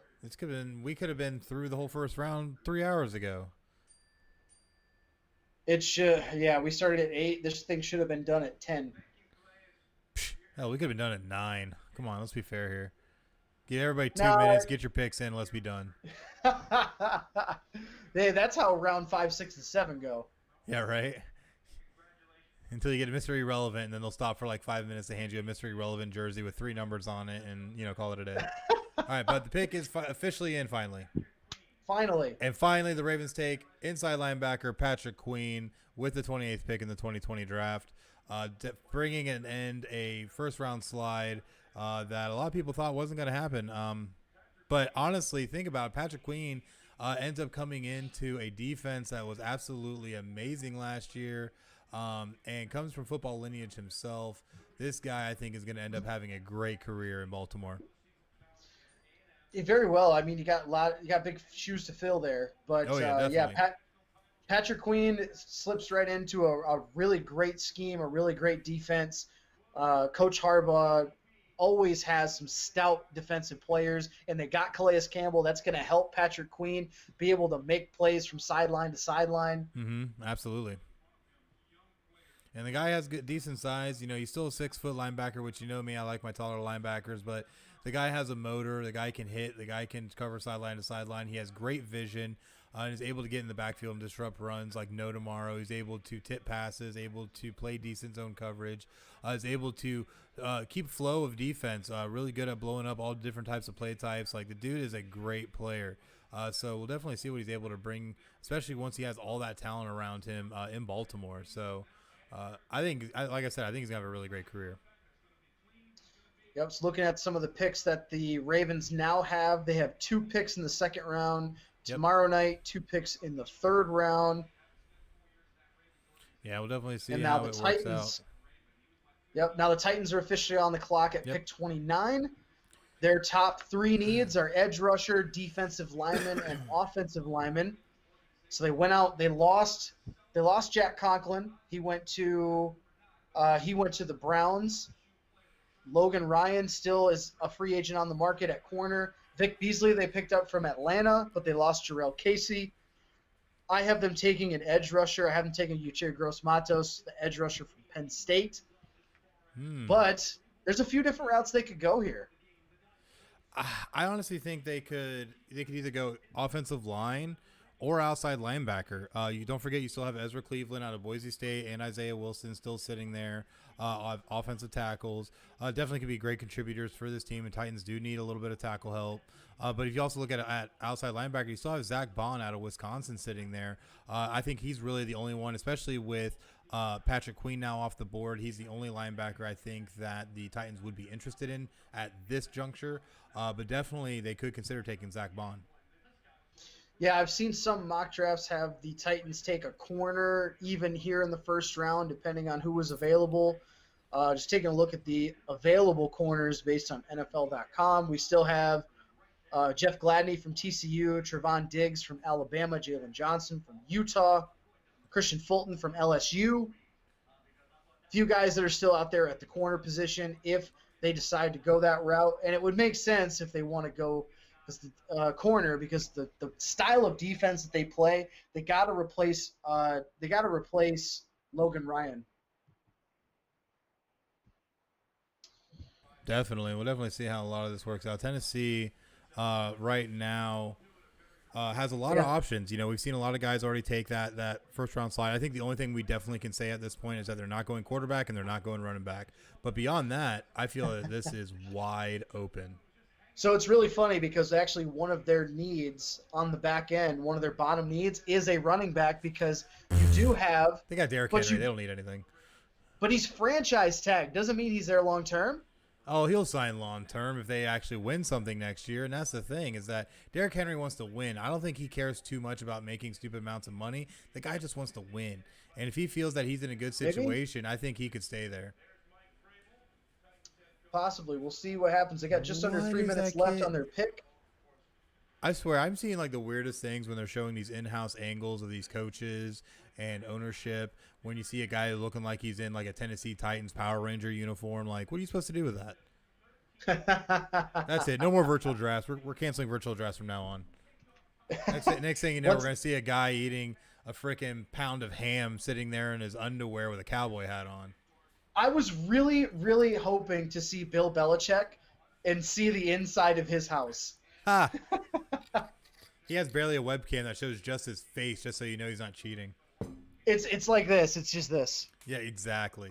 Just like that. So, but right now the pick is in for the Tennessee Titans, so we'll definitely see what we got going on, and then hopefully get through these last 3 picks in a timely manner if the NFL knew the definition of what that was. So we'll definitely see here momentarily. What is this guy wearing? He looks like I saw that. Like a condom with a Power Ranger suit on. I don't know. And what's this guy to the right looking like, Joe Exotic's weird cousin? Oh, no, wait. It's because the screen froze. There's cheating going on in Tennessee. Screen froze. I was waiting to see when the first thing. I'm surprised it happened so late. Yeah, right? Oh, look at the dirty stash on the dude with the Pro Bowl uniform. That's what I'm saying. He's looking like Joe Dirt's weird cousin. Yeah, he's got the mullet and everything. Oh, that's ugly. Yeah, it's horrible, man. It's horrible. How But does Vrabel have a kid that ugly? But I'm not going to lie, officially, even though this is not an official episode of our part of our numbered episodes, this is our longest episode we have ever done. Thanks NFL for elongating this. We were hoping for a decent night, and you gave us this. Yeah, we're sitting on just under 4 hours. Yeah, current recording time at 3 hours and 47 minutes. Definitely our longest by at least half an hour. Not gonna lie. I think our longest one was what, 2.5 hours, 2:40, 2:40. No, we've hit 3 hours. Have we hit 3 hours before? Good lord, we've hit 3 hours before. All right, but the actual pick is in. 29th pick in the 2020 NFL Draft is Isaiah Wilson, offensive tackle, University of Georgia. So definitely not a surprise though that they went and took care of the offensive line. Did not get Ezra Cleveland, but definitely went down only one spot on ESPN's big board and ended up getting their guy in Isaiah Wilson. So we'll see how it ends up working out. It makes me kind of wonder though what's going on with Ezra Cleveland. Maybe guys aren't believing in his ability. Because he's not actually rated that high. He's still a top 10 tackle you got to look at. Yeah, but I'm just saying, look, based off some of the things, I've never seen Ezra Cleveland's name even anywhere near the first round. I have, but you you love the NFL for some reason and all the lies they tell, so it's okay. I've done research on multiple different. Right. I've done new research on multiple different outlets, multiple different companies. Like I've done. It's okay, so you don't have to get so defensive. I know what it's like being a Detroit fan. I know you always have to feel like you have to defend yourself, but. I know it's so bad. I'm about to say I know it hurts. Bad. I mean, like how many Green Bay and Vikings fans you have to look at and be like, "Hey, we were good once." We have to year in and year out defend this guy right here. Yeah, you know what though? We have to year in and year out defend this guy right here. Just like when I attacked him at the beginning of last season and told you how washed up he was. How'd that work out? It wasn't washed up. Sure as hell was broken. Well, I mean, when you have a fractured back because you've been carrying the team for 10 years. That is the truest truth ever spoken on this show. We love to do that as Detroit organization. We like to get great talent and then waste their careers with nothing to show for it. Well, I was gonna say take a shit on them, but I guess that describes it just as well. So Miami traded back there at number 30. This is finally their third pick. Now let's see what they've already drafted. They drafted offensive tackle and quarterback. I had them taking a running back at 26, but they traded back. They still need. Let's see. They still need a defensive tackle, defensive end. They need a running back. They need a lot of different things. Honestly, you got to remember Miami has some of the biggest glaring holes there is in the NFL. They've been trying to shore it up as best they can. And honestly, I don't think to this point they've done too bad of a job. But we had mentioned earlier how they were kind of big on a guy like DeAndre Swift. And I could honestly see them taking him at this point, being able to know that they could trade back and maybe still get their guy and took that chance, and now it's paying off. Because at that point, you have to kind of wonder, were they looking at, maybe looking at getting DeAndre Swift or J.K. Dobbins or even Clyde Edwards-Helaire? Maybe one of those guys, or even Jonathan Taylor. Maybe they have a myriad of guys that they were looking at. Here's a name that you threw out earlier the last time the Dolphins were on the clock at 26, which makes a lot of sense now because he's still on the board, and that's safety Xavier McKinney from Alabama. Yep. He was projected as like a top 15 pick, like a top 15, 20 pick, and he's still sitting there at 20 or 30, excuse me. I would not be surprised because you mentioned their roster that they have for safeties is very, very thin. Yes. I would not be surprised if this is Xavier McKinney here. And I could agree absolutely with that. I could absolutely see it just because of the fact that maybe they were thinking when they traded back that he might have gone in that time before they got to this pick, but he is still there. So with Xavier McKinney still being available out of Alabama, I definitely could see Miami still taking that pick here. But we'll definitely see. We're currently in a commercial break, about 4 minutes left for them to make this pick. So we'll definitely see what we get out of this. But I think I'm going to go ahead and say officially it's going to be either Xavier McKinney, excuse me, or they're going to go running back and take DeAndre Swift. Yeah, either one would be a smart choice here, I think. I think based on value, Xavier McKinney is probably the route to go. Yes. But if they really want, they went and got Jordan Howard but you know what Jordan Howard hasn't been able to do ever since that 1 year in Chicago. Right. So I don't think he's the guy at running back, but they have a lot of holes. But I think Xavier McKinney feels the biggest need for them right now.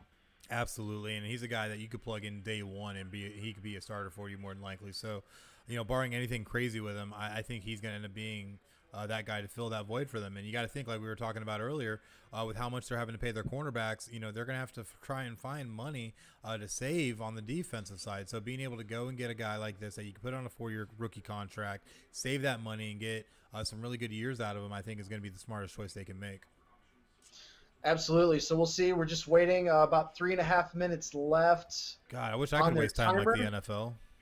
Yeah, this would be great, And we got George DeMoya back in the chat right now. Says he thinks they should wait for a running back in the second round and get Akers, Taylor, or Swift, and that they need to get Xavier McKinney right now. I agree. I think Xavier McKinney is the route to go right now. His value was a top 20 guy, and he's still sitting there at 30. It just makes sense.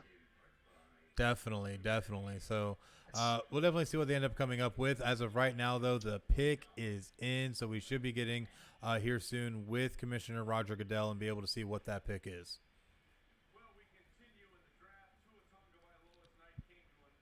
Yep, finally the pick is in. But they got to wait and talk for another 5 minutes about what the Dolphins did, talk to the analysts. It's almost midnight now on the East Coast. Austin Jackson. So it's going to be three picks in 30 minutes. Here we go. Oh. Yeah, let's. Can we just they're shoot gonna it in wait. the face now? They're going to wait 10 minutes per pick. We're going to be here. We're going to be here till 12:30. Watch. We're going to speculate the picks to our whole 3 viewers. We're going to waste another 30 cut the minutes. Show. And to everyone that's still watching, hanging in with us, thank you guys. Thank you. And Seriously. hopefully you've had a bathroom break or went and ate something or did something, because this has been a long stream. It's been a long stream. Yeah, this is the longest stream I think we've ever done continuously. We were approaching 4 hours live. We were hoping to do this show in half of that, but honestly, we probably should have expected the NFL would screw the pooch and make a mockery. Well, I shouldn't say a mockery, but make a spectacle of this as much as possible, because it's the first ever virtual NFL draft. So, here we are. But the pick is in for the Dolphins still 2 years later. 2 years later. 2 years later. I'm going to have to get that as a nice sound bit for our soundboard. Love it.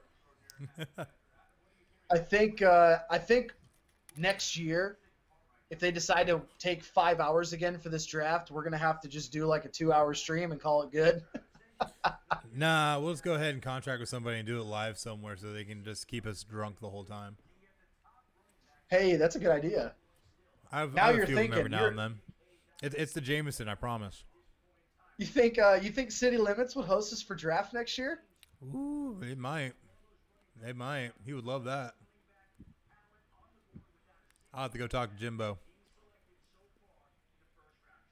Let's see. We're still waiting on this pick, man. It is literally midnight. I probably and we could still have distilled and like barreled and aged some whiskey in the time it's taken them to get this pick out. I might be able to drink this whiskey before they're done. Whoa, that artwork is sick. Yeah, that's actually really good Superman artwork. Yeah. Kind of looks like Bizarro a little bit. A little bit. Ooh, that whiskey bit time. No running backs taken. I wouldn't be surprised if it was Swift or McKinney. But, I mean, you got Xavier McKinney out there. Why are you looking at running backs at this point? You can get running backs in the second round. We are with you. George says hire a couple guys to be our lookalikes for a break. That's great. I don't think we could find 2 guys handsome enough to replace these mugs. Nah. And I haven't even shaved or done my hair.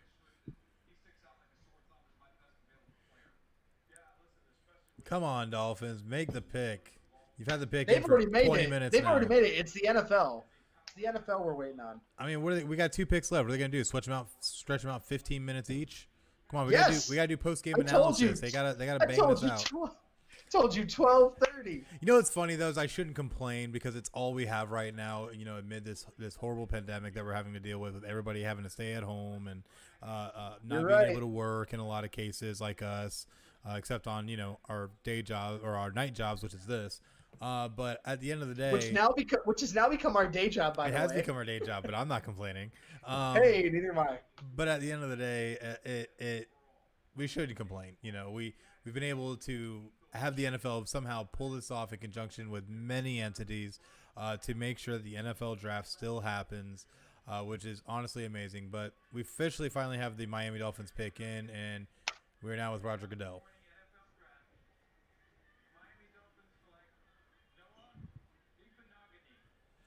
And then the Dolphins take Noah Ibanagani, cornerback out of Auburn. Wow. That's a shock. That's a huge shock given everything they've done in the free agency period, picking up Byron Jones. This one's kind of a head scratcher. What do you think about this pick? Think, kind of a head scratcher. You got Xavier McKinney. Yeah, You I guess got, it's not you kind got of. your- It is. You got the pick of the litter at running back right now, and you go with a guy who's like the 5th rated corner in the draft when you could have gotten him next round. You could have gotten him in round Easily. 2 easily. They got a ton of picks. Maybe they're thinking that they can get a great running back in round 2. That's probably why they haven't picked one. Or maybe they're expecting some of these to fall because you got to think with the host of running backs, we haven't had a single one taken yet. But you still have DeAndre Swift, J.K. Dobbins, Clyde Edwards-Helaire, Jonathan Taylor, Cam Akers. You have a lot of great talent at running back that's still available in this draft. So at the end of the day, they could just be waiting to see who's available come round 2 and are just going to bide their time and try and stack up defensively. Now, I can't say it's a bad approach given how porous that defense has been, but I think you could have done a little bit more to help your team overall, especially with Xavier McKinney still on the board. I think they could have done a lot more to help themselves defensively. I agree. I think they could have went with Xavier McKinney. There's still Christian Fulton, a corner still out there if you want to go that route. Yes. They needed an edge rusher. You still had AJ Epinesa is still out there. Yatir Gross-Matos is still out there. Mm-hmm. There's still plenty of other guys they could have gone to that I think would have better value, but going with a corner, clearly they think that's a position of need. Yeah, clearly. But we do have the Vikings sitting here at 31, having traded back to take this pick from San Francisco.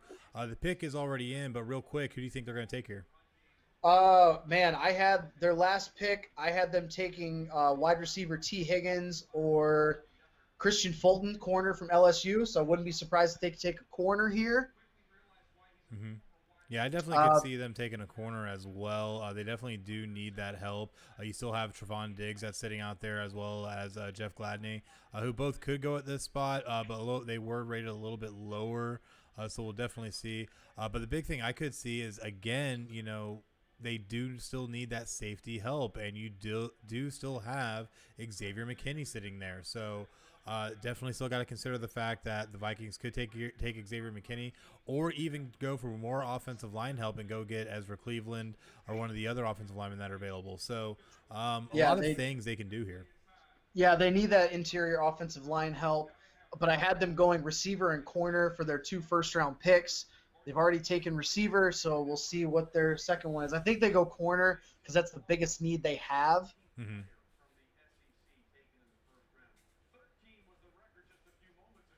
We'll definitely see. Of course, the NFL is being epic as ever, trying to stretch this out as long as possible.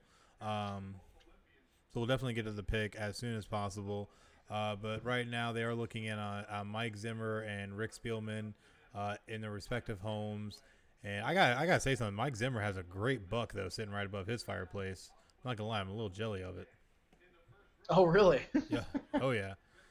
All right, but they got the pick in, and we are currently with Roger Goodell.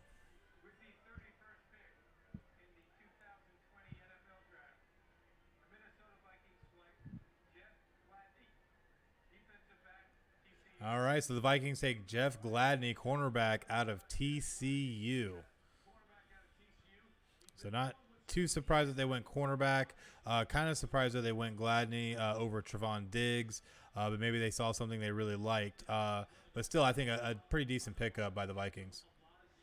Yeah, they need a corner. I mentioned that's their top. That's been their top need coming into the draft.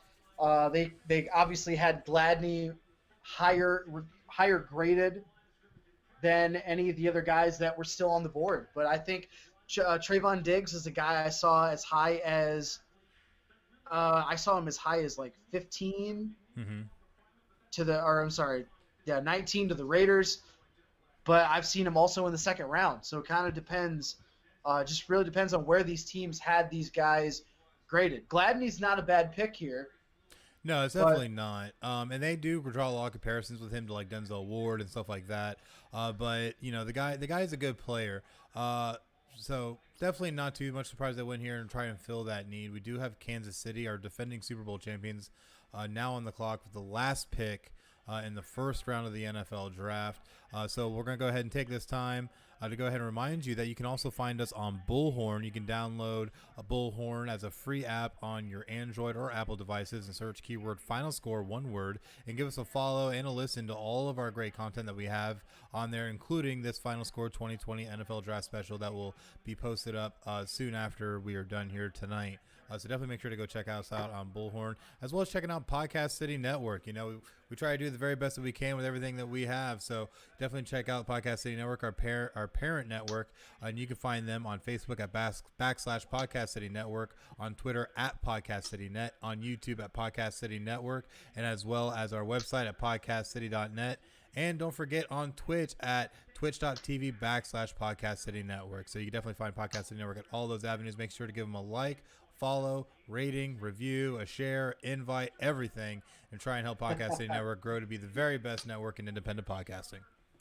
that is a mouthful to say all that for a Podcast City Network. It is, and mostly ad-libbed. I'm not gonna lie. But at the But end of the day, you've been doing it for so long that it just kind of rolls off the tongue. yeah, it's second nature at this point. Just like how we are with Radius Digital Marketing, which FinalScore is now powered by. So definitely make sure that if you need to take care of any of your digital marketing needs, I'm not even reading off the script at this point. That's how awesome I am right now. But because I've had the be able to distract you with this, I can now say we want to give a quick shout out to Alec and Sean at Radius Digital Marketing. They've been extremely helpful in building our brand and expanding our audience, and they specialize in ad management, lead generation, and brand awareness, as well as social media marketing. So if you're looking to take your business to the next level, make sure to contact Alec at Anuzis at radiumdm.com. That's ALEKANUZIS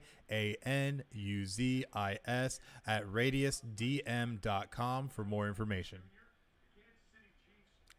Kansas City is now on the clock. 4.5 minutes left. Last pick of the first round. Finally, 12-4 last year. Their biggest needs coming in: corner, linebacker, depth at running back, offensive line, and defensive line. Definitely. So who do you think they end up going with here? I think they go corner. I mean, I had them taking an interior offensive lineman. I had them taking Cesar Ruiz from Michigan, but with him being off the board, I think they go corner. I think there's a little bit of a run on corners because the Dolphins just took one. Vikings just took one. Now I think the Chiefs will. It's still a top priority because Kendall Fuller left in free agency. Rashawn Breeland is the only one signed through 2020. Mm-hmm. So they need to get some depth there. Obviously, running back Damian Williams was kind of the number one guy for a little bit. They don't know if he's going to be the guy. Stefan Wisniewski left to be a Steeler. He's an interior offensive lineman.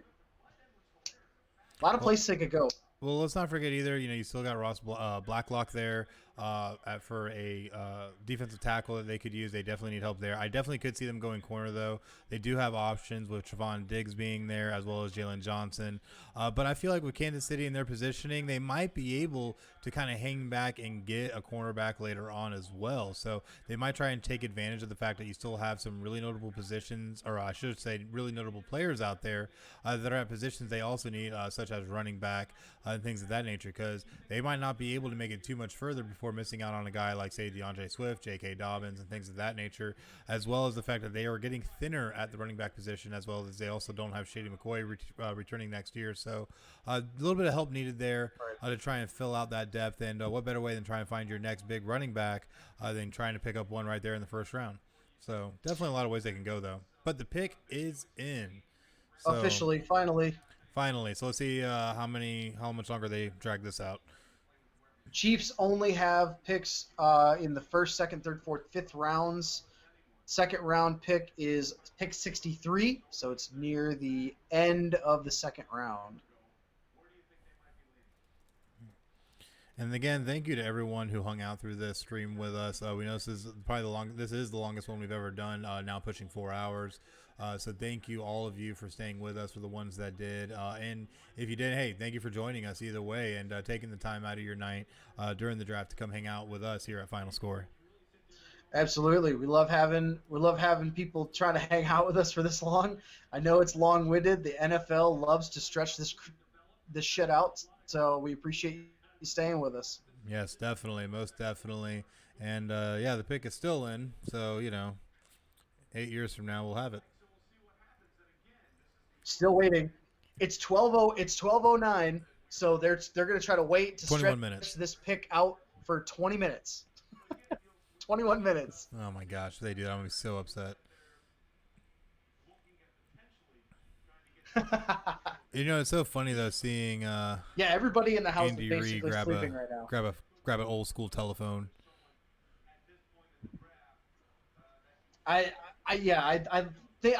just racks my brain. I can't even get the words out right now. Who still has a landline phone?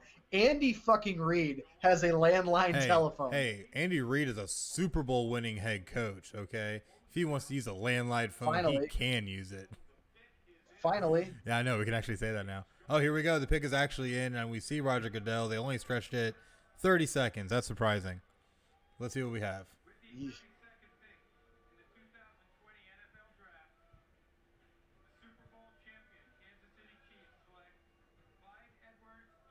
Oh, they take running back Clyde Edwards-Helaire, running back out of LSU.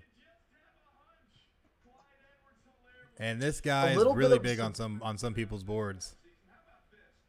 Yeah, he really came on big last year, and I'm a little surprised he's the first running back off the board, but that's a guy that they've really, really had to have liked to want to take him in the spot. You had DeAndre Swift, Jonathan Taylor were still up there. But this is now a big thing for teams that are drafting tomorrow night. The Colts are at the second pick. The Lions are at the third pick. The Giants, they don't need a running back. The Patriots at the fifth pick. The Dolphins at the seventh pick at pick 39. I think they still have that pick, correct? As far as I know, they do, yes. So if they still have that pick, that's a spot they can go to running back. No other team before the Dolphins in the seventh pick of the second round needs a running back. The Colts might, but the Bengals don't, Lions don't, Giants don't, Patriots may or may not. Panthers don't. Yeah, and we'll definitely see how it works out. I think this honestly is a very interesting pick given, they passed on a couple other backs, including J.K. Dobbins and who was really big, and DeAndre Swift, both of which were really big names on the board. So for them to go get Helaire, not too surprising, but definitely going to see. They must see something in him at running back, and we got to remember, Kansas City's been able to draft some good running backs over the past so many years. So definitely they must be seeing something in him that he must be real special for them to go ahead and spend that 32nd pick on him. Yeah, he's a little bit more of a bowling ball guy. He's only 5'7", just over 5'7", but he's 200 pounds, and this dude was a bulldozer last year. Yep, and he has speed. Yeah, he's got some quickness. They're showing the highlight film here, but I remember in the playoffs, he was destroying people. Yeah, absolutely destroying them. So he definitely looked like first-round talent. I'm just a little surprised he's the first running back off the board. But the good thing, too, is he's a good receiving back, and that might be a big thing that kind of plays into that as well, is that he can catch things in stride as a decent route runner and can be a very complimentary style of back, especially when you think about putting him behind someone like Patrick Mahomes. So, honestly, this is, I think, a pretty brilliant pick. But we'll definitely see. They needed that depth at running back, and they can still get some decent corners. The corner depth isn't too bad. Offensive line depth is still okay. I mean, the top guards, the drop off is kind of big, I think, Right. from what I've seen. D line help, the guy that you mentioned, Blacklock from Yeah. TCU, Blacklock. he could, yeah, he could still be there, but I doubt he'll be there at the end of the second round. But good pick. They obviously were going offense because Mm-hmm. that's the route that Patrick Mahomes and company and Andy Reid and them want to lead into next year to defend their Super Bowl title. Most definitely. Most definitely. I have to absolutely agree. So we'll definitely see how it works out. But that does bring an end to the first round of the NFL draft. You can definitely make sure to watch more of the draft tomorrow. But this is the only broadcast we're doing, and the NFL definitely cemented that with making this a 4-hour, 12-minute recording and broadcast. So You mean you don't want to do another one from 7 p.m. to midnight tomorrow night? can we get some sponsors to help pay for it? At least cater Right? the event with some whiskey. No, but I won't be doing that because I'm going to be streaming NCAA 14 on twitch.tv/PCN Final Score tomorrow night. Come join me.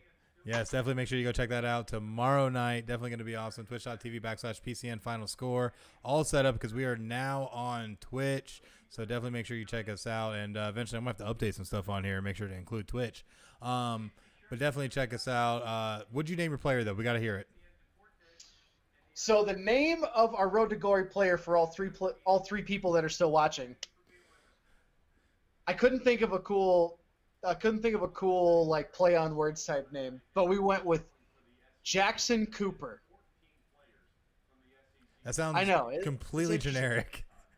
It's not because it's spelled like Jaxon, but this dude looks like he belongs out in the fucking wilderness. And he's this brick shit house of a QB, and it's going to be awesome.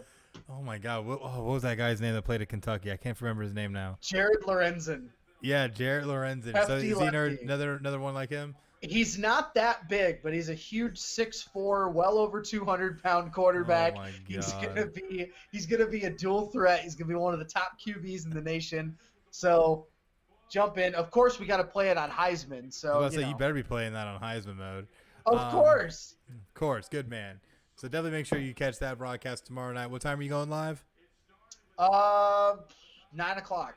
9 o'clock. So definitely make sure to check out tomorrow at 9 o'clock. Twitch.tv/PCN Final Score for that stream of Road to Glory mode from NCAA 2014.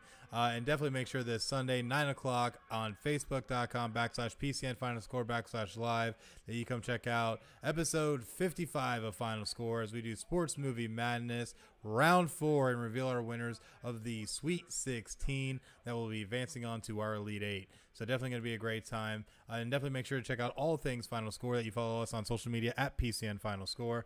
But until tomorrow and then again until Sunday, I'm Chris. That's Craig. You just watched our Final Score 2020 NFL Draft Special. Have a good night.